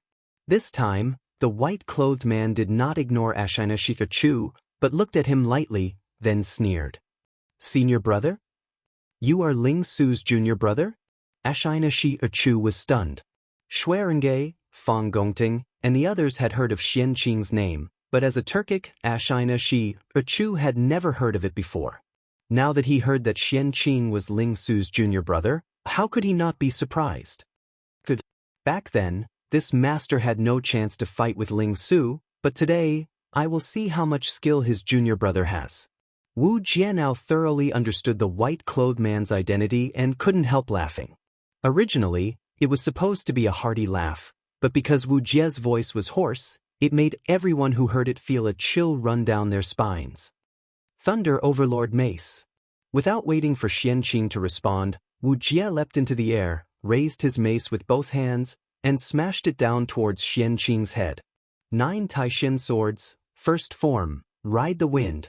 Riding the wind to the 9 heavens. Facing Wu Jie's overbearing strike, Xianqing didn't show the slightest fear, raising his sword and leaping into the air.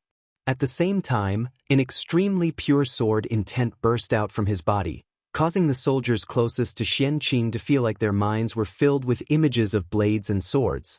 Both were 9 Taishan swords, and both were the first form of the 9 Taishan swords, but Xianqing's Ride the Wind, whether in terms of power or momentum, was far stronger than Li Zishuan's. This was the real 9 Taishan swords. Xianqing wielded his sword and pointed it straight at Wu Jie. The two of them soon met in midair, sword and mace colliding with each other, emitting a resounding metallic clang. This was just the beginning of their fight, both of them pouring their true qi into their weapons and knocking each other back.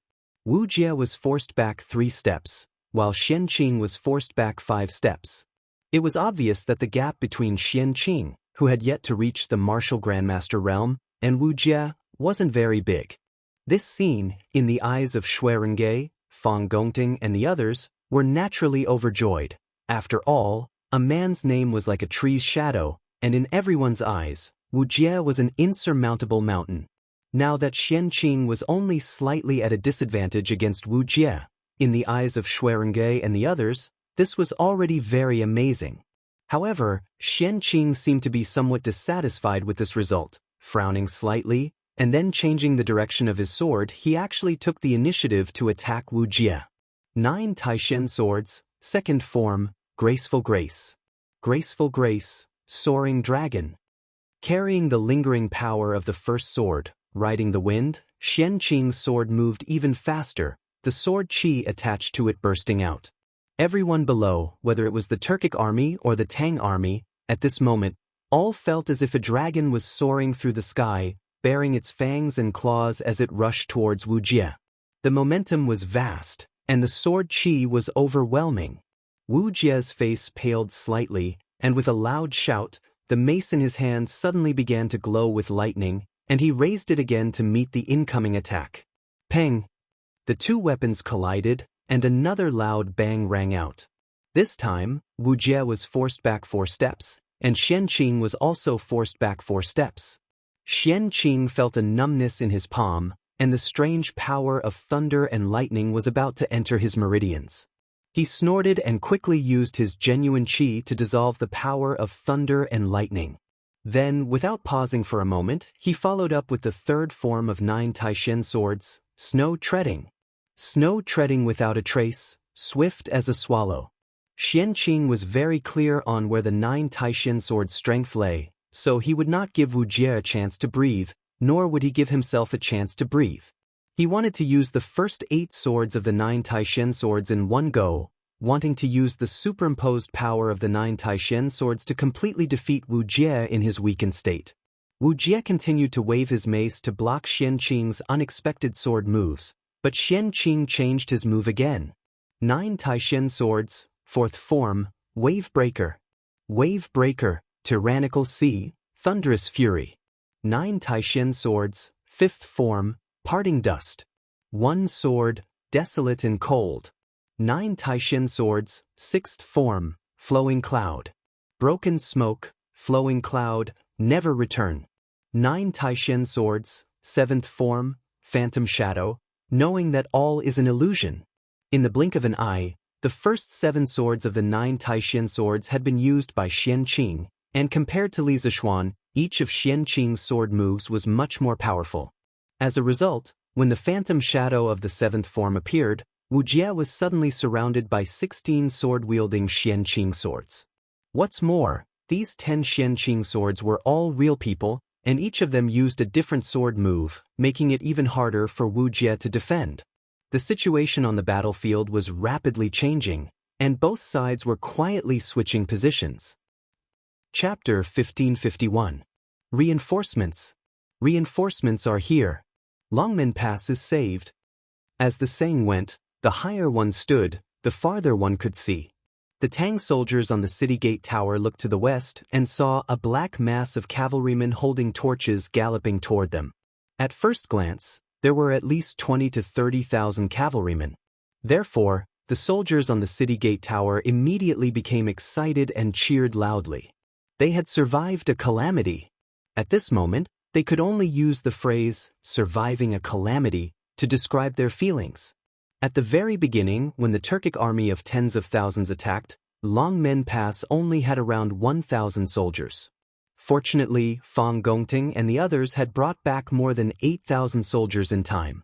But even with more than 10,000 people, defending Longmen Pass would be very difficult. This was because the Turkic army had a martial grandmaster. In a battle, although a martial grandmaster could not completely control the situation, they could still affect the balance of victory and defeat. This could be seen from how Wu Jie had single-handedly blasted open the gate. If not for a peerless expert like Xianqing arriving in time to keep Wu Jie in check, Longmen Pass might have already been breached. But the two sides were only keeping each other in check. The defenders of Longmen Pass did not have the strength to launch a counterattack against the Turkic army. But now, things were different. Not only had they defended Longmen Pass, they could also work with the reinforcements that had just arrived to launch a counterattack against the Turkic army. The attackers and defenders had changed hands once more. All soldiers, hear my order. The Turkic army has invaded the territory of the Great Tang and cannot be forgiven. Follow this general out of the city and pursue the Turkic wolf cavalry. Fang Gongting was finally able to breathe a sigh of relief. He let out a loud roar and said with lofty sentiments, "Kill, kill, kill." The morale of the 10,000 Tang soldiers on the gate tower soared. Join the army. Many villagers from the nearby villages are coming from the south. They want to help us defend the city and protect Marquis. At this moment, a soldier hurriedly walked over and cupped his fist to Fang Gongting. Villagers? Fang Gongting raised an eyebrow in surprise. Hong Wenxing chuckled and said, it seems like Marquis is also very popular in Jiangzhou. But now that reinforcements had arrived, there was no need to let these civilians get involved to avoid unnecessary casualties. Adjunct Fang, you only need to lead the soldiers out of the city to pursue the Turkic army. This official will pacify the common people in your place. Yes, I'll have to trouble Provincial Governor Hong then. Fang Gongting also understood that Hong Wenxing's words were reasonable. He cupped his fists and replied. With that, he turned around and roared, "Generals, listen to my order. Go out of the city and pursue." Here, the army roared in agreement. Soon after, under the command of Fang Gongting, the 10,000 soldiers quickly descended from the gate tower. With a creak, the gate that Wu Jie had tried his best to smash open was opened from the inside by the Tang army. However, the Turkic army no longer cared about the gate, because they had already begun to flee. Who is the main general of the Dragon Gate army? The army in the Longmen Pass rushed out. At this moment, a soldier rushed out from the reinforcement team in the west and shouted at them. I am Fang Gongting from Bing Province, temporarily in charge of the defense of Longmen Pass. May I ask which province you are from? This Fang is very grateful. Fang Gongting commanded the army to pursue the Turkic army as he reined in his warhorse and cupped his fists politely to the soldier. The soldier quickly cupped his fists and replied, Adjunct Fang, we are from Qizhou. Please come forward. Our provincial governor has something to ask you. Qizhou, These reinforcements are from Qizhou. Fang Gongting could not help but be shocked.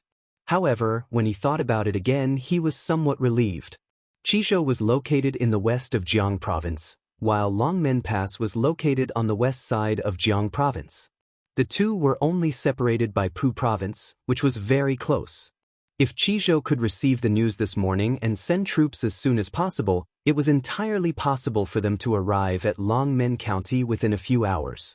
However, Fang Gongting could not help but wonder why the provincial governor of Qizhou was in such a hurry to rescue Longmen Pass. This was not him being cheap, nor was he being pretentious. Under normal circumstances, the provincial governor of a province absolutely could not easily bring the troops of his own province to other provinces. If he brought them out without permission, then he would be taking a huge risk. If he was accused of leading the troops to rebel, then he would be completely done for. Therefore, there was a process of weighing the pros and cons. The Qizhou troops had rushed over so quickly, even faster than Pu Province, which was closer to Longmen Pass. This meant that after the provincial governor of Qizhou received the news that Yanmen Pass was breached and Longmen Pass was besieged, he did not hesitate and directly led the army all the way here. This made Fang Gongting very confused. As they were talking, a handsome young man wearing a scholarly robe rode over from the reinforcements. This must be the provincial governor of Qizhou. Fang Gongting was secretly shocked. This person looked very young, but he did not show it on his face. He quickly went forward and cupped his fists. This General Fang Gongting greets the provincial governor. Wang Rinbiao's face was a little pale. He covered his mouth with his right hand and coughed softly. Leng Yuyao, who was beside him, quickly said worriedly, "Young master, your body, I'm fine." Wang Rinbiao waved his hand and welcomed Fang Gongting. "Adjunct Fang, you don't have to be so polite. All of you have defended Longmen Pass and prevented the people from being plunged into misery and suffering. All of you are the heroes of Great Tang." Fang Gongting cupped his fists and said, "Provincial governor is too polite. Guarding Longmen Pass is my duty. I dare not be greedy." Wang Renbiao nodded and asked, "I heard that the Marquis of Yong and is also at Longmen Pass. Where is he now?" "That's right." The reason why Wang Renbiao personally led the army to reinforce Li Zishuan was mainly because of Li Zishuan. Li Zishuan treated him as a close friend and he had always treated Li Zishuan as a brother. How could he stand by and do nothing when his brother was in trouble? Compared to this, everything else was secondary. Even if Li Er removed him from his position because he led the army out of Qizhou without permission, Wang Renbiao had no regrets. Fang Gongting's face darkened. Marquis was heavily injured when he fought with the Turkic state preceptor. He is currently recuperating in Longmen Pass. What? Xiaoxian is heavily injured? Hearing this, Wang Renbiao couldn't help but exclaim. He couldn't care less about hiding his emotions as he hurriedly asked, "Is his injury serious? Did any doctor treat him?" Hearing Wang Renbiao call Li Zishuan by his name, Fang Gongting was a little confused. Logically speaking, the provincial governor of a province was lower in rank than the marquis. Even if they were of the same rank, there were very few people who would call each other by their names. In addition, although Fang Gongting might have heard of Wang Renbiao, the eldest son of the Wang family, he didn't know that Wang Renbiao was the provincial governor of Qizhou. After all, Wang Renbiao hadn't been in office for long and Fang Gongting had always been in Bing province. He didn't know much about the situation in Qizhou. Although he had hundreds of questions in his heart, Fang Gongting still replied, "Marquis is heavily injured and is currently unconscious. We have already invited the best doctor in Longmen County to treat Marquis. However, Marquis is suffering from internal injuries, so the doctor can't do anything about Xiaoshuan's injury?" At this moment, a magnetic and cold voice suddenly sounded behind Fang Gongting. He turned around and hurriedly said respectfully, "Reporting to Daoist Master Xianqing, the famous doctor in Longmen County can't do anything about Marquis' internal injuries." Xianqing was Daoist Master Spirit Void's junior brother and Li Zishuan's junior martial uncle. With this relationship, Fang Gongting believed that Xianqing would definitely not stand by and do nothing. Thinking of this, a glimmer of hope rose in Fang Gongting's eyes. Perhaps Xianqing could really cure Li Zishuan's injury? Taoist Master Xianxia? Wang Renbiao exclaimed in surprise. Then he seemed to remember something and couldn't help but change his expression. He looked at Fang Gongting and ordered, "Adjutant Fang, this official came with 30,000 light cavalry. Now, this official will hand them all over to you. You will lead them to chase the Turkic army. It's best if they all stay in Tang. This official will go visit Wang Renbiao actually had a scholarly air, but when he said, "Leave them all in Tang," his aura suddenly changed, as if he had turned into a decisive general. Scholars also had tempers. Fang Gongting was shocked. After hesitating for a moment, he solemnly cupped his fists and accepted the order. This general obeys. Thank you for your trust, provincial governor. To be honest, he had never led so many troops alone. However, at this moment, he was in danger, so he had to accept this task even if he didn't want to. Yao, you are familiar with the troops in Qizhou. You go and assist Adjutant Fang. Wang Renbiao turned to Leng Yuyao and said. Leng Yuyao was worried about leaving Wang Renbiao here alone, but she looked at Xianxia opposite her and the determined expression on Wang Renbiao's face. She could only agree in a low voice. Clearly, she knew Xianxia's identity and knew that Wang Renbiao wouldn't be in danger if he was with Xianxia. Fang Gongting was a little unhappy that a weak woman was suddenly inserted into the army. However, this army of 30,000 was brought by Wang Renbiao, and he had no right to criticize, so he didn't raise any objections. Seeing the Turkic army running further and further away, he hurriedly cupped his fists and said to Wang Renbiao, "This general will take his leave. I will chase after the Turkic army." "Okay." Wang Renbiao nodded. Leng Yuyao and Fang Gongting led the two armies and chased after the Turkic army. Bang, bang, bang. Just as Wang Renbiao and Xianxia arrived at Longmen Pass, the sound of galloping horses could be heard on the official road. Second brother, look. The gates of Longmen Pass are open. Could it be that the Turkic army has broken through? At the front of the army, a bearded man pointed at the open gates of Longmen Pass and asked anxiously. This man was Qing Yaojin. Qin Xiong's eyes narrowed as he looked over. After a while, he shook his head and said, "It doesn't look like it. If the Turkic army has really broken through, they should be killing and looting the nearby villages. However, we haven't seen a single Turkic army along the way. This means that Longmen Pass hasn't been broken through yet. Then why is the city gate open?" Cheng Yaojin's mind was filled with question marks as he couldn't understand. Maybe the Turkic army has been chased away, and the defending army of Longmen Pass went out of the city to chase after them? Yuqi Jingda said without any reason, but no one would believe him at this moment. The army quickly arrived at the city gate. Wang Renbiao was already waiting at the gate. Standing beside him was Xianqing and Jiang Province's provincial governor, Hong Wenxing, who had just sent all the enthusiastic villagers home. It's the kid from the Wang family of Taiyuan. Cheng Yaojin rode his horse to the city gate. After seeing Wang Renbiao, he said with a surprised expression, "Renbiao, why are you here?" "Oh, I remember now. You are now the provincial governor of Qizhou. Are you here to rescue Longmen Pass as well?" Qin Xiong and Yuqi Jingda also looked at Wang Renbiao suspiciously. After all, he was the only familiar person here. Wang Renbiao stepped forward and cupped his hands. "Greetings to the three high dukes.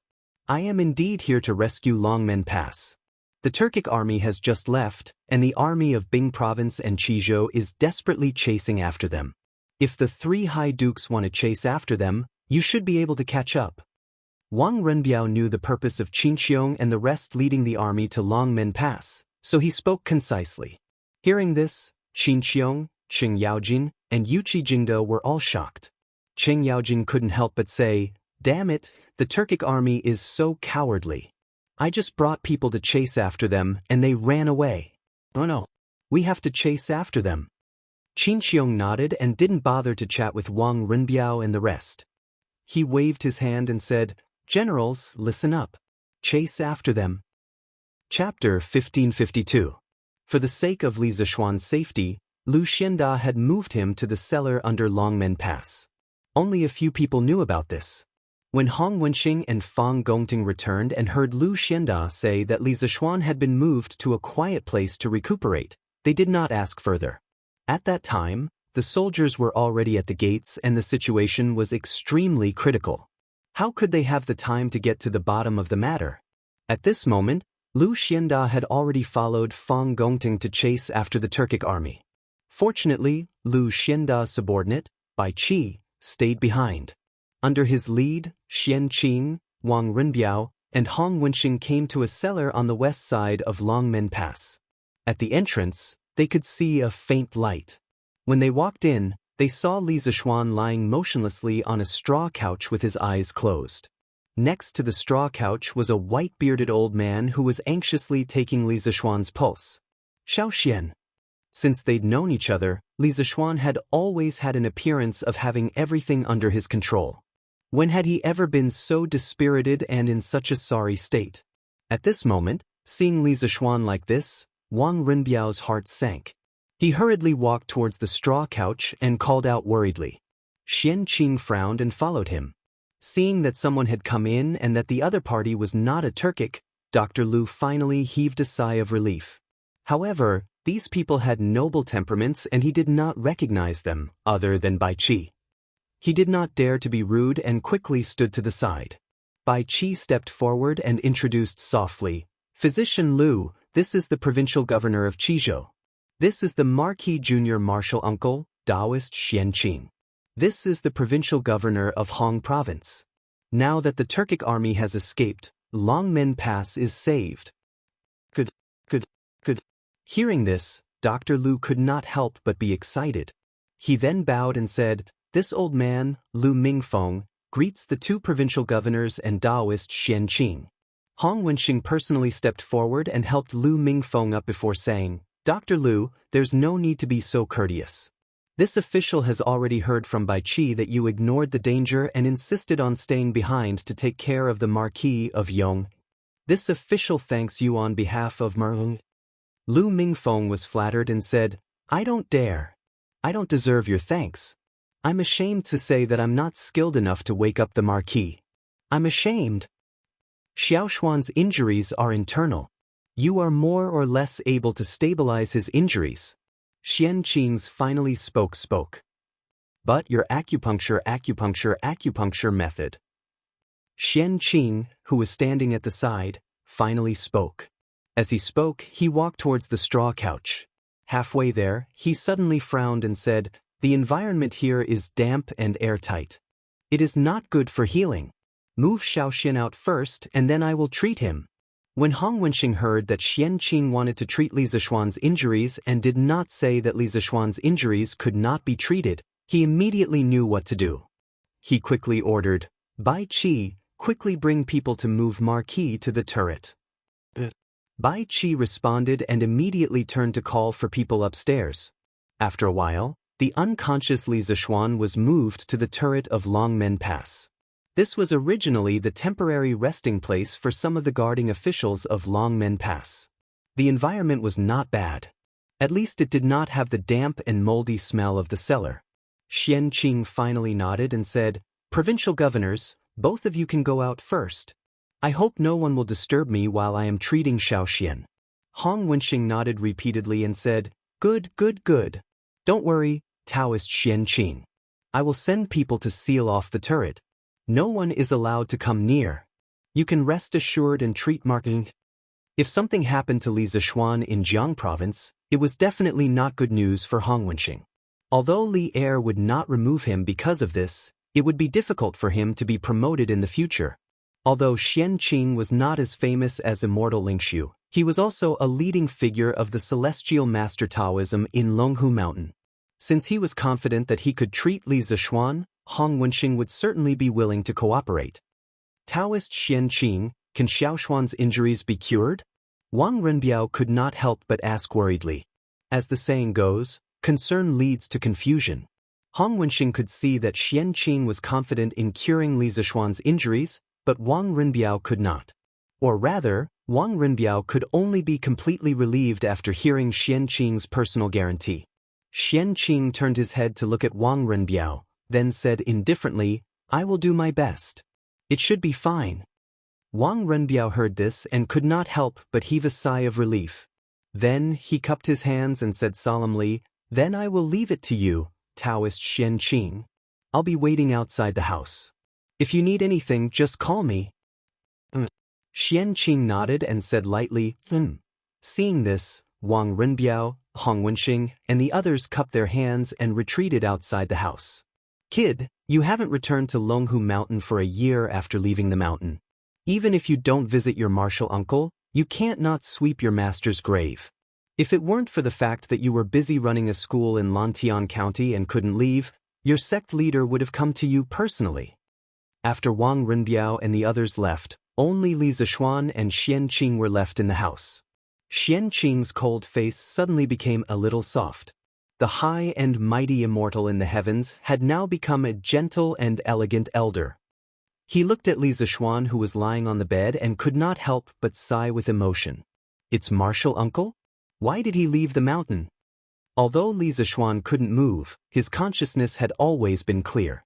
At this moment he finally remembered the true identity of Daoist Xianxia. Wasn't he the martial uncle of his predecessor? Soon, the memories of Xianxia flashed quickly in his mind like a movie. The fragmented memories finally formed a complete and vivid Xianxia's memory body.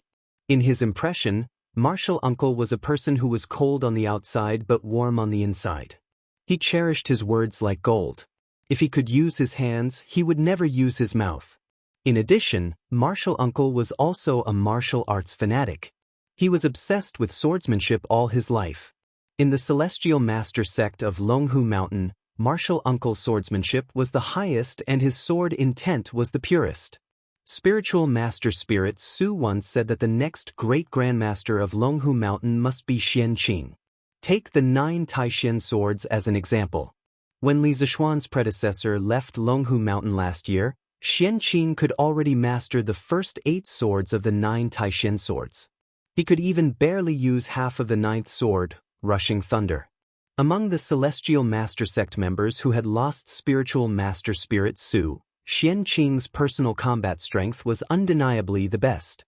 Even the sect leader Feng Lingzi couldn't compare with him. In Li Zishuan's memory, there was another interesting thing. The 2 words, Xianxia, were martial uncle's real name and also his Taoist name. Although martial uncle's surname was Xian, he was a genuine Han Chinese. It was said that during the Western Zhou dynasty, there was a Xian kingdom located in Guangshan County, Hunan Province.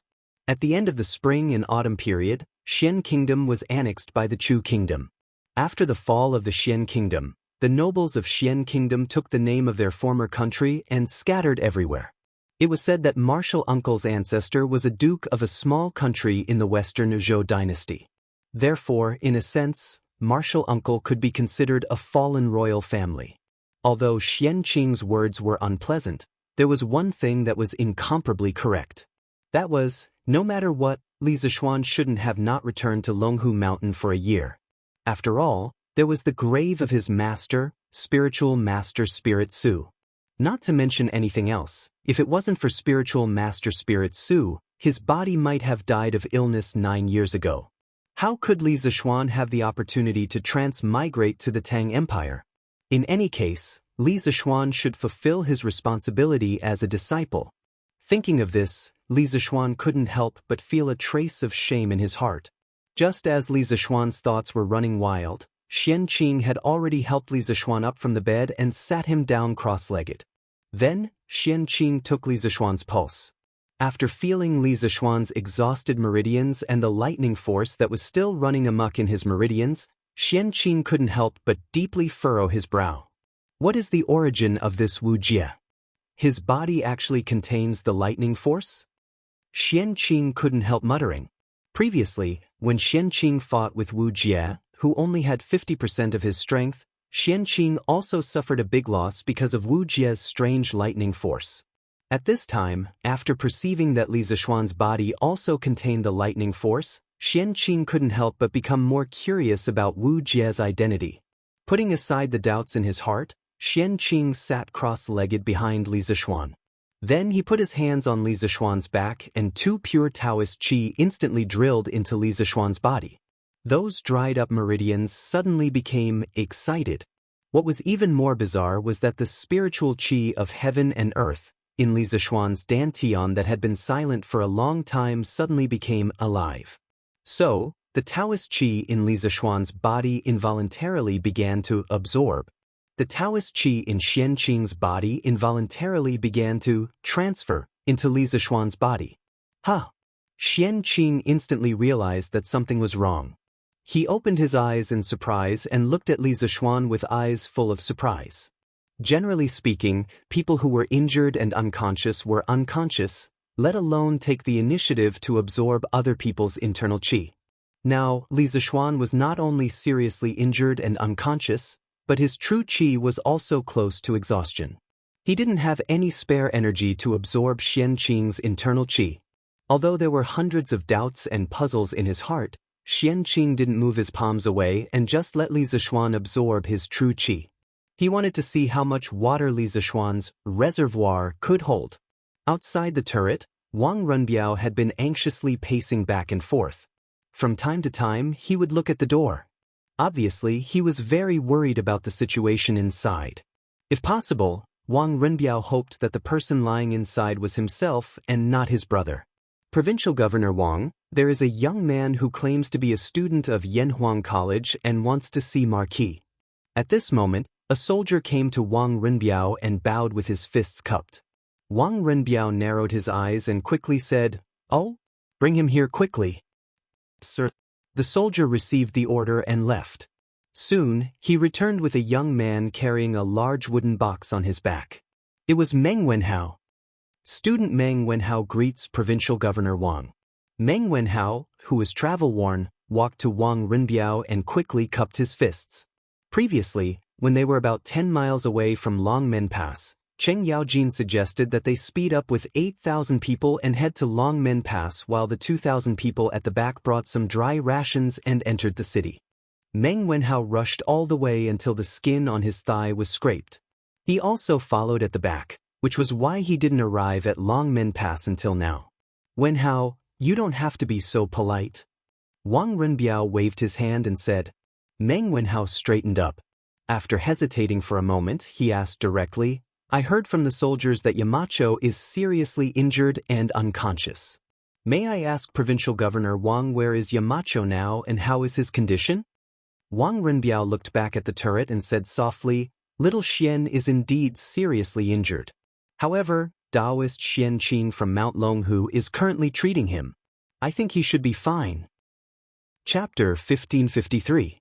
At around 2:45 in the morning, it was already late at night.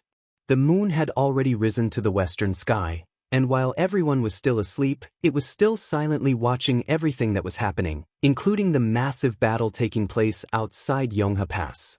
The three armies from Longmen Pass had been madly pursuing the Turkic army, but none of them had been able to catch up.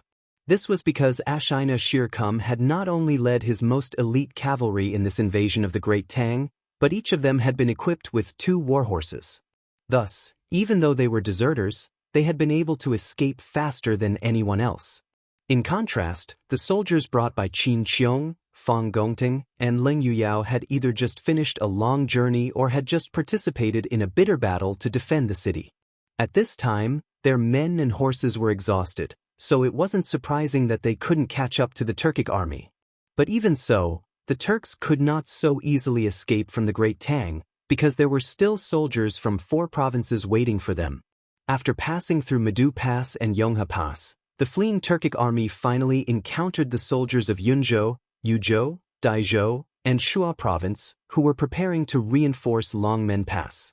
Ashina Shirkum and Wu Jia only wanted to bring their army back to the steppe, so when the 2 armies met, they didn't even exchange a single harsh word before immediately fighting. Ashina Shirkum's goal was very simple.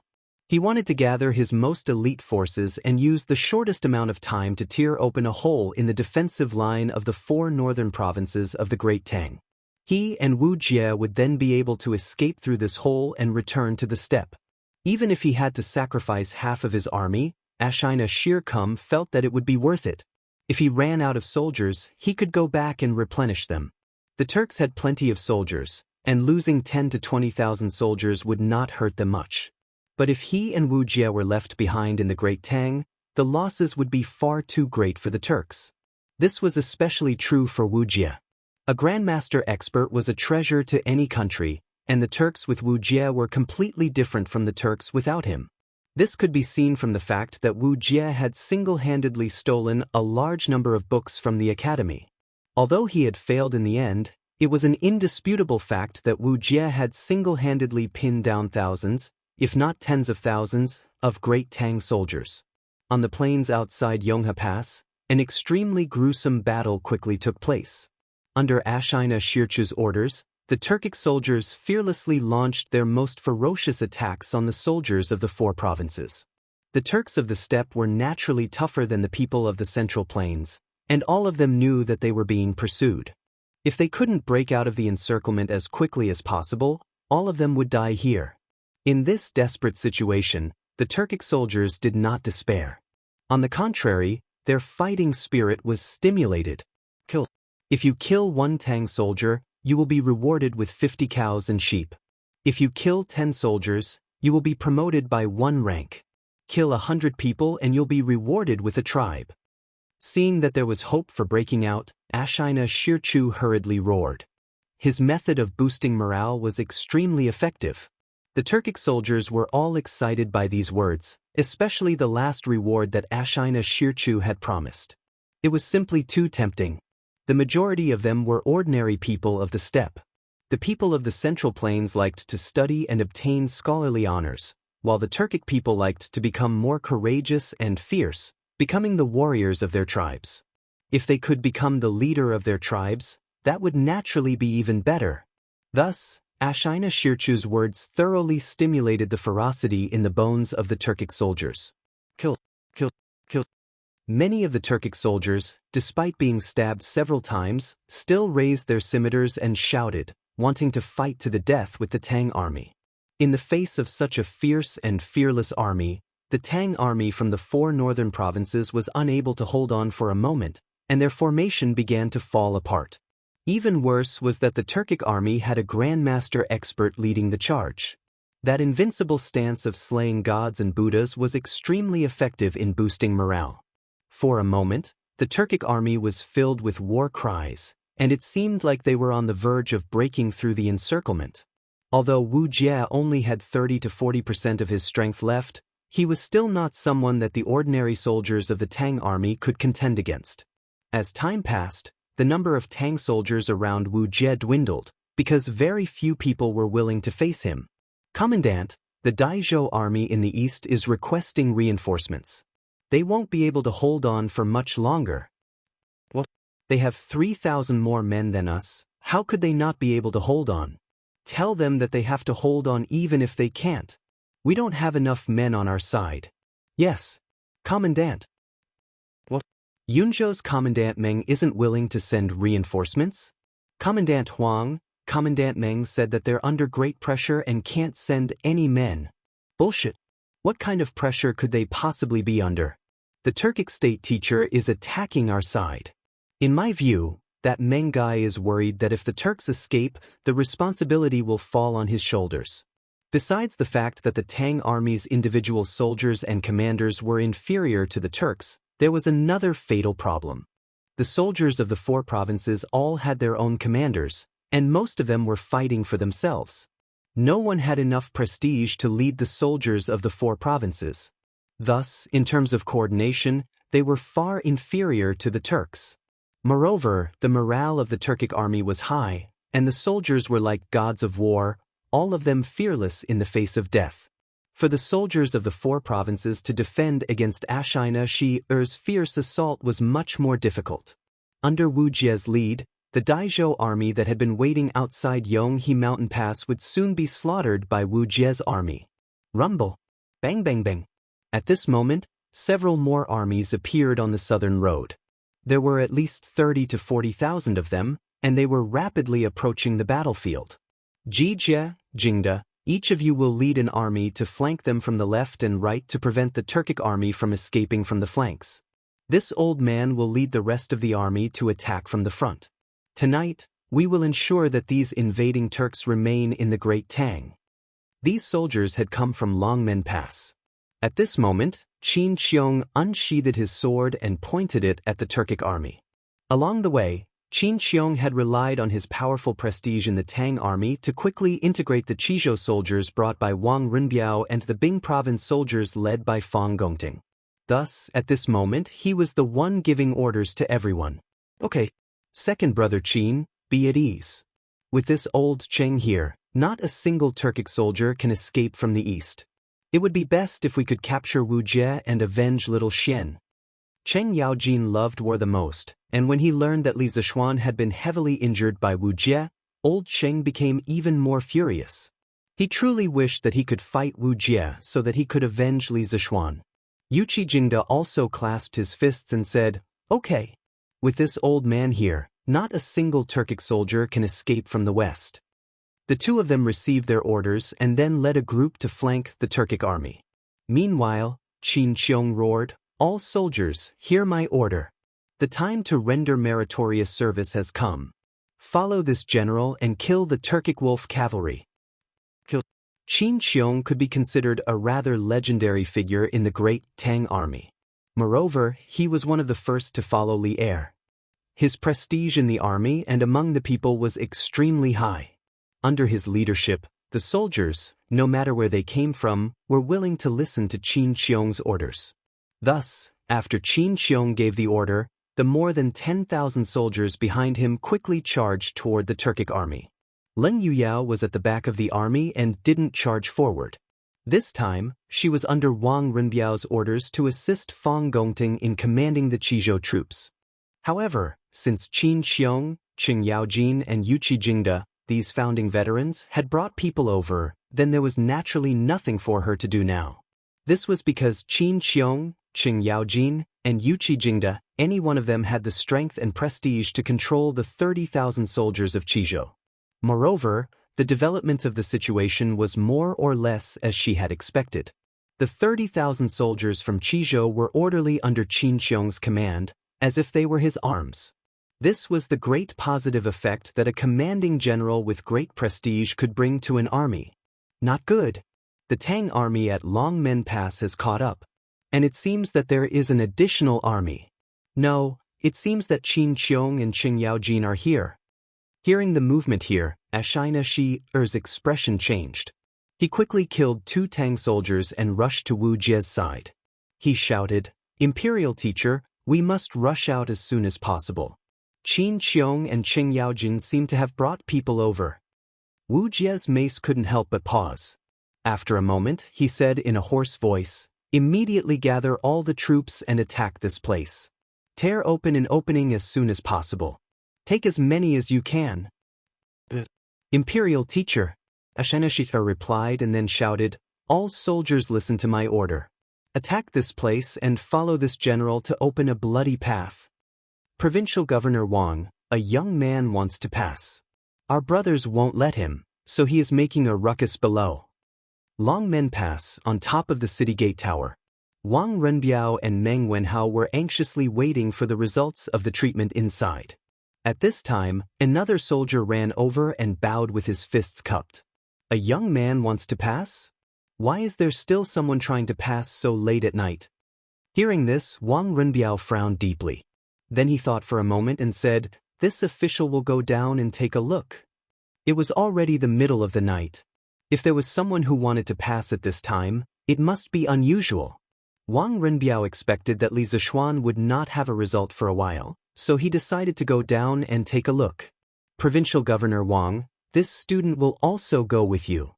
Meng Wenhao was also a little curious, so he took the initiative to volunteer. Wang Renbiao nodded and said, "Good. Then let's go together." After that, the two of them looked back at the candlelight on the turret, then turned and walked down the stairs. "I really have something urgent to do. Quickly call your general out and let me pass." Just as they walked down the tower, the two of them heard a clear voice anxiously urging them. "Little you?" Meng Wenhao felt that this voice was a little familiar. He looked at the city gate and saw a handsome young man in a scholar's robe arguing with the gatekeeper. The more he looked at this figure, the more familiar it was. After being stunned for a moment, he exclaimed in disbelief. Hearing Meng Wenhao's shout, the young man in a scholar's robe at the city gate couldn't help but be stunned. Then he turned around and looked at the west side of the city wall. Under the light of the torch, he instantly saw Meng Wenhao and Wang Renbiao. His delicate face, which was dirty because he didn't take care of it, instantly revealed an extremely surprised expression. Wenhao? Why you here? Chapter 1554. After hearing that Wu Jie had already left the Dragon Gate Pass, Little Fishy subconsciously felt a little disappointed. Along the way, it could be said that she, a weak woman, had to travel day and night, going through untold hardships just to ask Wu Jie about her parents' whereabouts. But when she finally arrived at the Dragon Gate Pass, she learned that the person she wanted to see had already left. How could she not be disappointed? But when she heard that Li Zixuan was seriously injured, she immediately panicked. Compared to the whereabouts of her parents, Li Zixuan's safety was more important to little Yu. Yamacho's youngest uncle is still treating Yamacho's injuries indoors. Provincial Governor Wang and I have been waiting outside for a while. I think there will be a result soon. Seeing Li Yu's anxious face, Meng Wenhao comforted her softly.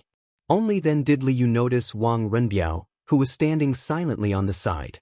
She quickly went forward and saluted. Li Yu greets Provincial Governor Wang. Unlike Meng Wenhao, Li Yu had never seen Wang Renbiao before. Naturally, she wouldn't recognize him. Now that Meng Wenhao mentioned Provincial Governor Wang, Li Yu didn't know which Provincial Governor Wang Renbiao was. However, no matter where he was, she still had to greet him out of courtesy. Wang Renbiao did not blame her for being rude.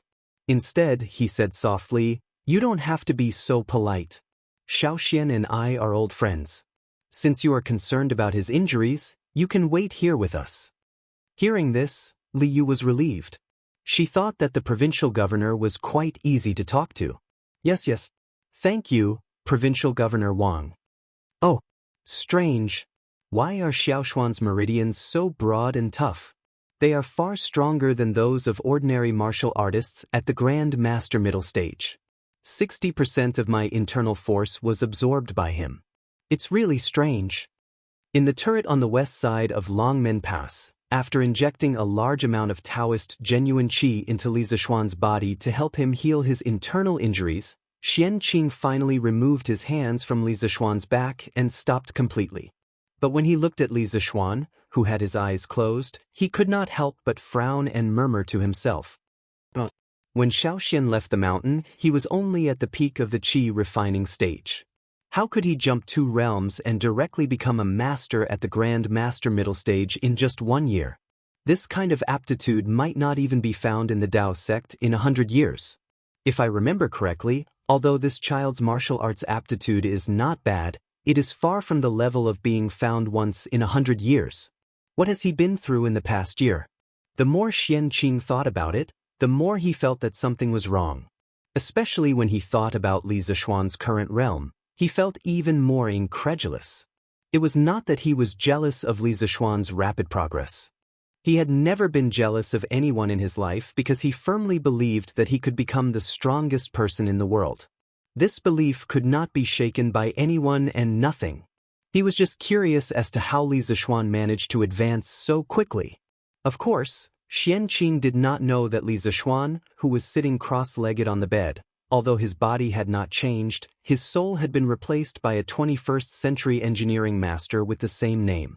At this moment, after Li Zixuan absorbed the pure Taoist genuine qi from Xianqing, his body had undergone earth-shaking changes. The originally dry meridians and dantian were now being nourished by the endless river water, and the huge amount of genuine qi quickly began to repair the injuries of the 5 viscera and 6 bowels.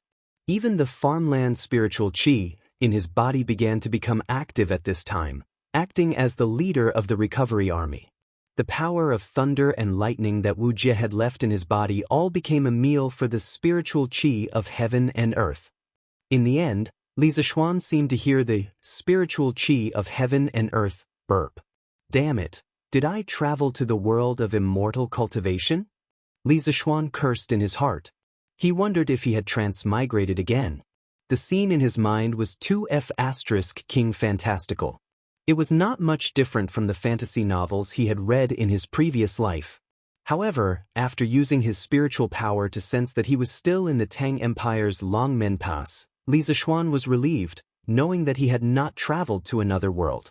Speaking of which, Li Zixuan had his family, friends, and a group of cute officials and generals who wanted to make Tang Empire stronger. Even if he had the opportunity to travel to another world, he would not be willing to leave. For Li Zixuan, this was the best time. He had met the best monarch, the best friends, and the best family here. He would not exchange them even if he was given an immortal. After sitting cross-legged for a while, Li Zixuan's internal injuries were basically healed under the spiritual qi of heaven and earth in his body, and the genuine qi in his body had been completely restored. Just as he was about to open his eyes and see his talented youngest uncle, Li Zixuan suddenly felt a wave of enlightenment. Then, all the pores on his body opened, and under the effect of the spiritual qi of heaven and earth in his body, Li Zixuan began to involuntarily absorb the spiritual qi of heaven and earth again. Without destruction, there could be no construction. After destruction, there would be construction. After fighting with so many great masters, Li Zixuan had a desire for strength.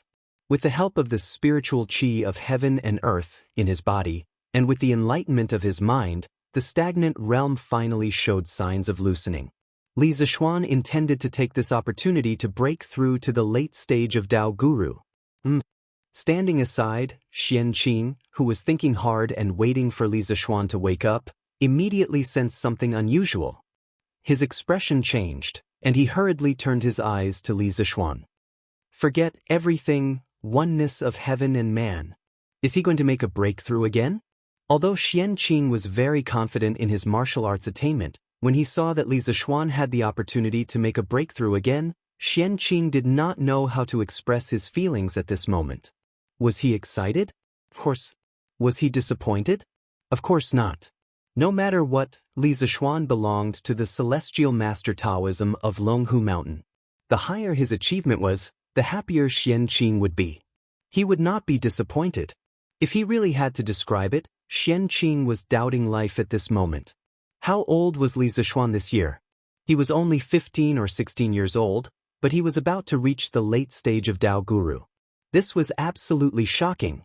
Actually, what Xianxia did not know was that just 2 months ago in Lantian County, Mo Huai told Li Zixuan that he needed a saint for his engineering. Li Zixuan went through a battle in his heart and overcame the temptation of the title of a saint. He said some open-minded words. The title of a saint is not something that I want. Everything that I do in my life should be based on my heart, punishing evil and promoting good, upholding justice, benefiting the common people, and living a carefree life. As for what the future generations say, it has nothing to do with me. Whether it is merits or demerits, they can say whatever they want. After saying that, Li Zixuan's thoughts were instantly clear. He directly entered the state of forgetting himself in the woods at the foot of the mountain. At that time, Li Zixuan finally touched the threshold of the late stage of Dao Guru, but in the end, he failed to enter the late stage of Dao Guru. Now, after several months, Li Zixuan finally had a chance to enter the late stage of Dao Guru again. At this moment, Xianxia only felt that a small invisible cyclone storm had formed in the room, but he could not see anything unusual with the naked eye. This cyclone storm was different from the storms in the natural world. It would not blow away anything, nor would it make others feel like they were being blown by the wind. A good rain knows the season, and it will happen when spring comes. Sneaking into the night with the wind, moistening things silently. This invisible cyclone storm was like a spring rain that moistened things silently, leaving no trace behind. Only martial artists with profound realms would be able to truly feel its existence. What is Xiaoxian doing? Why is there so much pure and primitive qi madly pouring into his body? Xianxia had already raised his guard and stood guard at the door. He was guarding Li Zixuan to prevent anyone from disturbing Li Zixuan's breakthrough. However, while Xianxia was shocked by the scene in front of him, he also found it difficult to explain. It seemed that Li Zixuan's method of breaking through was different from all other cultivators. If not for worrying about affecting Li Zishuan's breakthrough, Xian Qing really wanted to step forward and grab Li Zishuan's pulse to see how different Li Zishuan's meridian structure was from ordinary cultivators. Kill, kill, kill. On the plains outside Yonghe Pass, the Turkic soldiers who were besieged on all sides shouted again and again. Blood dyed the earth red, but not a single Turkic soldier showed any fear. Many of the scimitars in their hands were already curled up, but they still swung their scimitars tirelessly, wanting to open a path for Wuxia and Xianxia. This was an extremely fierce and brave Turkic wolf cavalry. They would unconditionally carry out the orders of their commander, even if they had to pay the price with their lives. Encountering such a resolute Turkic army, the reinforcements of the Great Tang's 4 northern provinces were still having a headache. Even with Qin Xiong, Qing Yaojin, and Yuqi Jingde leading reinforcements, the defensive line they had built in the north was still about to be torn apart by the Turkic army. It was not that the Great Tang's 4 northern provinces were not elite enough, but that the Turkic army was too fearless. As long as they could send Wuxia and Xianxia out of the Great Tang, they were willing to sacrifice themselves here. Quick, quick, charge. Continue to charge. The Tang army's defensive line is about to be broken. Seeing that the Tang army at the front was about to collapse, Xianxia hurriedly shouted. This was both an exhilaration and a morale boost. Charge. Kill. Hearing this order, the Turkic soldiers became even more ferocious, even more fearless. At this moment, the Turkic soldiers seemed to have the assistance of the heavens. Everything was going smoothly for them, and the Turkic army was advancing even faster than before. Meanwhile, the Turkic army in the rear was desperately resisting the left, middle, and right armies led by Qing Yaojin, Qin Xiong, and Yuqi Jingde. They did not seek victory, only delaying the Tang army so that Wuxia and Xianxia could escape the encirclement. As long as they could escape the encirclement of the Tang army, Wuxia and Xianxia could rely on their advantage in speed to shake off the pursuit of the Tang army. Chapter 1555. Open for me. Outside Yonghe Mountain Pass, at this critical moment, Wuxia gripped his mace and soared into the air again. On the way here from Chang and City, although he had experienced several major battles and had lost a great deal of his personal strength was still undoubtedly at the top of this battlefield. At this moment, the mace in his hand flashed with a faint lightning glow, and with him flying high up in the air, he looked like a god of thunder descending from the heavens, majestic and insufferably arrogant. With a loud roar, Wuxia's aura reached its peak. Then, Wuxia slammed his mace down, sending a powerful gust of wind towards the Tang army. Even those 3 zhang away could feel the immense power of this mace, because although Wuxia's mace was only a meter long, he had poured a terrifying amount of true qi into it, increasing its power by more than 10 times. If this mace hit its target, it was likely that a person would be turned into a meat patty. Thus, many people subconsciously dodged to the side, wanting to avoid Wuxia's mace. Peng! With a heaven-shaking boom, Wuxia's mace finally struck the ground. Those soldiers who did not dodge in time, whether they were Tang soldiers or Turkic soldiers, were all smashed to pieces by Wuxia's mace. Their fates were extremely tragic. Oh! At the same time, this move had nearly exhausted the last bit of true qi in Wuxia's body, but the final result was still good. He had finally broken through the defense line of the Great Tang's 4 northern provinces. Generals, heed my order. Charge out with me. Return to the grasslands. Seeing that the Tang army's last line of defense had been smashed open by Wuxia, Xianxia's spirit was shaken, and he quickly raised his saber and roared. Charge! Protect the imperial scholar. Protect the general. The Turkic soldiers seemed to have gone mad, all of them rushing toward the hole Wuxia had torn open, killing anyone who stood in their way, Wuxia and Xianxia's heir Chu naturally took the lead and rushed to the front. In the blink of an eye, they had broken out of the encirclement of the Tang army, and what lay before them was a vast expanse of flat land. Although there was still Yanmen Pass dozens of miles ahead, the defense of Yanmen Pass had been completely destroyed by them a few hours ago. In just a few hours, it was impossible for the Tang army to deploy a strong defense force at Yanmen Pass. Once they rushed out of Yanmen Pass, they could go straight into the grassland. Quick, quick, stop them. The breach Wu Jie had found was precisely the defensive line set up by the Daizhou government soldiers. Seeing the Turkic soldiers break through the defensive line and flee to the north, the Daizhou government commandant hurriedly ordered the remaining soldiers to block this breach. Wu Jie, for better or worse you are a martial grandmaster, do you dare fight this old Qing? What kind of hero was he to turn around and run? Hey, what a coward! Chen Yaojin's left army was made up of elites from Chang, so he was the first to break through the Turkic army. However, he was still a step too late. By the time he reached the Dai province's camp, Wu Jie and Xianxia were already several dozen zhang away. At this distance, it was definitely not easy to catch up, so old Qing could only stand in place and curse. Imperial scholar, you must endure. Don't fall for Qing Yaojin's provocation. We can't take on this battle right now. Hearing old Cheng's curses, Xianxia hurriedly looked to Wu Jie on his left and consoled him. This imperial scholar understands the severity of the situation. Wu Jie nodded lightly, then sighed. It's just that so many Turkic warriors will never be able to return to the grasslands. What a pity. Xianxia's face was full of shame. This general misjudged the situation and should not have turned back to Longmen Pass. When we return to the imperial court, this general will personally ask the Khan for forgiveness. Speaking of which, Wu Jie originally planned to leave Great Tang with Xianxia's help. However, Xianxia's ambition was too big. Not only did he want to return to Longmen Pass to take back the books from Yanhuang College, he also wanted to capture the heavily injured Li Zixuan. In the end, he tried to steal a chicken only to end up losing the rice used to lure it. Not only did he not obtain anything, he also caused the tens of thousands of Turkic soldiers to be completely buried outside Yonghe Pass.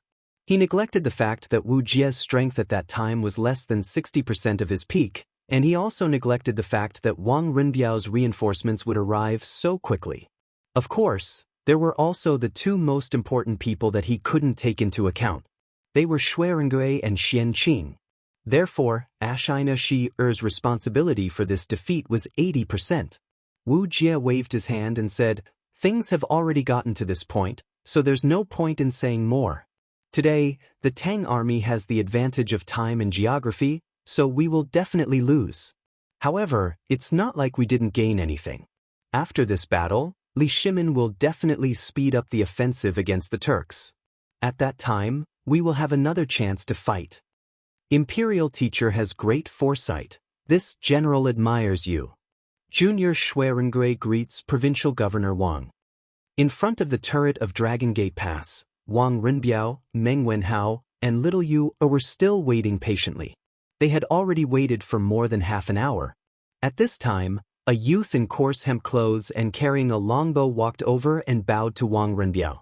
Just now, when Wu Jie bombarded the gate, Shuirengui thoroughly displayed his amazing archery skills to the soldiers guarding the gate. It was also because of his obstruction that Wu Jie's first attack didn't completely destroy the gate. Therefore, the soldiers in Dragon Gate Pass looked at Shuirengui as if they were looking at a hero. If Shuirengui wanted to find Wang Rinbiao, no one would rashly stop him. "Oh, you are Shuirengui?" Hearing this, Wang Rinbiao's eyes lit up and he asked with interest. "Yes." Shuirengui nodded and replied. Good. You are the same as Little Xian, heroes come from the youth." This official has already heard about the situation just now from Provincial Governor Hong and the others. "Rengui, you blocked Wu Jie's attack with 9 arrows and prevented Dragon Gate Pass from being destroyed by Wu Jie alone. Your contribution cannot be ignored. After this matter, Little Xian will definitely ask for your merit in front of His Majesty." Seeing Shuirengui nod, Wang Rinbiao's face revealed a kind smile as he praised. Shuirengui cupped his fists and said, "Provincial Governor Wang is too kind." Marquis was conferred the title of Marquis at a young age and was able to fight the imperial teacher of the Turkic Empire head-on without falling into a disadvantageous position. He is the true young hero. Rengui is just a mountain villager. How can I be compared to Marquis? As for the merit, what Rengui did tonight was only in self-defense. If the Turkic Empire had breached Dragon Gate Pass, the hundreds of people in Xiu village would have died under the scimitars of the Turkic wolf cavalry. Therefore, Rengui is not here for the merit, and I dare not claim the merit. Hearing this, Wang Rinbiao couldn't help but think more highly of Shui Rengui. He didn't cling to the powerful, wasn't greedy for military merit, and was also a promising young man. It would be difficult for such a young man to not be successful in the future. This kind of person was like shining gold. Even if he was buried in the sand, he could still be dug out. Not greedy for merit, not arrogant. In time, Rengui, you will definitely become a pillar of the country. Wang Rinbiao shook his head and looked at Shui Rengui with admiration. Meng Wenhao and Liu also understood that this young man with a bow and arrow on his back, who looked like he was in his teens, had saved the entire Dragon Gate.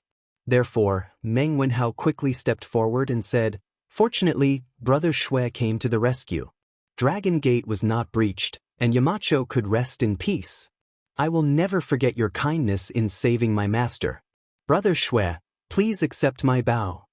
After saying that, Meng Wenhao bowed to Shui Rengui in a serious manner. Liu followed suit and bowed. "Sir has treated me like a brother. Brother Shui saved Dragon Gate, which means he saved Sir. Please accept my bow." Liu had already taken off the Confucian headscarf on her head and let her long hair down. Although she was still wearing men's clothes, no one would be stupid enough to think that she was a man. Shui Rengui quickly helped Meng Wenhao up and said to Liu, "Miss Liu, little brother Meng, please get up quickly. The one who saved the Dragon Gate was Daoist Xianxia, not me. I can't accept your greetings. I came up the tower to see if Marquis had woken up. It's getting late, and I should bring the villagers back to the village." Meng Wenhao stood up and said, "Yamacho is still in the tower. Daoist Xianxia is treating Yamacho's injuries." Shui Rengui turned to look at the candlelit tower and said, "Since that's the case, I'll take my leave first. The Marquis of Yong, and is blessed by the heavens. He will be fine. Provincial Governor Wang, Brother Meng, Miss Liu, you don't have to worry. I believe that a good man like the Marquis of Yong, and will be protected by the heavens. Then we'll meet again." Wang Renbiao nodded and said, "We'll meet again." Liu and Meng Wenhao also cupped their hands. Creak. Just as Shui Rengui was about to leave, the door that had been closed for a long time was finally opened from the inside. Daoist Xianxia walked out expressionlessly with his hands behind his back. If one looked closely, one could see a trace of fatigue and surprise in the corner of his eyes. Daoist Xianxia. The corner of Wang Renbiao's eyes never left the turret for a moment. He found that the door was opened at the first moment, so he hurriedly walked forward and asked anxiously, "Daoist Xianxia, you're out? How's Xiaoxian?" Meng Wenhao, Liu, and Shui Rengui also hurried over and looked at Xianxia with hope. Xianxia stopped and looked at Wang Renbiao, Liu, Meng Wenhao, and Shui Rengui. He paused for a moment and said lightly, "That kid is fine now. Go in and take a look yourselves." Then, Xianxia swung his sleeves and was about to leave. However, he stopped after 2 steps and turned to Wang Renbiao, who was about to enter the house, and said, "I heard that the Turkic state preceptor sneaked into the Tang dynasty to steal some books from Yanhuang College. Where are those books now?" Wang Renbiao was stunned and quickly replied, "Daoist Xian, I heard that Xiaoxian hid all those books. They should still be in the cellar." "All right, I'll go and take a look." Xianxia nodded and left with his hands behind his back. Although Wang Renbiao felt that Xianxia's question was a little strange, he was not in the mood to think about it. Once Xianxia left, he quickly walked into the house. "Xiaoxian, are you okay?" Entering the room, he saw Li Zishuan sitting cross-legged on the bed with his eyes slightly closed. His previously pale face had already turned into a healthy rosy color. Wang Renbiao knew that this was a sign that his injuries had recovered, so he couldn't help but exclaim excitedly, "I'm fine. Not only am I fine, but I also benefited from the disaster and improved my martial arts." Hearing Wang Renbiao's question, Li Zishuan opened his eyes and smiled. "Phew, that's good. That's good." Wang Renbiao heard and could not help but heave a sigh of relief. Li Zishuan got up from the bed and looked at Wang Renbiao. He was surprised and relieved. "Renbiao, shouldn't you be in Qizhou?" Why did you come to Dragon Gate? Wang Renbiao replied with a smile. Wu Jie snuck into the academy to steal the books, so the emperor issued a notice that Wu Jie was wanted throughout the country. By the afternoon, the notice had already reached Qizhou. After dinner, I heard that the Yanmen Pass had been breached. Thinking that little Xian, you should be in the Hudong Road area right now, and should have also heard about the theft of the academy's books. It was very likely that you would be organizing troops in Hudong Road to intercept Wu Jie and guard against the invasion of the Turkic army. When I arrived in Puzhou, I heard that you had encountered Wu Jie at Dragon Gate and a big battle broke out. At that time, I was worried about your safety, so I ordered the troops to rush to Dragon Gate. I did not expect to encounter Ashina Shi Kuei's army besieging Dragon Gate. Li Zishuan heard and could not help but gratefully cup his hands to Wang Renbiao. Today, Ren led the troops to help Dragon Gate. This brother will remember this debt of gratitude. I will do my best to repay this debt in the future. Wang Renbiao said seriously, Xiaoxian, you and I are brothers. We should go through thick and thin together and help each other. At that time I was troubled by love. If not for your righteous help, I would have been hurt by love. Today, you are in trouble. How can I, as your brother, stand by and watch? You are so polite to me now. Are you treating me as an outsider? As a descendant of a large family like the Wang family of Taiyuan, Wang Renbiao did not have many friends. Even if he did, it was only because of benefits. This kind of friend could only be made with benefits, but not with hearts. Only Li Zishuan had a sincere friendship with him. There were no benefits involved, so Wang Renbiao cherished this friendship. When he sensed that Li Zishuan might be in trouble, he did not hesitate to lead the troops to leave Qizhou. When he made this decision, he did not even consider the consequences. This kind of behavior was absolutely inconceivable for a descendant of a large family who prioritized benefits. Renbiao, that's not what I meant. Hearing this, Li Zishuan hurriedly explained. Then he waved his hand and said, Forget it, forget it. Since that's the case, I won't be polite with you.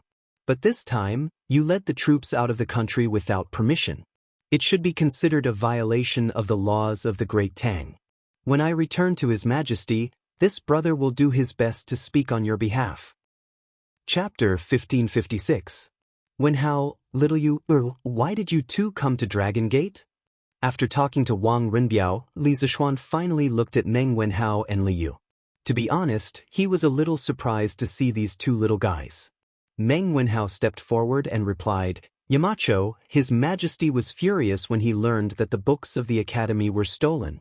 He ordered General Qin, General Cheng, and General Yuqi to lead 10,000 light cavalry to chase after Wu Jie. In order to keep in touch with you and Chang and City, His Majesty allowed General Qin and the others to carry a telegraph, but no one in the army knew how to use it. Later, General Cheng chose me, so I came with the army. Li Zishuan nodded, then looked at Li Yu and asked, Little Yu, what about you? You're just a weak girl, you didn't come with the army, right? Sir, Little Yu opened her mouth and looked embarrassed. In front of so many people, she couldn't say that she came here to look for Wu Jie, could she? If she really said that, she didn't know how many strange looks she would receive. Yamacho, Little Yu didn't come with the army. She came here by herself. She was worried about your safety and wanted to see you in person. Seeing Li Yu's embarrassed face, Meng Wenhao, who knew the inside story, quickly explained. Li Zishuan's eyes flashed, and he nodded thoughtfully. Little Yu, thank you for your concern. Sir, it's good that you're okay. Li Yu's expression was unnatural, and she quickly replied. Li Zishuan then turned his eyes to Shuirenge, and he said in surprise, Renge? Why are you here? During the day, he had bumped into Shuirenge in the mountains, and the two of them had hit it off. He had also extended an olive branch to Shuirenge. However, Shuirenge had no intention of joining the army, and he had an arrogant personality. He did not want to climb up the social ladder, so he did not force him. But he didn't expect to meet Shuirenge so soon. Renge greets Marquis. Shuirenge first cupped his fist and bowed to Li Zishuan. Then he began to explain. Around midnight, someone in the village saw a fire in the direction of Longmen Pass. They heard from me that you, Marquis, were also at Longmen Pass, so they wanted to come and help. My speed was fast and I was one step ahead. The young men of the village followed behind me. When I arrived at Longmen Pass, I happened to see the Tuju state preceptor bombarding the city gate. Thus, I followed Adjunct Fong to defend the city. At this time, Wang Renbiao couldn't help but interject with a smile, "Little Xian, you don't know, but Rengui relied on his superb archery skills to block Wu Jie's first attack on the city wall and forcibly destroyed 30% of Wu Jie's first attack. If it wasn't for him, I reckon the Longmen Pass wouldn't have lasted until Daoist Master Xian Qing and the Qizhou army arrived." Shui Rengui hurriedly replied, "Governor Wang, you flatter me. I just happen to possess brute strength." Li Zishuan smiled knowingly and said, "Ha, Rengui, you don't have to be humble. Your archery skills can definitely be ranked in the top 3 among all the people I know. This time, it's all thanks to your help in defending Longmen Pass. When we return to Chang, then I will ask for a reward for you." Shui Rengui hurriedly waved his hand and said, "Martu Rengui didn't do anything, and I don't dare to be greedy for it. Rengui's actions are not only defending Longmen Pass, but also protecting hundreds of lives in Xiu village." Seeing Shui Rengui's sincere face, Li Zishuan sighed with pity and said, "Fine. Since Rengui insists, I won't force you. If you change your mind in the future, feel free to tell me."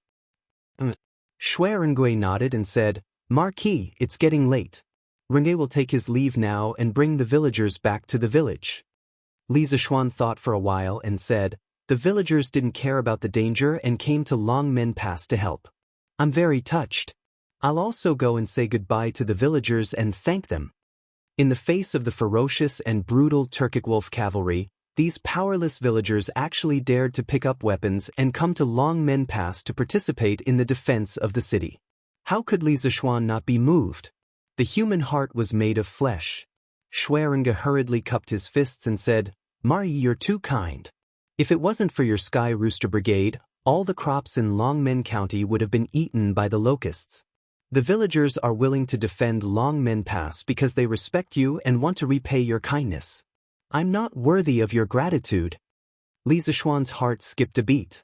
Only then did he remember that the Sky Rooster Brigade led by Li Ku had indeed passed through Jiangzhou in the marching route that he had drawn up for the Sky Rooster Brigade. Thinking of this, he couldn't help but laugh and said, "The Sky Rooster Brigade was entrusted by His Majesty to exterminate the locusts. They didn't just exterminate the locusts in Jiangzhou. The villagers are willing to risk their lives for me because of this. I have to accept this kindness no matter what. Rengui, quick, lead the way." Shui Rengui saw that he couldn't refuse and could only nod and say, "All right, follow me." The two of them walked out of the turret one after the other. Wang Renbiao, Li Yu, and Meng Wenhao looked at each other and followed them. "The ground under our feet is round? Sunlight is made of 7 colors? Energy is conserved? Running water can generate electricity, and electricity can be used to emit light? The reaction of many substances to produce new substances is called a chemical reaction? Also, what kind of words were these scribbles? It's really strange. Where did Xiaoxian learn these things from?" In a turret on the east side of Longmen Pass, Xian Qing flipped through the books on the table and couldn't help muttering to himself. These books were the top-secret information of Yanhuang College that Li Zishuan had snatched from Wu Jie. There were drawings, plans for the trump card project, some teaching materials, and some key parameters of important projects. These things were previously placed in the cellar with Li Zishuan. However, Xian Qing was a clean freak. He disliked the dirty, messy, and poor environment of the cellar, so he asked Hong Wenxing to send people to move all the books in the cellar to the east side of the turret. However, after seeing the contents of the information, Xian Qing's heart was suddenly filled with doubts. He had never heard of the knowledge involved in these books before, and he was very sure that Spiritual Master Ling Su didn't know these things. Spiritual Master Ling Su came and went without a trace. Not many people had contact with him, but Xian Qing was definitely one of the few people who had contact with Spiritual Master Ling Su the most. Therefore, after seeing the contents of these books, Xian Qing was even more certain that there was a problem with Li Zishuan in front of him. Xian Qing couldn't help but recall the conversation that Li Zishuan had when he just woke up in the room, You brat, it's time to wake up, right? Oh, it's Junior Uncle. Li Zishuan greets Junior Uncle. Do you still remember me, your junior uncle? Do you still remember your sect? I'm afraid. Although I went down the mountain to help the world, I didn't forget my identity at all times. I not only accumulated virtue and did good deeds, but also preached Taoism among the people. Because of the busy affairs of the academy, and the emperor also assigned me a lot of official duties, I couldn't return to the sect to visit junior uncle and the head of the sect for a long time. I'm ashamed. You still have some conscience. But the one you should visit the most is your master. Senior brother has no children. He not only treats you as a disciple, but also as his own child. He gave everything to you. You can't be ungrateful. Junior uncle, you're right. When this matter is over, I will personally go to Mount Longhu and kowtow in front of Master's tomb to apologize. Little Xian, let me ask you. When you went down the mountain, you were still at the peak of the Qi refining stage, but now you're at the peak of the Zhongshe realm. After my observation, I found that when you broke through the realm, the way you broke through was different from other warriors. Tell me honestly, did you practice some evil skills? Martial uncle, you've wronged me. Although I'm not a benevolent and virtuous person, I'm still in awe of heaven and earth and all living beings. Everything I've learned comes from Master. After Master passed away, I've encountered several life or death situations. In those desperate situations, I've gained some special insights into the martial way. Perhaps it's because of these insights that my way of breaking through realms is different from ordinary people? Well, are you willing to let me check your meridians? Don't misunderstand. I don't mean any harm. It's just that the Celestial Master Taoism has always been a righteous sect. We can't have evil people. I have to make sure that you don't stray into the evil path. Junior uncle, you don't have to explain. You saved my life. If you want to check my meridians, go ahead. I have a clear conscience and will never resist. Good. Then I'm being rude. Well, the path of genuine Qi is indeed the path of the Taishen Sutra, and the genuine Qi is also pure Taoist genuine Qi. It seems that you've always been firm in your Taoist heart. I've wronged you. Why do you have such pure genuine Qi in your body? Genuine Qi? Junior uncle, what is genuine Qi? You don't know genuine Qi? Then why do you have genuine Qi in your body? I don't know. The capacity of a person's dantian is limited. When one reaches the peak of the Zhongshe realm, true Qi will fill the entire dantian. One needs to use a secret method to condense true Qi and turn it into true essence. Coupled with one's own martial arts comprehension, only then can one break through to the Zhongshe realm. This genuine Qi is unique to the Supreme Power realm. But you've just recovered from your serious injury. Take the time to adjust your Qi circulation. There are a few people outside. They should be looking for you. I'll leave first. Thank you, junior uncle. Take care. It makes sense that this child's kung fu has improved by leaps and bounds. But where does this strange knowledge come from? Along the way, I have more or less heard of Yanhuang Academy. The commoners say that they impart knowledge of engineering. Engineering, what kind of knowledge is that? Why haven't I heard senior brother mention it? Recovering from his contemplation, Xianqing's eyes became more and more confused. Clang, clang, clang, clang, clang. At this moment, 5 gongs and drums sounded under the city tower. Xianqing was stunned and murmured, "It's already 5 o'clock. Forget it. As long as this child is on the right path and doesn't do anything harmful, I don't have to worry about it." After that, Xianqing closed the book in his hand and walked to the bed next to him. As Li Zishuan's junior martial uncle and the flag-bearer of Mount Longhu's Celestial Master Sect, Xianqing received some preferential treatment here. He had a separate space to rest, unlike the other ordinary soldiers who could only sleep in tents. On the other side, after Li Zishuan received and persuaded the nearby villagers who came to support Long Menpas, he urged the people around him to disperse and rest. He returned to the turret and planned to wait quietly for Qing Yaojin and the others to come back. Previously, with the help of Xianqing's power and some of his own comprehension, he broke through to the Supreme Power late stage. Now he was full of energy and couldn't fall asleep even if he lay on the bed. He simply sat on the bed and began to run the 8th level of Taishin Sutra to feel the new realm. "Sir, have you rested?" After about a quarter of an hour, little Yu's voice came from outside the door. Li Zishuan's heart skipped a beat and quickly stopped. Then he said softly, "Come in." When he just woke up, he saw that Li Yu's expression was a little strange. He always felt that this girl was hiding something.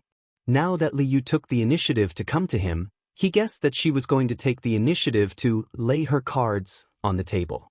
With a creak, Li Yu pushed the door and entered. Then she turned around and closed the door. Then she walked quietly to Li Zishuan and said with a guilty face, "Sir, you have just recovered from a serious injury. Did I disturb your rest?" Li Zishuan smiled and waved his hand, saying, "It's okay. I'm not sleepy now. Little Yu, you are still awake. Is there something on your mind?" Li Yu nodded and replied, "Yes." Then she bit her lips and said softly, "Sir, you've met the Tuju's state preceptor before. Can you tell me what kind of person he is?" National Master of the Tuju and National Master? Hearing this, Li Zishuan couldn't help but be surprised. Then he asked with some confusion, "Little Yu, why are you asking about the National Master?" Li Yu's face froze. After hesitating for a moment, she replied, "Sir, the National Master of the Tuju and National Master may know the whereabouts of my biological parents, so, what? Wuxia knows the whereabouts of your parents? Little Yu, who told you this?" Li Zishuan was shocked. His eyes flashed with disbelief. Regarding Li Yu's background, he had always sent people to secretly search for it. According to the jade bracelet on Li Yu's wrist, Li Yu's parents must have been very rich. So Li Zishuan had always sent people to ask around Chang, and if there were any rich families who had lost their children more than 10 years ago. There were quite a few people who met this condition, but when he asked them face to face, none of them met this condition. After searching for so long in Chang, and without finding any useful clues, Li Zishuan never thought that Li Yu's parents would have some kind of connection with Wuxia. How could he not be shocked? Seeing Li Zishuan's disbelief, Li Yu explained seriously. "Sir, this is what Wuxia told me personally. 2 nights ago, the academy was attacked. Mr. Mo, the 2 Dugu generals, and Mr. Zhang San, who had gone out to sea but secretly returned, were all defeated by the Turkic imperial preceptor. In the end, the Turkic imperial preceptor even wanted to kill Mr. Zhang San." Chapter 1557. Is there such a strange thing? Inside the West Tower of Dragon Gate Pass, after listening to Li Yu's story of that night, Li Zishuan was shocked. He rubbed his chin and pondered for a long time before turning his eyes to Li Yu and asking, "Is that why you came all the way from Chang into Jiangzhou?" Sometimes he couldn't help but admire this little girl Li Yu. At her age, if placed in modern times, she probably wouldn't even have graduated from primary school, yet she dared to travel so far by herself. This could no longer be called independent, it should be called precocious. Li Yu nodded and said, "In order to find my parents, I ran all the way from Yuezhou to Chang, and now that I've come all the way from Chang and to Jiangzhou, what does that count as? Sir, I really want to know who my parents are. I also want to know why they sent me away that year and didn't take me away. But I was still a step too late. The imperial tutor is now nowhere to be found." Towards the end, Li Yu's tone became slightly gloomy. She had traveled day and night without rest, but in the end she hadn't been able to achieve what she wanted, so naturally she couldn't help feeling disappointed. Li Zishuan thought about it for a moment before replying, "I've fought with Wu Jie before. This man's martial arts are extremely high. He wears a black robe and a black hood, making it difficult to see his face, but his voice is very hoarse, as if it's been burned by fire, dry and hoarse. In addition, he also has a strange internal force that can release something similar to lightning, catching people off guard. Wu Jie's fighting style is inclined towards one-person strength. He doesn't like to beat around the bush, relying on his moves and personality. Wu Jie may also be the kind of person who doesn't like trouble, decisive and unstoppable. He really has the qualifications to be one of the world's top masters. However, I don't know much about Wu Jie's background. Master rarely mentioned him before his death, Perhaps you can ask my little martial uncle tomorrow, he should know. Recalling Xianqing's previous interrogation, Li Zishuan couldn't help feeling a little scared. So, regarding Wu Jie, he didn't intend to ask Xianqing himself, wouldn't that be walking right into a trap? It was better for little Fishy to ask him herself. In the end, Li Zishuan was still worried that Xianqing would find out that he was a fake. After all, he used to do many things under the banner of Spiritual Spirit Su, and Xianqing had always had a good relationship with Spiritual Spirit Su. If Xianqing investigated seriously, he would definitely find clues from many things. Yes, good. I'll ask Daoist Xianqing tomorrow. Li Yu didn't think much about it and just nodded. Then she suddenly said, Yamacho, General Qin is leading the army to chase after the imperial teacher. Do you think Wu Jie? Although he didn't finish his sentence, the gist of it was obvious. Li Zishuan frowned, paused for a moment, and then said, I heard from Renbiao that it's not just Uncle Qin and Uncle Cheng who are pursuing us from behind. To the north, there are also soldiers from Yunzhou, Shuozhou, Daizhou, and Yuzhou who are intercepting us. There are at least 60,000 of them, and the Turkic army has already been defeated at Longmen Pass, so their momentum is no longer there. In the face of these 60,000 soldiers, their defeat is certain. However, Wu Jie and Ashina Shirchu are both martial experts. If they escape with all their strength and pave the way for them with the lives of the Turkic soldiers, it will be difficult for Uncle Qin to catch them. Hearing this, Li Yu secretly breathed a sigh of relief. Li Zishuan looked at Li Yu's face and asked, Little Fishy, do you want Wu Jie to die, or do you want him to live? Under Li Zishuan's gaze, a trace of panic flashed in Li Yu's eyes. She opened her mouth and said nervously, Oh, of course I want him to die. I am a Tang and he is a Turkic. He killed so many Tang people, of course I want him to die. But before he dies, I want to hear the whereabouts of my father and mother from him. Li Zishuan nodded, then turned around and stood with his hands behind his back. That's good. Little Fishy, no matter the situation, no matter the reason, I hope you remember that you are a Tang. You can never do anything to harm the Tang Empire, or I will never forgive you. The reason why Li Zishuan said this was mainly because he thought of a very frightening possibility. That Li Yu's parents were Turkic, or that Li Yu's father was Wu Jie. Although the possibility of this happening was slim, it didn't mean it was impossible. Moreover, even if Li Yu's father wasn't Wu Jie, he and Wu Jie probably had some sort of relationship. This time, for Li Yu, this was a rather big personal test. To choose between righteousness and personal feelings, to be honest, no matter who it was, this was a difficult choice to make. Li Zishuan's voice fell, and at this time, a loud noise came from outside the house. Li Zishuan's expression changed, and he listened carefully for a moment before saying to Li Yu, The army chasing Wu Jie has returned. Let's go and see. Li Yu's expression changed, but after a moment, she nodded and replied, N. The two of them left the house and went straight down to the gate tower. They saw that the gate tower was already brightly lit, with torches everywhere. Qin Qiong, Qing Yaojin, Yuqi Jingde, Hong Wenxing, Wang Renbiao, and the others were standing in front of the army, discussing something. Seeing this, Li Zishuan quickly walked up and cupped his fists. Uncle Qin, Uncle Cheng, Uncle Yuqi, you're back? Little Xian. Are you really okay? That's great. Cheng Yaojin saw that Li Zishuan's complexion was ruddy, and he didn't look like he was seriously injured at all. He excitedly greeted him and laughed loudly. I told you, little brat, you're a man of great fortune. How could you fall so easily? Could. Qin Qiong stroked his beard, a look of relief on his face as he said, When we were in Yonghe Pass, Army Advisor Fong said that you were seriously injured by Wu Jie, and us old men were worried sick. Just now, Provincial Governor Hong said that you were rescued by Daoist Xianqing, and your injuries were healed. This old master didn't believe it, but now that I've seen you in person, this old master can finally rest assured. Being able to fight Wu Jie head-on and take away his treasures, after today, little Xian, your name will be known throughout the world. Yuqi Jingde said with a face full of emotion. What he said wasn't false. Li Zishuan, with his mid-stage martial scholar cultivation, fought against a great grandmaster. Although he was at a disadvantage in the process, The result could be said to be his victory, because Wu Jie's treasures were stolen by Li Zishuan. Uncle Yuqi, please don't make fun of your nephew. This time, I was lucky enough to not die, and it was all because of Martial Uncle's healing, otherwise, I would still be in a coma. Li Zishuan said modestly, quickly taking the initiative to ask, let's not talk about this for now. How is the situation on the front line? Out of the corner of his eye, he noticed little Yu, looking at him anxiously with pleading eyes. Cheng Yaojin's face darkened. Pay!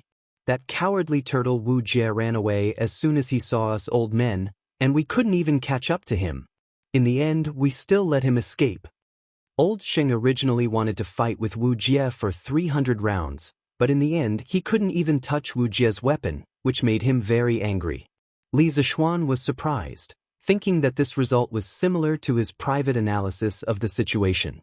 Hearing this, little Yu had a complicated expression. Hearing this news, she didn't know whether to be happy or sad, and her heart was extremely conflicted. At this time, Qin Xiong added, although we didn't catch Wu Jie and Xianxia, the 40,000 elite Turkic wolf cavalry were almost wiped out by us. Only a little more than 1,000 people escaped with Wu Jie. These 30,000 wolf cavalry were the elite of the elite under Xieli's command, and they all died in the Great Tang. For Xieli, it was a great loss. Yuqi Jingde frowned and said, although the Turkic wolf cavalry suffered heavy losses in this battle, we also lost many soldiers, especially the soldiers of Yunzhou, Daizhou, Yuzhou, and Shuozhou. They faced the Turkic state teacher head-on and lost more than 70% of them. Adding on the soldiers we brought from Qizhou, Bingzhou, and the capital, we lost more than 43,000 people in this battle, a heavy loss. Hearing this, Li Zishuan was shocked, and he didn't dare to believe it. The Turkic wolf cavalry is actually so strong? Qin Xiong nodded and said, the Turkic wolf cavalry has always been unparalleled in the world, and this Turkic wolf cavalry tried their best to escort Wu Jie and Xianxia out of the encirclement, using tactics that completely put their lives on the line.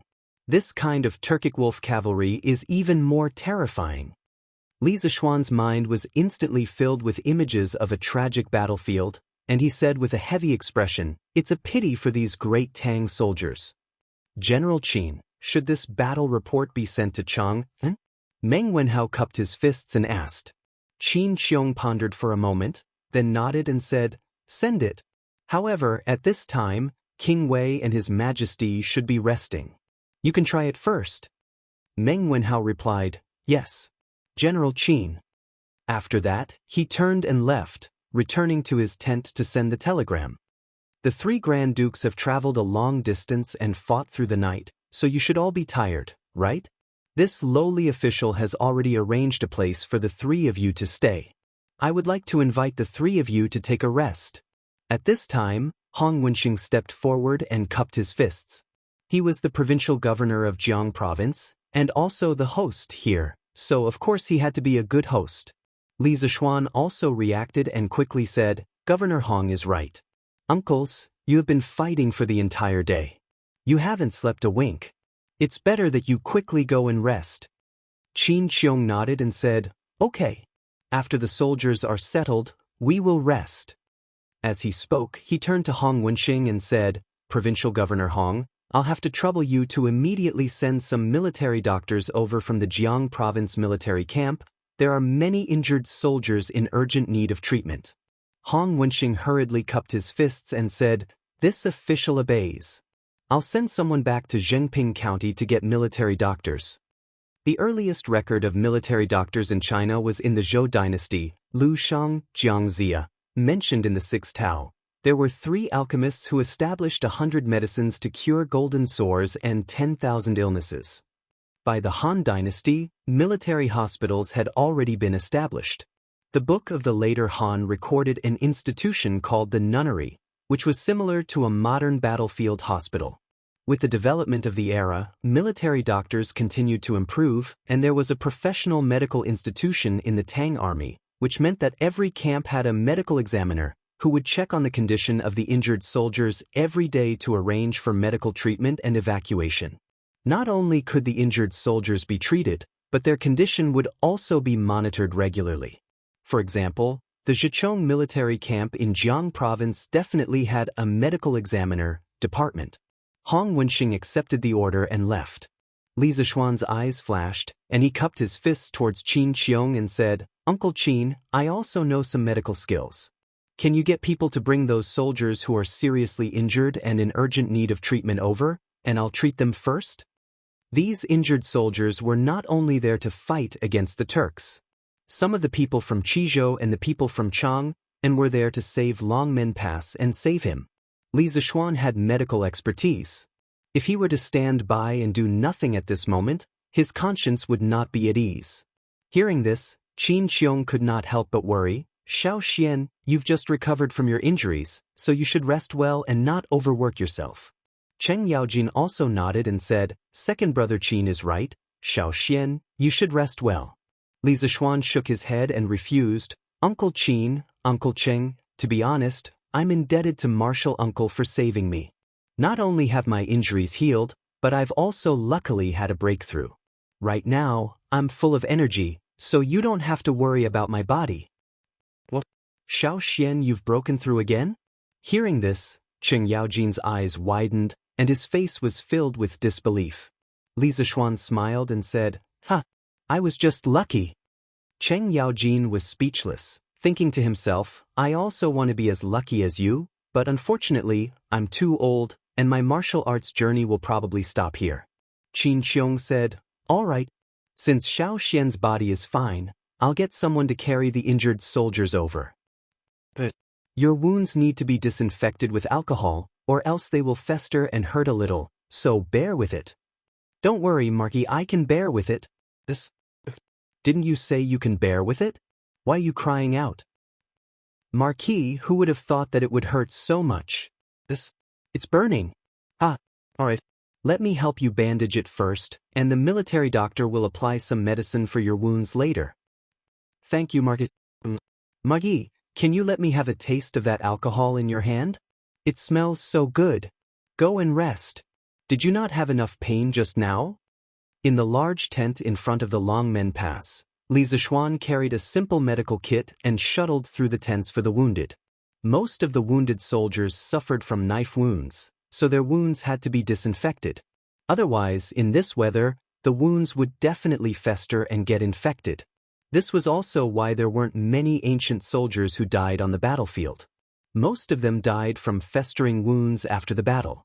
Luckily, Qin Qiong's army brought some medical alcohol when they came from Chang, or Li Zishuan would probably have to distill and purify the alcohol in the camp. Chapter 1558. Last year, when Li Zishuan had just come up with medical alcohol, Li Jing, who had learned that it could prevent wounds from festering, had requested Li Er to equip the army with this type of medical alcohol. At that time, when there was a shortage of alcohol and food, Li Zishuan had still provided the imperial court with a few hundred caddies of medical alcohol. Later on, when the imperial court implemented the policy of exchanging food from the south, the Tang Empire suddenly experienced a period of food overflow. Li Zishuan also took the opportunity to purchase a large amount of food, filling up the newly built granaries at home. When the granaries were full, he used all the food he purchased to make wine. On one hand, it greatly increased the production of the two popular wines, Immortal Drunken Wine and Gentle Fragrance. On the other hand, he had also provided the imperial court with a large amount of medical alcohol. Therefore, this thing had now become the standard issue for the 12 guards of Cheng. Every time the army went to war, they would more or less carry some. However, due to the limited production, medical alcohol had not yet been popularized in the Zhizong prefecture's barracks. At this moment, Li Zishuan was carrying some medical alcohol, boiled white cloth, and some simple medicine as he shuttled between the various tents. At first, when the heavily injured soldiers heard that Li Zishuan was coming over to treat their wounds, they were more or less a little frightened or flattered. After all, Li Zishuan was a marquis, and they were just ordinary soldiers.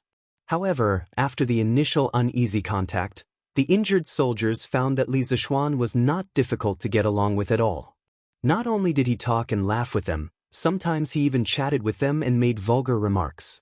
He was not at all like the talented Yamacho from Yanhuang College, nor was he like the high and mighty Marquis Yangon of the Tang Empire. However, it was precisely because of this that the soldiers felt that Li Zishuan was more amiable, more like a brother who had gone through fire and water with them on the battlefield. Therefore, as Li Zishuan walked over, not only did he hear the miserable cries of the soldiers who had been touched in their wounds, but he also heard a lot of laughter, beating, and cursing.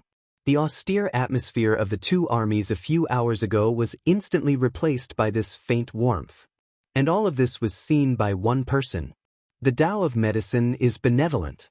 Little Xian is now a marquis, yet he is willing to mix with these low-level soldiers. It can be seen that this child's heart is not bad at all. Since that is the case, what else can this poor Daoist not let go of? Everyone in this world has some secrets that belong to them.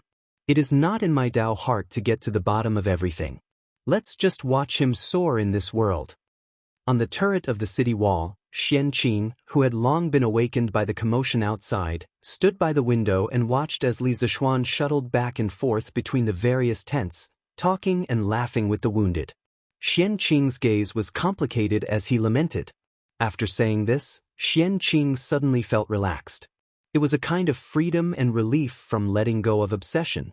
It was the ultimate state that the people of Taoism pursued, Tao nature. Chang and city, imperial palace, sweet dew hall. Although there were still more than 2 hours before dawn, the place was still brightly lit. Li Er and Li Tai both had a pair of dark circles under their eyes and looked tired. However, the father and son did not intend to go back to sleep. They were waiting for news from the front line. Previous signs indicated that the northern part of the Tang Empire was experiencing a very fierce battle tonight, and the cause of all this was Li Zishuan and the top-secret information of Yanhuang College. However, the problem was that they had been unable to contact Li Zishuan before. They could only speculate that there would be a fierce battle at Longmen Pass tonight from the telegram sent back by Meng Wenhao. One of the father and son was worried about the battle at the front line, while the other was worried about the safety of the Yamacho. Neither of them was willing to rest before they got the exact news. Speaking of which, although the telegraph increased the speed of information transmission at the same time, it also increased the urgency of people's anticipation of information. If they were still using the manual transmission method in the past, Li Er and Li Tai would definitely not be foolishly waiting for news from the front line without sleeping.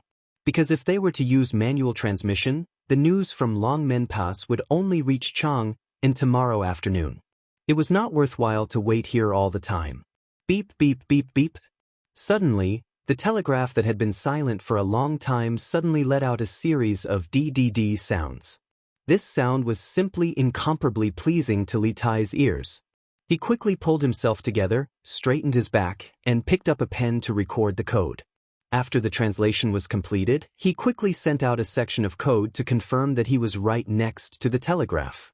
"Father, it's a message from Wenhao." Seeing that Li Er was looking at him with a puzzled face, Li Tai did not wait for him to ask and directly stood up to answer. "Meng Wenhao? Looks like there's news from the front line." A bright light flashed in Li Er's eyes. He sighed as if relieved of a heavy burden.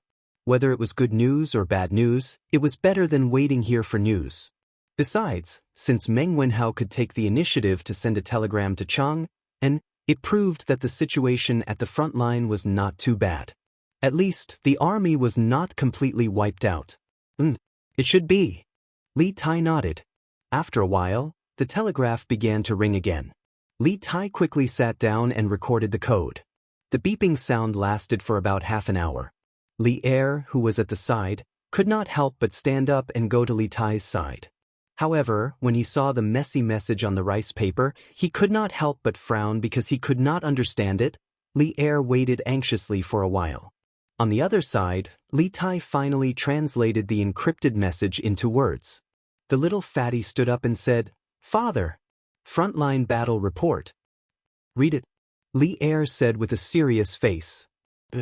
Li Tai nodded. He looked at the translated message and said, "On the 30th day of the 6th month of the 2nd year of Zhengguan, Turkic General Ashina Shirkui led 50,000 elite wolf cavalry into Yanmen Pass in order to rescue Wu Jie, who had stolen the books of the academy.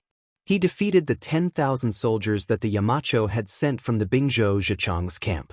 Then he marched straight in and broke through Yonghe Pass and Medu Pass. Wu Jie carried the top-secret information of Yanhuang College and tried to pass through Longmen Pass. The Yamacho had already stationed 10,000 soldiers at Longmen Pass. Then, in order to contain Wu Jie, the Yamacho fought alone. Although he did his best, he was unable to stop Wu Jie. However, he managed to snatch back the information of the academy, but the Yamacho was also seriously injured. After Wu Jie escaped, he met up with Ashina Shirqui at Medu Pass. Ashina Shirqui was not satisfied with the current harvest and followed Wu Jie back to Longmen Pass. Wu Jie's martial strength was outstanding. Without the Yamacho's restraint, he relied on his superior martial strength to break through the city gates. Longmen Pass was about to fall into the hands of the enemy. At the crucial moment, a master archer named Shuirengui from Longmen County managed to delay Wu Jie for a moment. Then, Daoist Xianqing from Mount Longhu suddenly appeared and completely blocked Wu Jie's attack. After that, Wang Renbiao, the provincial governor of Qizhou, led 30,000 soldiers to reinforce them. Generals Qin, Cheng, and Yuqi also led 10,000 light cavalry to arrive in time. Ashina Shirchuan knew that he was no match for them and quickly retreated. Under the command of General Qin, the three forces at Longmen Pass gathered together and pursued the Turkic army. At this time, the soldiers of Yunzhou, Shu'a, Daizhou, and Yuzhou had already set up a defensive line outside Yonghe Pass. The Turkic army had just left Yonghe Pass when the two sides were engaged in a fierce battle. Soon after, General Qin's forces arrived and engaged in a fierce battle. In this battle, the 40,000 elite Turkic wolf cavalry were almost completely wiped out. Only 1,000 some managed to escape with Wu Jie and Ashina Shirqui back to the steppe. However, our side also suffered heavy losses, especially the soldiers of Yunzhou, Daizhou, Yuzhou, and Shu'a. Because they were directly attacked by the Turkic state teacher, their casualties reached more than 70%. Adding on the soldiers that General Qin brought from Chang and in Qizhou, our side suffered more than 43,000 casualties. After Li Tai finished reading the battle report, the Sweet Nectar Palace immediately fell into silence. It was unknown if it was because of the low temperature of the night, but Li Tai suddenly felt a chill. This made the little fatty somewhat regret not wearing a cloak when he came to the Imperial Palace. After a long time, Li Er finally opened his mouth. 50,000 elite wolf cavalry? Xieli is truly willing to part with them. Invading the Great Tang time and time again, do they really think that our patience is limitless? Bang! Li Er angrily slapped the table and turned to walk toward the dragon couch. Li Tai cautiously said, "Imperial Father, calm your anger." Based on this report, these Turkic wolf cavalry must have been the elite of the elite. Now that they've all been lost in the Great Tang, Xieli's strength must have been greatly damaged. To our Great Tang, this is not necessarily a bad thing. Li Er sat on the dragon couch, his brow furrowed. After a few moments of thought, he shook his head and said, "Xieli claims to have 1 million soldiers controlling the bowstrings. Losing so many soldiers is not enough to harm his bones. Besides, our Great Tang's losses are no less than the Turks. In the future, when the Great Tang and the Turks face each other, if the ratio of casualties is still like this, we will definitely lose." In this war, from start to finish, the Great Tang side had lost nearly 60,000 soldiers, including the Turks' attack on Yanmen Pass, Yonghe Pass, and Medu Pass, while the Turks had lost 49,000 elite wolf cavalry. Just from the number of casualties, the Tang army did not have the advantage. However, considering that the Tang army had very good methods to prevent wounds from being infected and could allow a large portion of the injured soldiers to survive, it seemed that the number of casualties on both sides was about the same. But even if it was a 1-to-1 casualty ratio, it was still somewhat difficult for Li Er to accept. After all, the Turks at this time were definitely in a period of unprecedented strength. The number of soldiers that Xieli could bring out was definitely greater than the Great Tang's. Li Tai also understood this reasoning. He thought about it and clasped his hands. "Imperial Father, these Turkic wolf cavalry are the elites of the elites. Ordinary soldiers would naturally be at a disadvantage against them, But the 1 million soldiers of the Turks can't all be elites like this.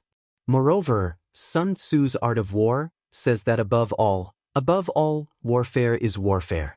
Next is warfare. Next is warfare. Now that our great Tang has even more advanced weapons and armor, as well as a method of communication that surpasses all foreign countries, we completely have the conditions to make a big fuss about tactics and allow the cooperation between the armies to be seamless. With such superior tactics, our chances of victory are definitely 30 to 40% higher than the Turks. Qing, your words are not without reason. Hearing this, Li Er's eyes brightened. At this moment, he remembered that Li Zishuan's workshop was currently working on equipment for the Black Armored Army. With the new armor and Li Zishuan's new tactics, the fighting power of the Black Armored Army would at least double. If Li Er knew the word technology, he would definitely sigh and say, technology is fighting power. According to the battle report, Li Zishuan fought with Wu Jie and was seriously injured. How is his injury now? Suddenly, Li Er remembered the battle report that Li Tai had just read out and hurriedly asked.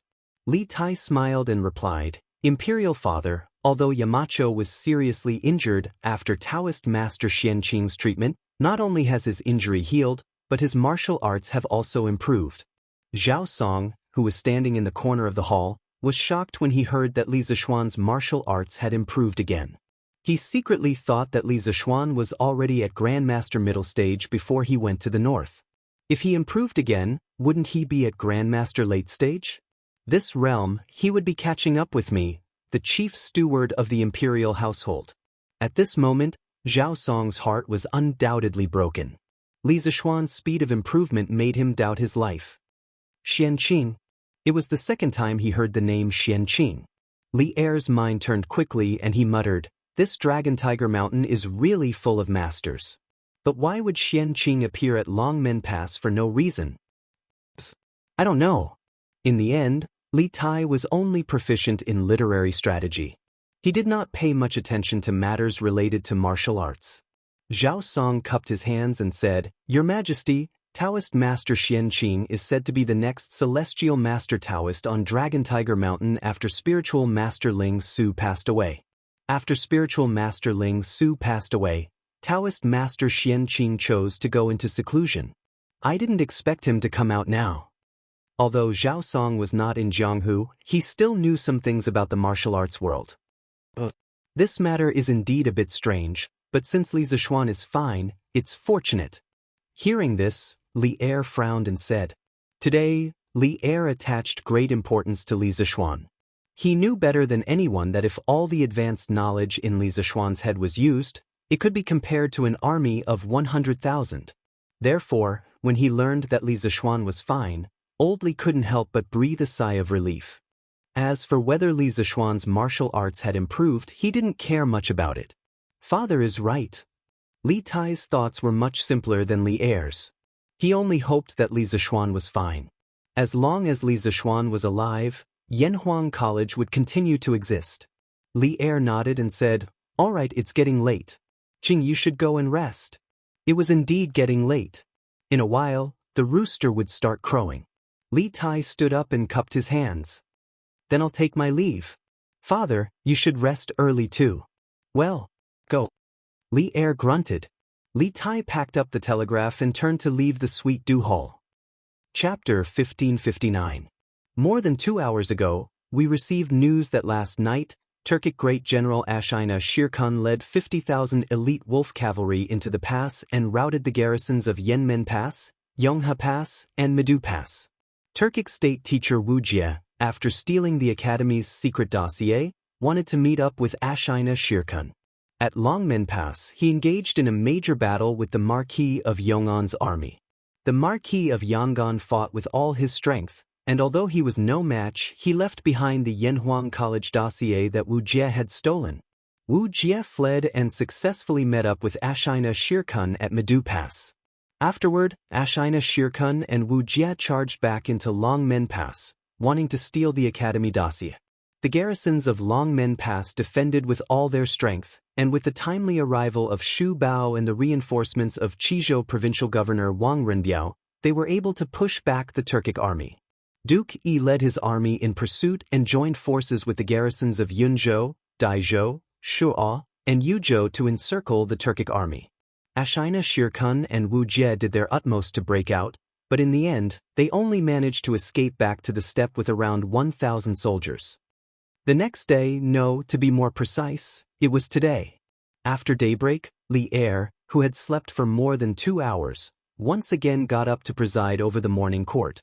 Li Er was an extremely disciplined emperor, and unless it was absolutely necessary, he would not miss the morning court. In the court, after the sovereign and his subjects had exchanged greetings, Li Er went straight to the point. The entire court was stunned by his words. Other than Li Jing and Li Ji, who had participated in the war simulation yesterday, when the other officials heard that the 50,000 Turkic elite wolf cavalry had charged into Longmen Pass, they all gasped in shock. At the same time, they couldn't help but think that the Great Tang and the Turks had been at peace for more than 2 years. Were they finally about to declare war? Since ancient times, wars between nations had never been a small matter. From the emperor to the commoners, they were all drawn to the war between nations. The Great Tang had been founded on martial prowess, and the court had many civil and military officials who had never feared war. Thus, when Li Er spoke, someone immediately stepped forward and clasped his fist. "Your Majesty, Shili has gone too far, daring to once more attack my Great Tang. Does he still think the Great Tang is as weak and easy to bully as it was 2 years ago? This old subject requests battle. I am willing to lead the army into the grasslands and capture Shili alive." The one who stepped forward was Niu Jinda. This time, Li Er had ordered Qin Xiong, Qing Yaojin, and Yuqi Jingda to lead the army north to pursue Wu Jie, but he had been left out. This made Niu Jinda somewhat unconvinced. Logically speaking, his martial arts weren't any worse than Qing Yaojin and Yuqi Jingda's, so why hadn't old Li appointed him as a general? Thus, when he heard Li Er mention the battle at the front during the morning court assembly, old Cao immediately became spirited. He knew that Li Er would definitely be extremely dissatisfied with the Turks and might directly send troops to attack the grasslands. How could he be willing to miss this rare opportunity? "Your Majesty, the Turks have disregarded our Great Tang. This old subject requests battle. Please send troops to exterminate the Turks."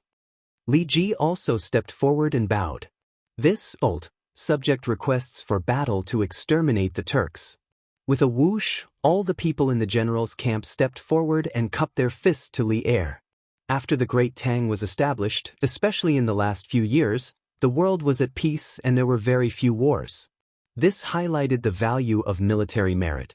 Now that the curtains to the war between the Great Tang and the Turks were about to begin, how could these generals sit still? They all wanted to get a share some of the spoils, contributions, in this kingdom war. With the generals like this, the civil officials did not show any weakness. The civil officials of the beginning of the Great Tang were not all pedantic scholars. Many civil officials not only knew how to ride horses and shoot arrows, some could even pick up swords and sabers and knew some martial arts. Seeing the generals express their stance, many civil officials could no longer sit still. "Your Majesty, our Great Tang has been recuperating for the last 2 years. Not only is the people's livelihood flourishing, our national treasury is also growing by the day. Now, Shili has sent an army to invade the borders of our Great Tang. This is not putting your Majesty in his eyes, not putting our Great Tang in his eyes. Since ancient times, if a sovereign is humiliated, a subject dies. If your Majesty decides to go on a campaign against the Turks, this old subject, Wei Jing, is willing to accompany the army." Wei Jing took 2 steps forward and cupped his fists angrily. Even though Wei Jing usually scolded Li Er, what was the saying again? The deeper the love, the more the blame. Even though this saying was not very appropriate for Wei Zheng and Li Er, Wei Zheng's goal in scolding Li Er was to hope that Li Er could become a sage. In the 2 years since Li Er ascended the throne, even though there were still some areas where he was lacking, he had not made any major mistakes. He was already very close to the sage in Wei Zheng's heart. Seeing that the Great Tang was getting better and better, more and more prosperous, the Turks were actually marching south and invading the Great Tang's territory. Even though Wei Zheng was only a civil official, he was also filled with patriotism. For this country, he was willing to personally go to the front lines and kill the enemy. Wei Zheng was definitely not just saying this. If there was really a need, he would immediately return home to pack his things and prepare to follow the army. The spirit of a scholar, full of vigor. This was precisely Wei Zheng's current state. At this time, there was no need to be calm.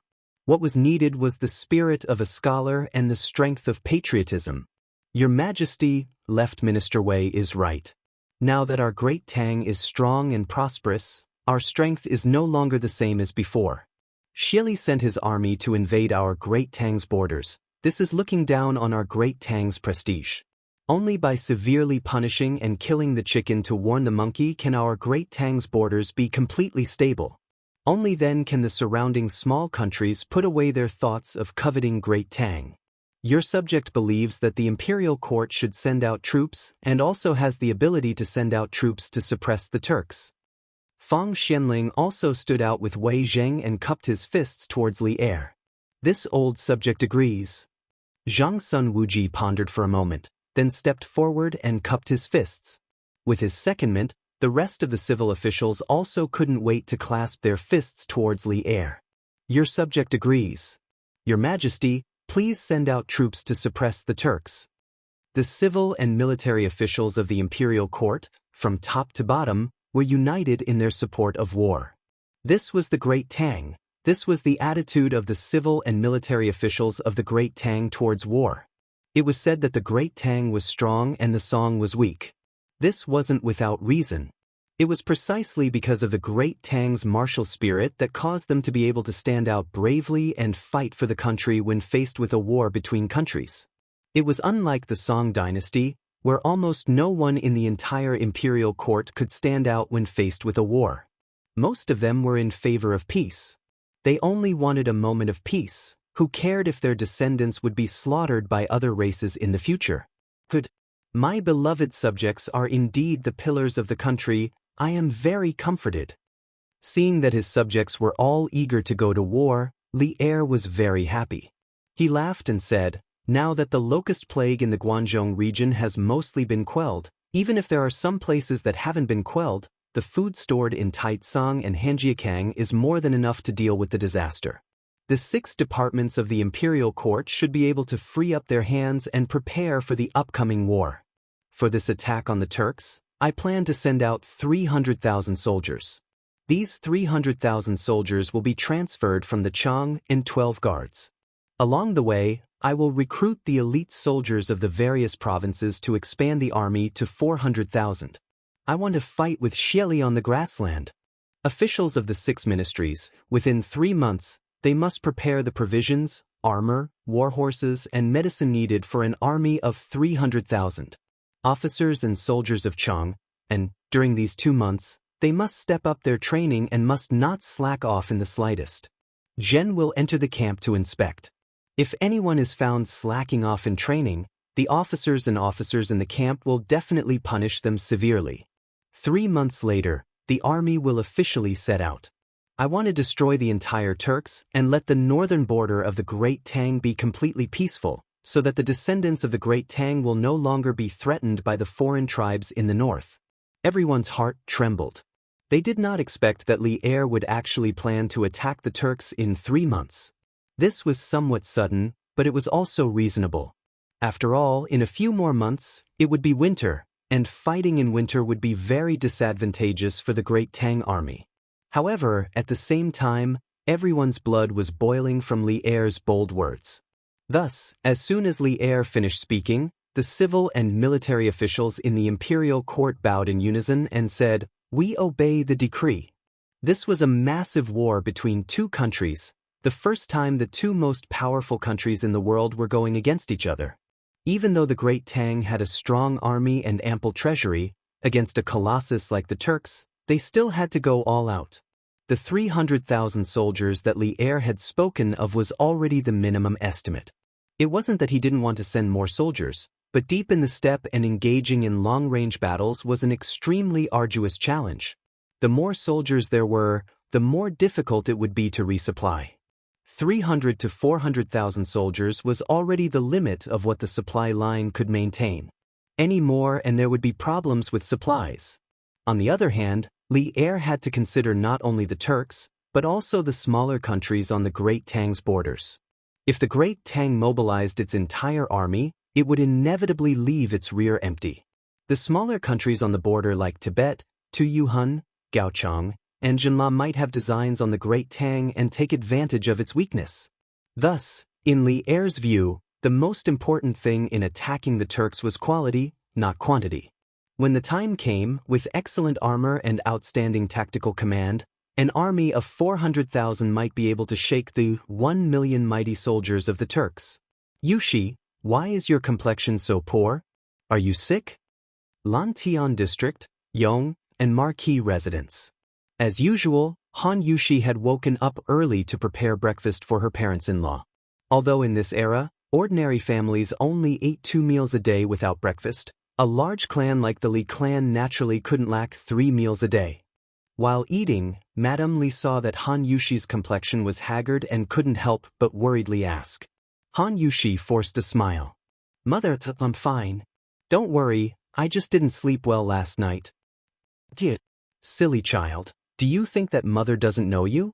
Madame Li stared at Han Yushi's face for a few moments before sighing and asking, Are you worried about little Xian? So worried that you couldn't sleep last night? Mother, I'm not. Husband is highly skilled in martial arts, so there's nothing to worry about. He'll definitely be able to return safely in a few days. Han Yushi hurriedly shook her head and explained, I'm just worried about the academy, so in a little while, I want to go to the academy to take a look. Yanhuang College has always stood aloof from worldly affairs. This time, they've suffered a great calamity, and Xian is hundreds of miles away. Yushi, you should go to the academy to take a look. This old man also heard that old Mr. Li Gang is bedridden. This old man will also visit him later. Li Jingma, who was sitting next to Madame Li, said in a deep voice. Old Mr. Li is a person of virtue and prestige. He's been untainted his entire life. He's clearly at the age where he can enjoy the rest of his life, yet he still insists on teaching at the academy. In terms of character, how many people in the world can compare to him? But I didn't expect old Mr. Li to be bedridden after this illness. I don't know if Dr. Sun has a way to cure Mr. Wenji. Hearing this, Mrs. Li sighed with a sad expression. Father, mother, let's not talk about this for now. The food is getting cold. Hurry up and eat. Come, you eat too. Han Yushi hurriedly said when she saw that the atmosphere in the room was a little depressing. Lan nodded heavily and said, Yes, yes. Lan has to eat more. When Big Brother comes back, he won't be able to carry Lan anymore. Young girls don't know how to worry. Lan's heart can only hold beautiful things, but some people and some things can't be beautiful forever. Young madam, you were clearly worried about young master and didn't sleep for the whole night. Why didn't you tell master and madam the truth just now? After the meal, Han Yushi packed up some things and got on the carriage. Under the personal escort of Lu Feng, Lu Yun, and the others, she went to Yanhuang College. As for Father Li, who originally said that he would go to Yunshan to visit Li Gang, he would go later because he was afraid that he would disturb Li Gang's rest. On the way, Xiao He looked at Han Yushi and asked in a low voice. Han Yushi smiled bitterly and said, Xiao He, even if I tell father and mother, what can they do? It will only make them worry. I don't even know where my husband is right now, and with such a big incident happening at the academy, I'm sure Wei Wang and the others must have informed my husband about it via telegraph. Perhaps my husband is currently blocking Wu Jie's path in one of the northern provinces. How can I not worry about him? The carriage suddenly fell into silence. After a long time, Xiaoxi said, Young madam, you said before that young master's martial arts are strong and nothing will happen to him. Besides, His Majesty has sent General Qin and General Cheng to support young master. Young master will definitely be fine. Don't worry. When young master comes back and sees your haggard appearance, he will feel distressed. Yes. Young master loves young madam so much, he will definitely feel distressed. Xiao He hurriedly echoed. After being comforted by the two little girls, Han Yushi felt a little better in her heart. She glanced at the two of them and said, all right. You two don't need to persuade me anymore. Let's go to the academy to take a look. It would be best if we can meet Qin Quebec. He will definitely know about hubby. Han Yushi thought to herself that she must have a telegraph machine at home in the future. This way, when Li Zixuan went out, she would be able to receive news immediately. As for how to use the telegraph machine, she didn't have to worry about it at all. Before she got married last year, Li Zixuan gave her a telegraph machine to use for sending love letters. Therefore, she could be considered one of the first few people in the Tang Empire to use a telegraph machine. Chapter 1560. Reporting. Reporting to the Khan, the Special Service and State Teacher have returned to the grasslands.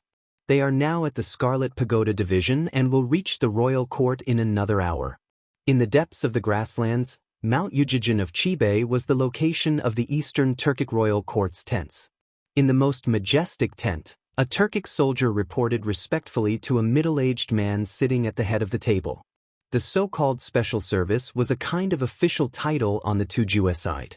The Book of Zhou, History of the Tujue said, high officials have Yi Hu, secondary office, secondary office, secondary office, secondary office, all 28 ranks, all of them. However, the new Book of Tang said that the Special Service was a title for the Khan's descendants and not a noble title. It was not within the 28 ranks. Because the Khan's descendants monopolized this title, there was such a saying. They were in charge of internal affairs, handled diplomatic relations, and often negotiated military and national affairs. In the beginning, the position of Secret Service was filled by members of the Turkic Khagan family, Ashina family. Because this position required rich political experience, profound knowledge, and agile adaptability, it was not the specialty of the Turkic people. Therefore, in the later years, it was gradually filled by Sogdians. In the historical records, Tai Tu was a mistake. In the future, the various ethnic groups in the north continued to use this title, such as the Huigs, Din, and the Khitans, Taiwan. In the Turkic Khans, there was the Yabgu below the Khan. The Yabgu was equivalent to the king of Qin and the duke of the Central Plains and had considerable power. And below the Yabgu was the Special Service. That middle-aged man had a stocky build and wore a brocade robe. His hair was combed into small braids, and there was a thick beard on his chin. His eyes were as fierce and sharp as a wolf king's, and he was full of power and influence. This man was the current ruler of the Eastern Turkic Khans, Xieli Khan. HM? The state teacher is back? Do you know if they brought back the confidential files of Yanhuang College on this trip? Hearing this, a glint flashed across Xieli's eyes. He leaned forward slightly and looked at the soldier below and asked in a deep voice. Khan, I don't know about this. However, only a little over 1,000 people came back with the state teacher. The soldier looked carefully at Xieli's expression and then said with a trembling fist and palm salute. What? Only a little more than 1,000 out of 50,000 came back? When he heard these words, Xieli suddenly stood up, his voice also raised by an octave. He walked down from his seat of honor and arrived one zhang in front of that soldier, continuing, last night, this Khan even received news that the state preceptor has already obtained the secret dossier from Yanhuang College, that the Sure Secret Service led 50,000 elite wolf riders to receive the state preceptor. Why is it that in the short span of one night, only 1,000 or so of the 50,000 elite are left? It said that the state preceptor and the special service were ambushed by Li Zixuan at the Longmen Pass of the Great Tang. Later, they were surrounded by the combined forces of the northern provinces of the Great Tang and were almost completely wiped out. The messenger carefully reported to Xieli. Speaking of which, this kind of messenger soldier was considered a high-risk job. When they delivered bad news, they had to be prepared to be killed by their superiors to vent their anger. Li Zixuan. Li Zixuan again. A hint of surprise flashed through Xieli's eyes, but then he felt that this result was somewhat illogical. He said with a face of disbelief, "That's not right. Isn't it said that Li Zixuan is treating the plague of locusts in the Great Tang's Guangzhou provinces? Then why was he able to set up an ambush in advance on the state preceptor's way back to the grasslands?" The messenger soldier immediately had a troubled expression. This lowly one does not know. How could he know how Li Zishuan could set up an ambush in advance? He could only answer truthfully. Xieli's eyes were filled with anger. After a pause, he said in a deep voice, "Leave. When the state preceptor and the special service return, have them quickly come to see this Khan." Previously, Xieli had wanted to personally welcome Wuxia and Xianxia's army's triumphant return. But now that he knew that Wuxia and the others were not triumphant, but fleeing in defeat, how could Xieli still go and welcome them? Right now, he even had the heart to kill. That was 40,000 elite wolf riders. Xieli's heart was bleeding. The soldier cupped his fists and left after receiving the order. After the soldier left, Xieli snorted heavily and scolded angrily. Trash. All of them are trash. A great grandmaster expert and 50,000 elite troops actually fell at the hands of a small Li Zishuan. Could it be that this kid is really the nemesis of our Turks? Great Khan, calm your anger. Seeing that Xieli was unable to calm down, a middle-aged man in luxurious clothes stepped forward and bowed to Xieli, saying, "Whether it is the state preceptor or the special service, they are both good ministers and fierce generals of our Turks. Although they were defeated in this battle, it is not to the extent of harming their muscles and bones. Moreover, after the state preceptor and the others return and after the great Khan understands the details of this battle, we can then make a decision. Do not create enmity with the state preceptor and the special service because of a moment of anger."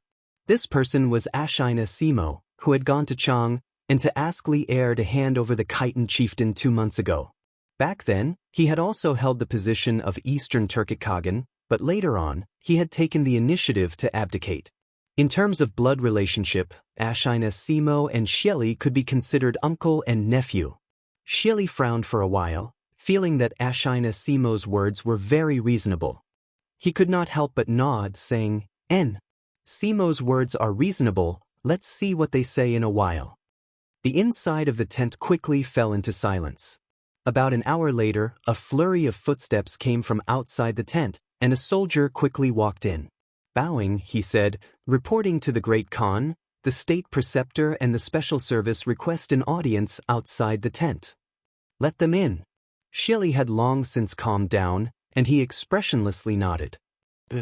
The soldier turned around and exited the tent. Not long after, Wuxia, who was wearing a black robe that had already formed a shell, and Xianxia, who was wearing a blood-red leather armor, walked into the tent. Together, they saluted Xieli, "Greetings, Khan." The state preceptor and the special service may dispense with the formalities. Seeing that the two were covered in blood, Xieli's expression changed slightly, and his tone became somewhat gentler. After the two straightened up, Xieli asked in a low voice, "The special service, this Khan heard that you and the state preceptor were ambushed by Li Zishuan in the Great Tang and suffered heavy casualties. Just what happened? Quickly tell me." Hearing this, Xianxia hurriedly bowed and said, "Reporting to the Great Khan, this ambush in the Great Tang was all due to the greed of the state preceptor for advancing prematurely. At that time, I had already met up with the state preceptor at the Great Tang's Horse Dipper Pass, but I learned that the secret files that the state preceptor took from Yanhuang College were snatched by Li Zishuan at the Longmen Pass. At that time, Li Zishuan was already seriously injured by the state preceptor. I was unwilling to give up and wanted to take back those secret files and capture Li Zishuan alive, so I led the army back to the Longmen Pass. My army could have broken through the gates of the Longmen Pass quickly, but spiritual master Lingshu's junior brother suddenly rushed to the battlefield and won some time for the Great Tang's army. After that, Qin Shubao, Qing Yaojin, and the rest of the Great Tang's army arrived with reinforcements and chased after us. Later, outside the Yonghe Pass, my army was besieged by the Great Tang's army. After a narrow escape, the state preceptor and I escaped from the Great Tang and returned to the grasslands. But this time, when we entered the Great Tang, my army suffered more than 48,000 casualties, while the Great Tang's army suffered more than 60,000 casualties. I was greedy and rash, causing the army to be besieged by the Great Tang's army and suffer heavy casualties. I am willing to accept all punishment. Xianxia did not shift the blame and directly took all the blame. In fact, the loss of this war was indeed his fault. However, if he had not been greedy and rash and led the army back to the Longmen Pass, Wuxia would have been the one to take the blame. Because it was Wuxia who lost the secret files of Yanhuang College. If he was not the one to take the blame, who would take the blame? Unfortunately, there were no ifs in this world. It was his greedy and rash advance that caused the army to suffer heavy casualties. Compared to the consequences he caused, Wuxia losing the files of the Great Tang Academy seemed insignificant.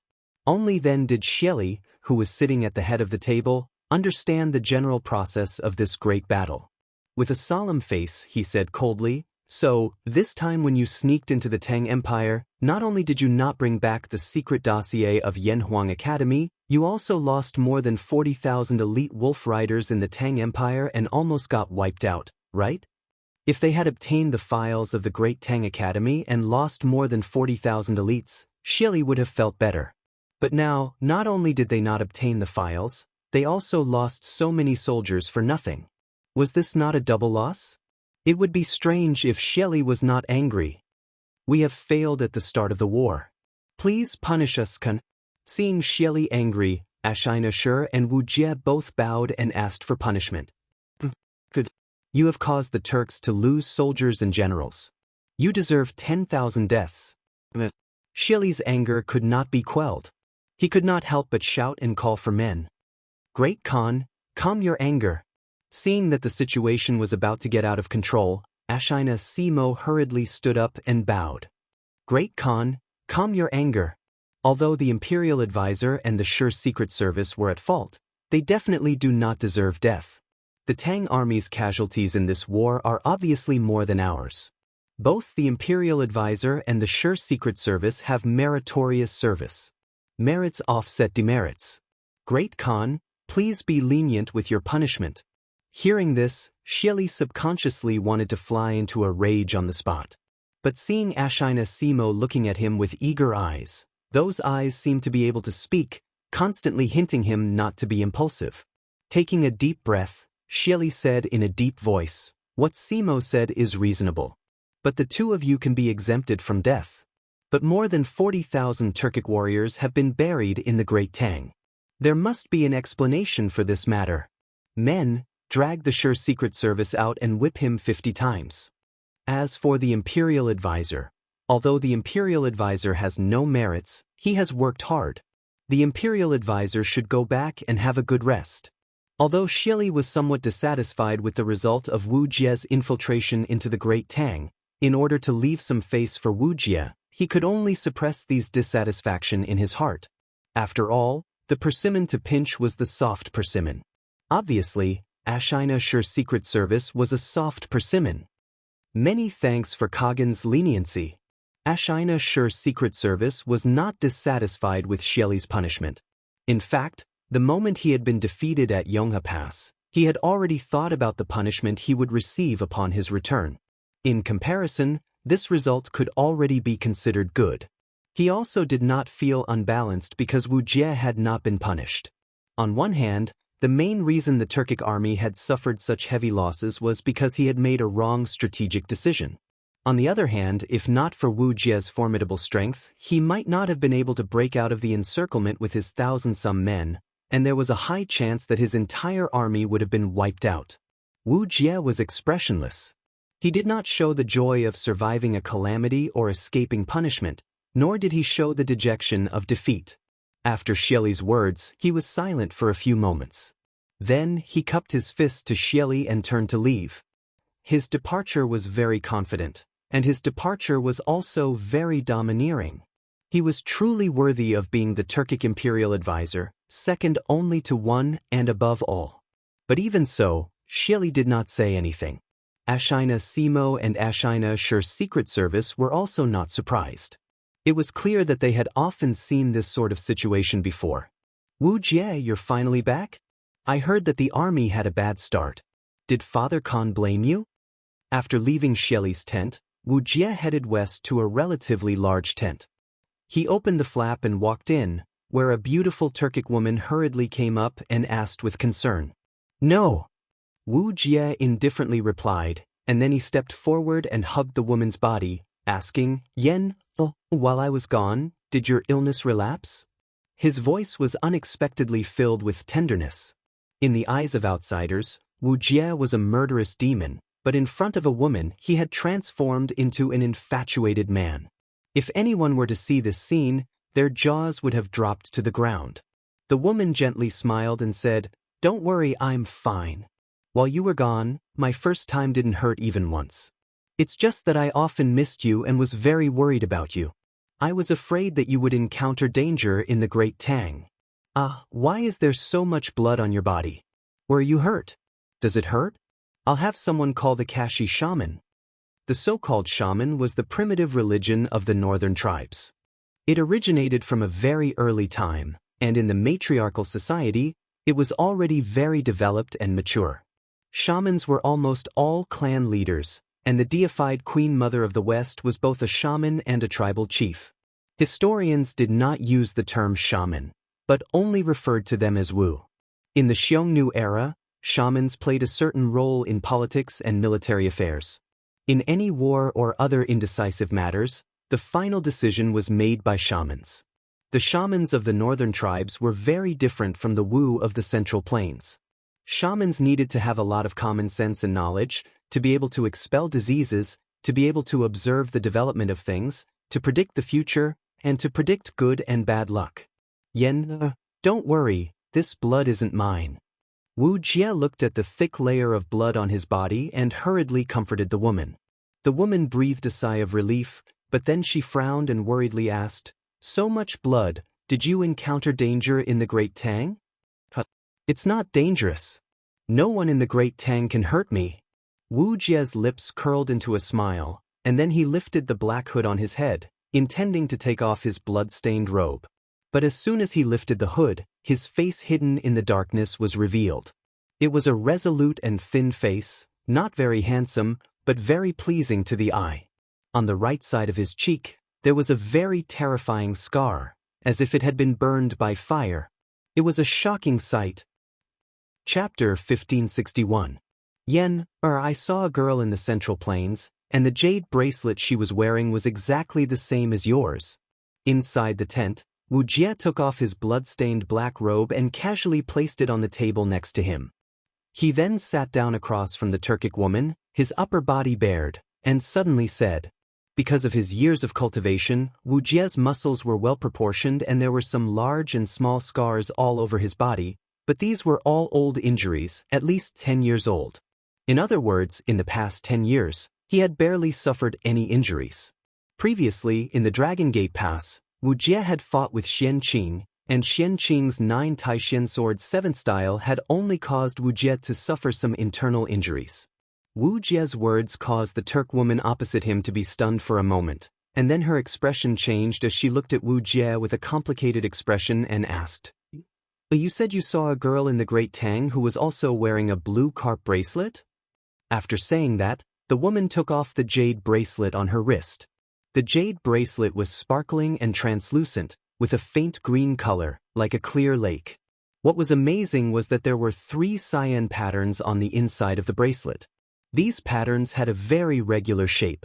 At first glance, it looked like there were 3 cyan fish swimming inside the bracelet.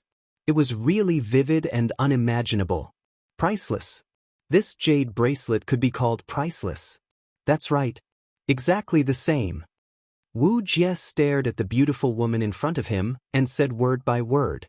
After hearing Wu Jie's affirmation, the woman's expression changed several times before returning to normal a moment later.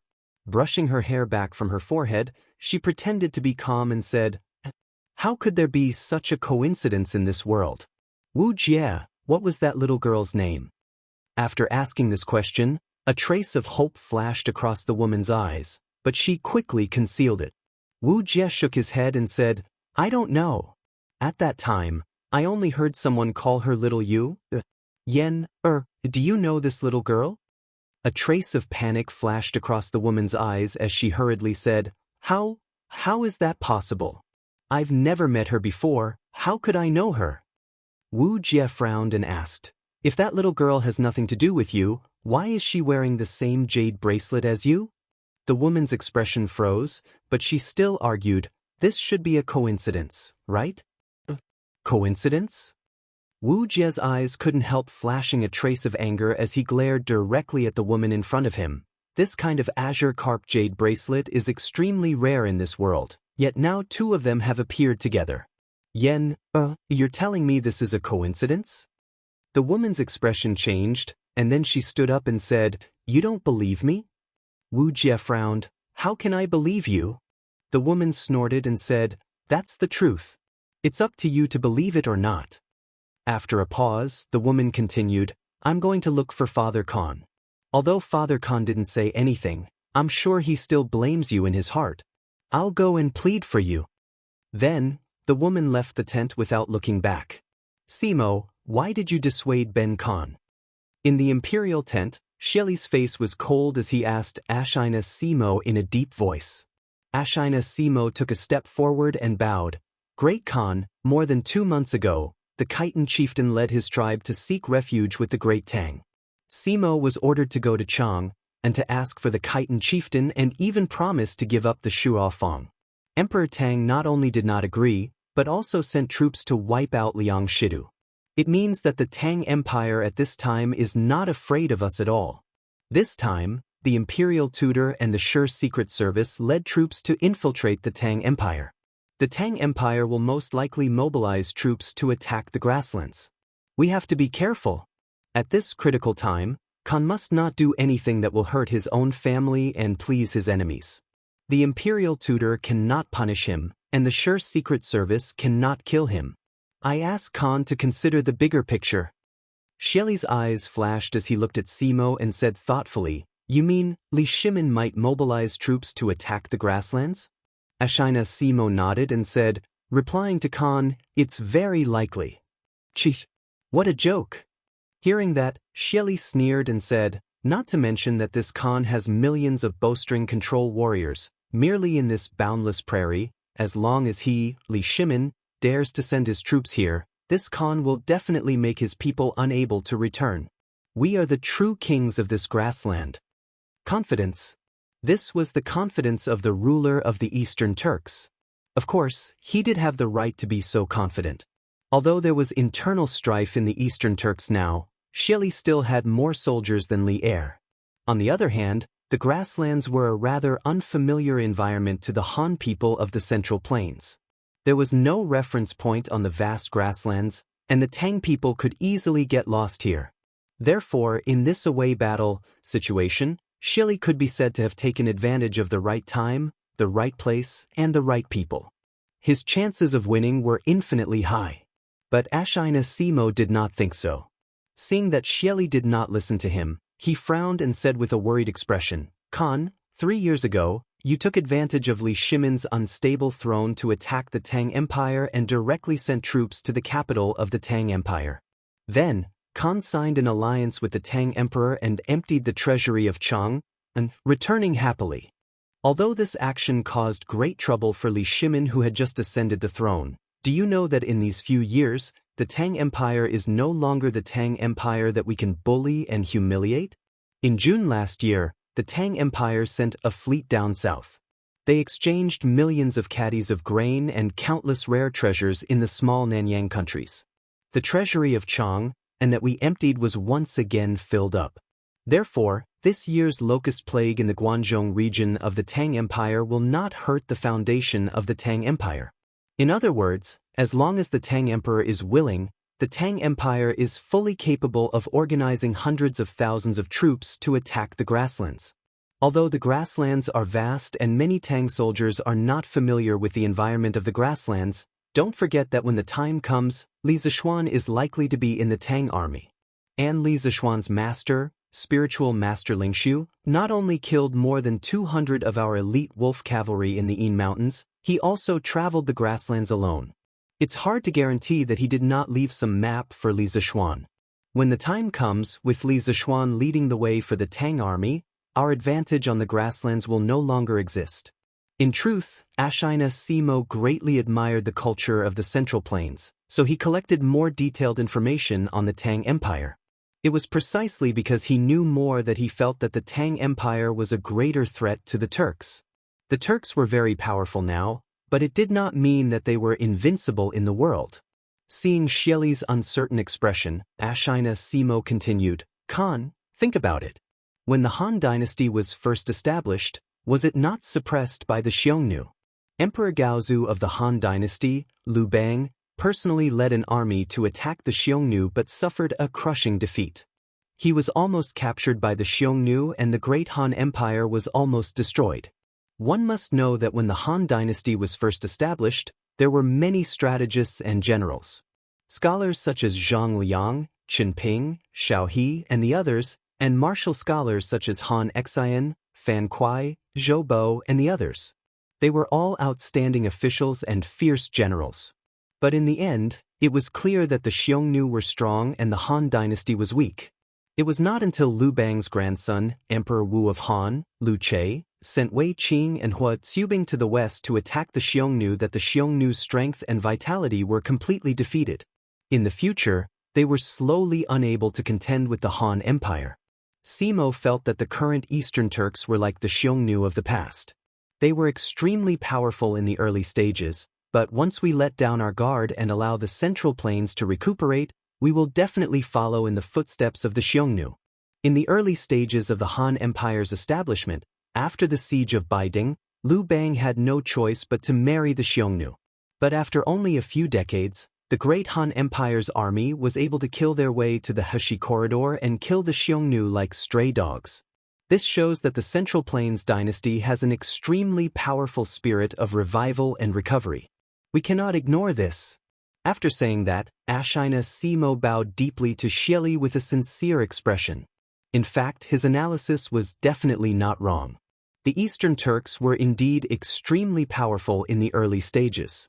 For example, when the Tang dynasty was first established, it was also suppressed by the Turks everywhere.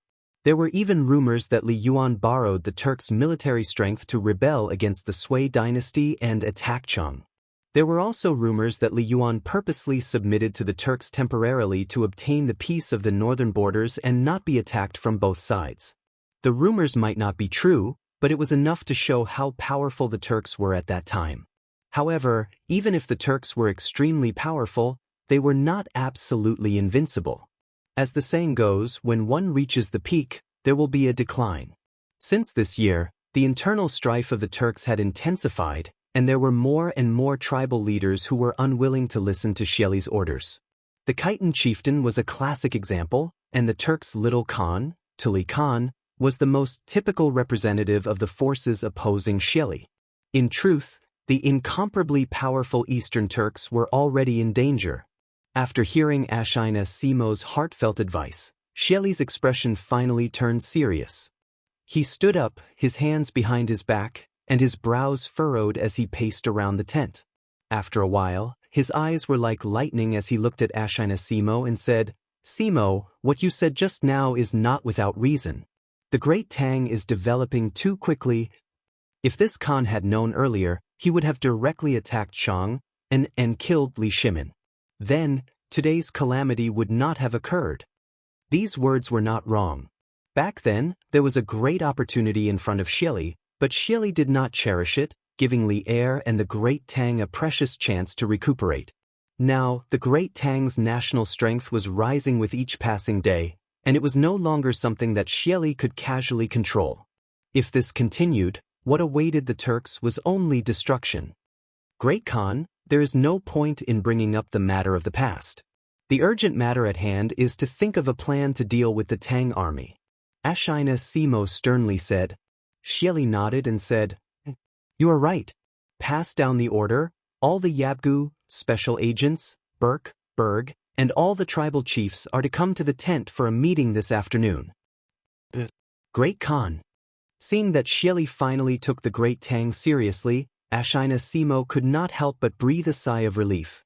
At least, his persuasion was not in vain. Reporting to Khan, Princess Shu Yan requests an audience. At this moment, a Turk soldier entered the tent and bowed to report. A trace of gentleness appeared on Xieli's face. He smiled and said, Quickly let Yenner in. The soldier received the order and left. Xianxia bowed and said, "Since that is the case, Simo will take his leave." He could almost guess why Princess Xianxia came to find Xieli. He did not want to get involved in Xieli's family matters, so he directly and cleverly asked to take his leave. Go. Xieli nodded and said, "Madam, we have arrived at the academy." Along the way, Han Yushi and the others finally arrived at the Yanhuang Academy after listening to the sound of rolling wheels. After the carriage heard the news, Lu Yun stood guard by the side with his saber while Lu Feng shouted into the carriage to remind them. Don't look at how Xiao He and Xiao Shi addressed Han Yushi as young madam. That was because these two girls had followed Li Zixuan for a long time.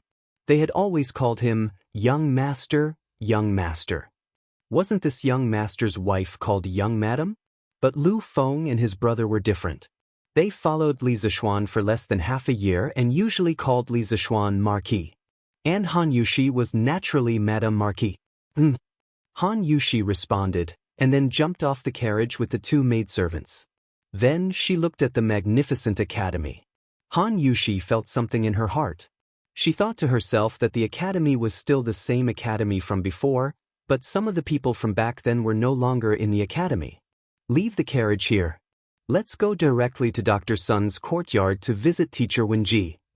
After recovering from her contemplation, Han Yushi instructed softly. Yes, madam. Lu Feng cupped his fist and accepted the order. Some of the guards of the House of Marquis went to the front to open the way, and some followed behind Han Yushi in case of any accidents. After Wu Jie attacked the academy, the guards of the House of Marquis attached great importance to the safety of Li Zixuan's family. After a while, Han Yushi came to the small courtyard where Sun Simiao was. Coincidentally, Sun Simiao didn't go to the Tang Alliance Medical Center to be on duty today. Instead, he stayed in the courtyard and gave Li Gang acupuncture and qi to extend his life. Li Gang was at the end of his life. "Young madam, please wait for a moment. Master is performing acupuncture on Teacher Wenji." Hearing the movement outside the courtyard, the fairy doctor hurriedly greeted and said softly. Han Yushi glanced at the courtyard in surprise and then asked, "Dr. Sun didn't go to the clinic for consultation today?" Who shook her head and said, "Teacher Wenji's condition has worsened. Master can't leave, so he asked for leave from the medical center and let Dr. Wang and Dr. Qin treat him. Master plans to stabilize Teacher Wenji's condition first, then go to the medical center to treat other patients." Hearing this, Han Yushi's face turned pale and asked with sadness in her eyes, "What? Teacher Wenji's condition has worsened? How is the old man now? Does Dr. Sun have a way to stabilize Teacher Wenji's condition? Do your best and leave it to fate." Who was about to answer, but Sun Simiao had already walked out of the room. The old Taoist stroked his beard and sighed.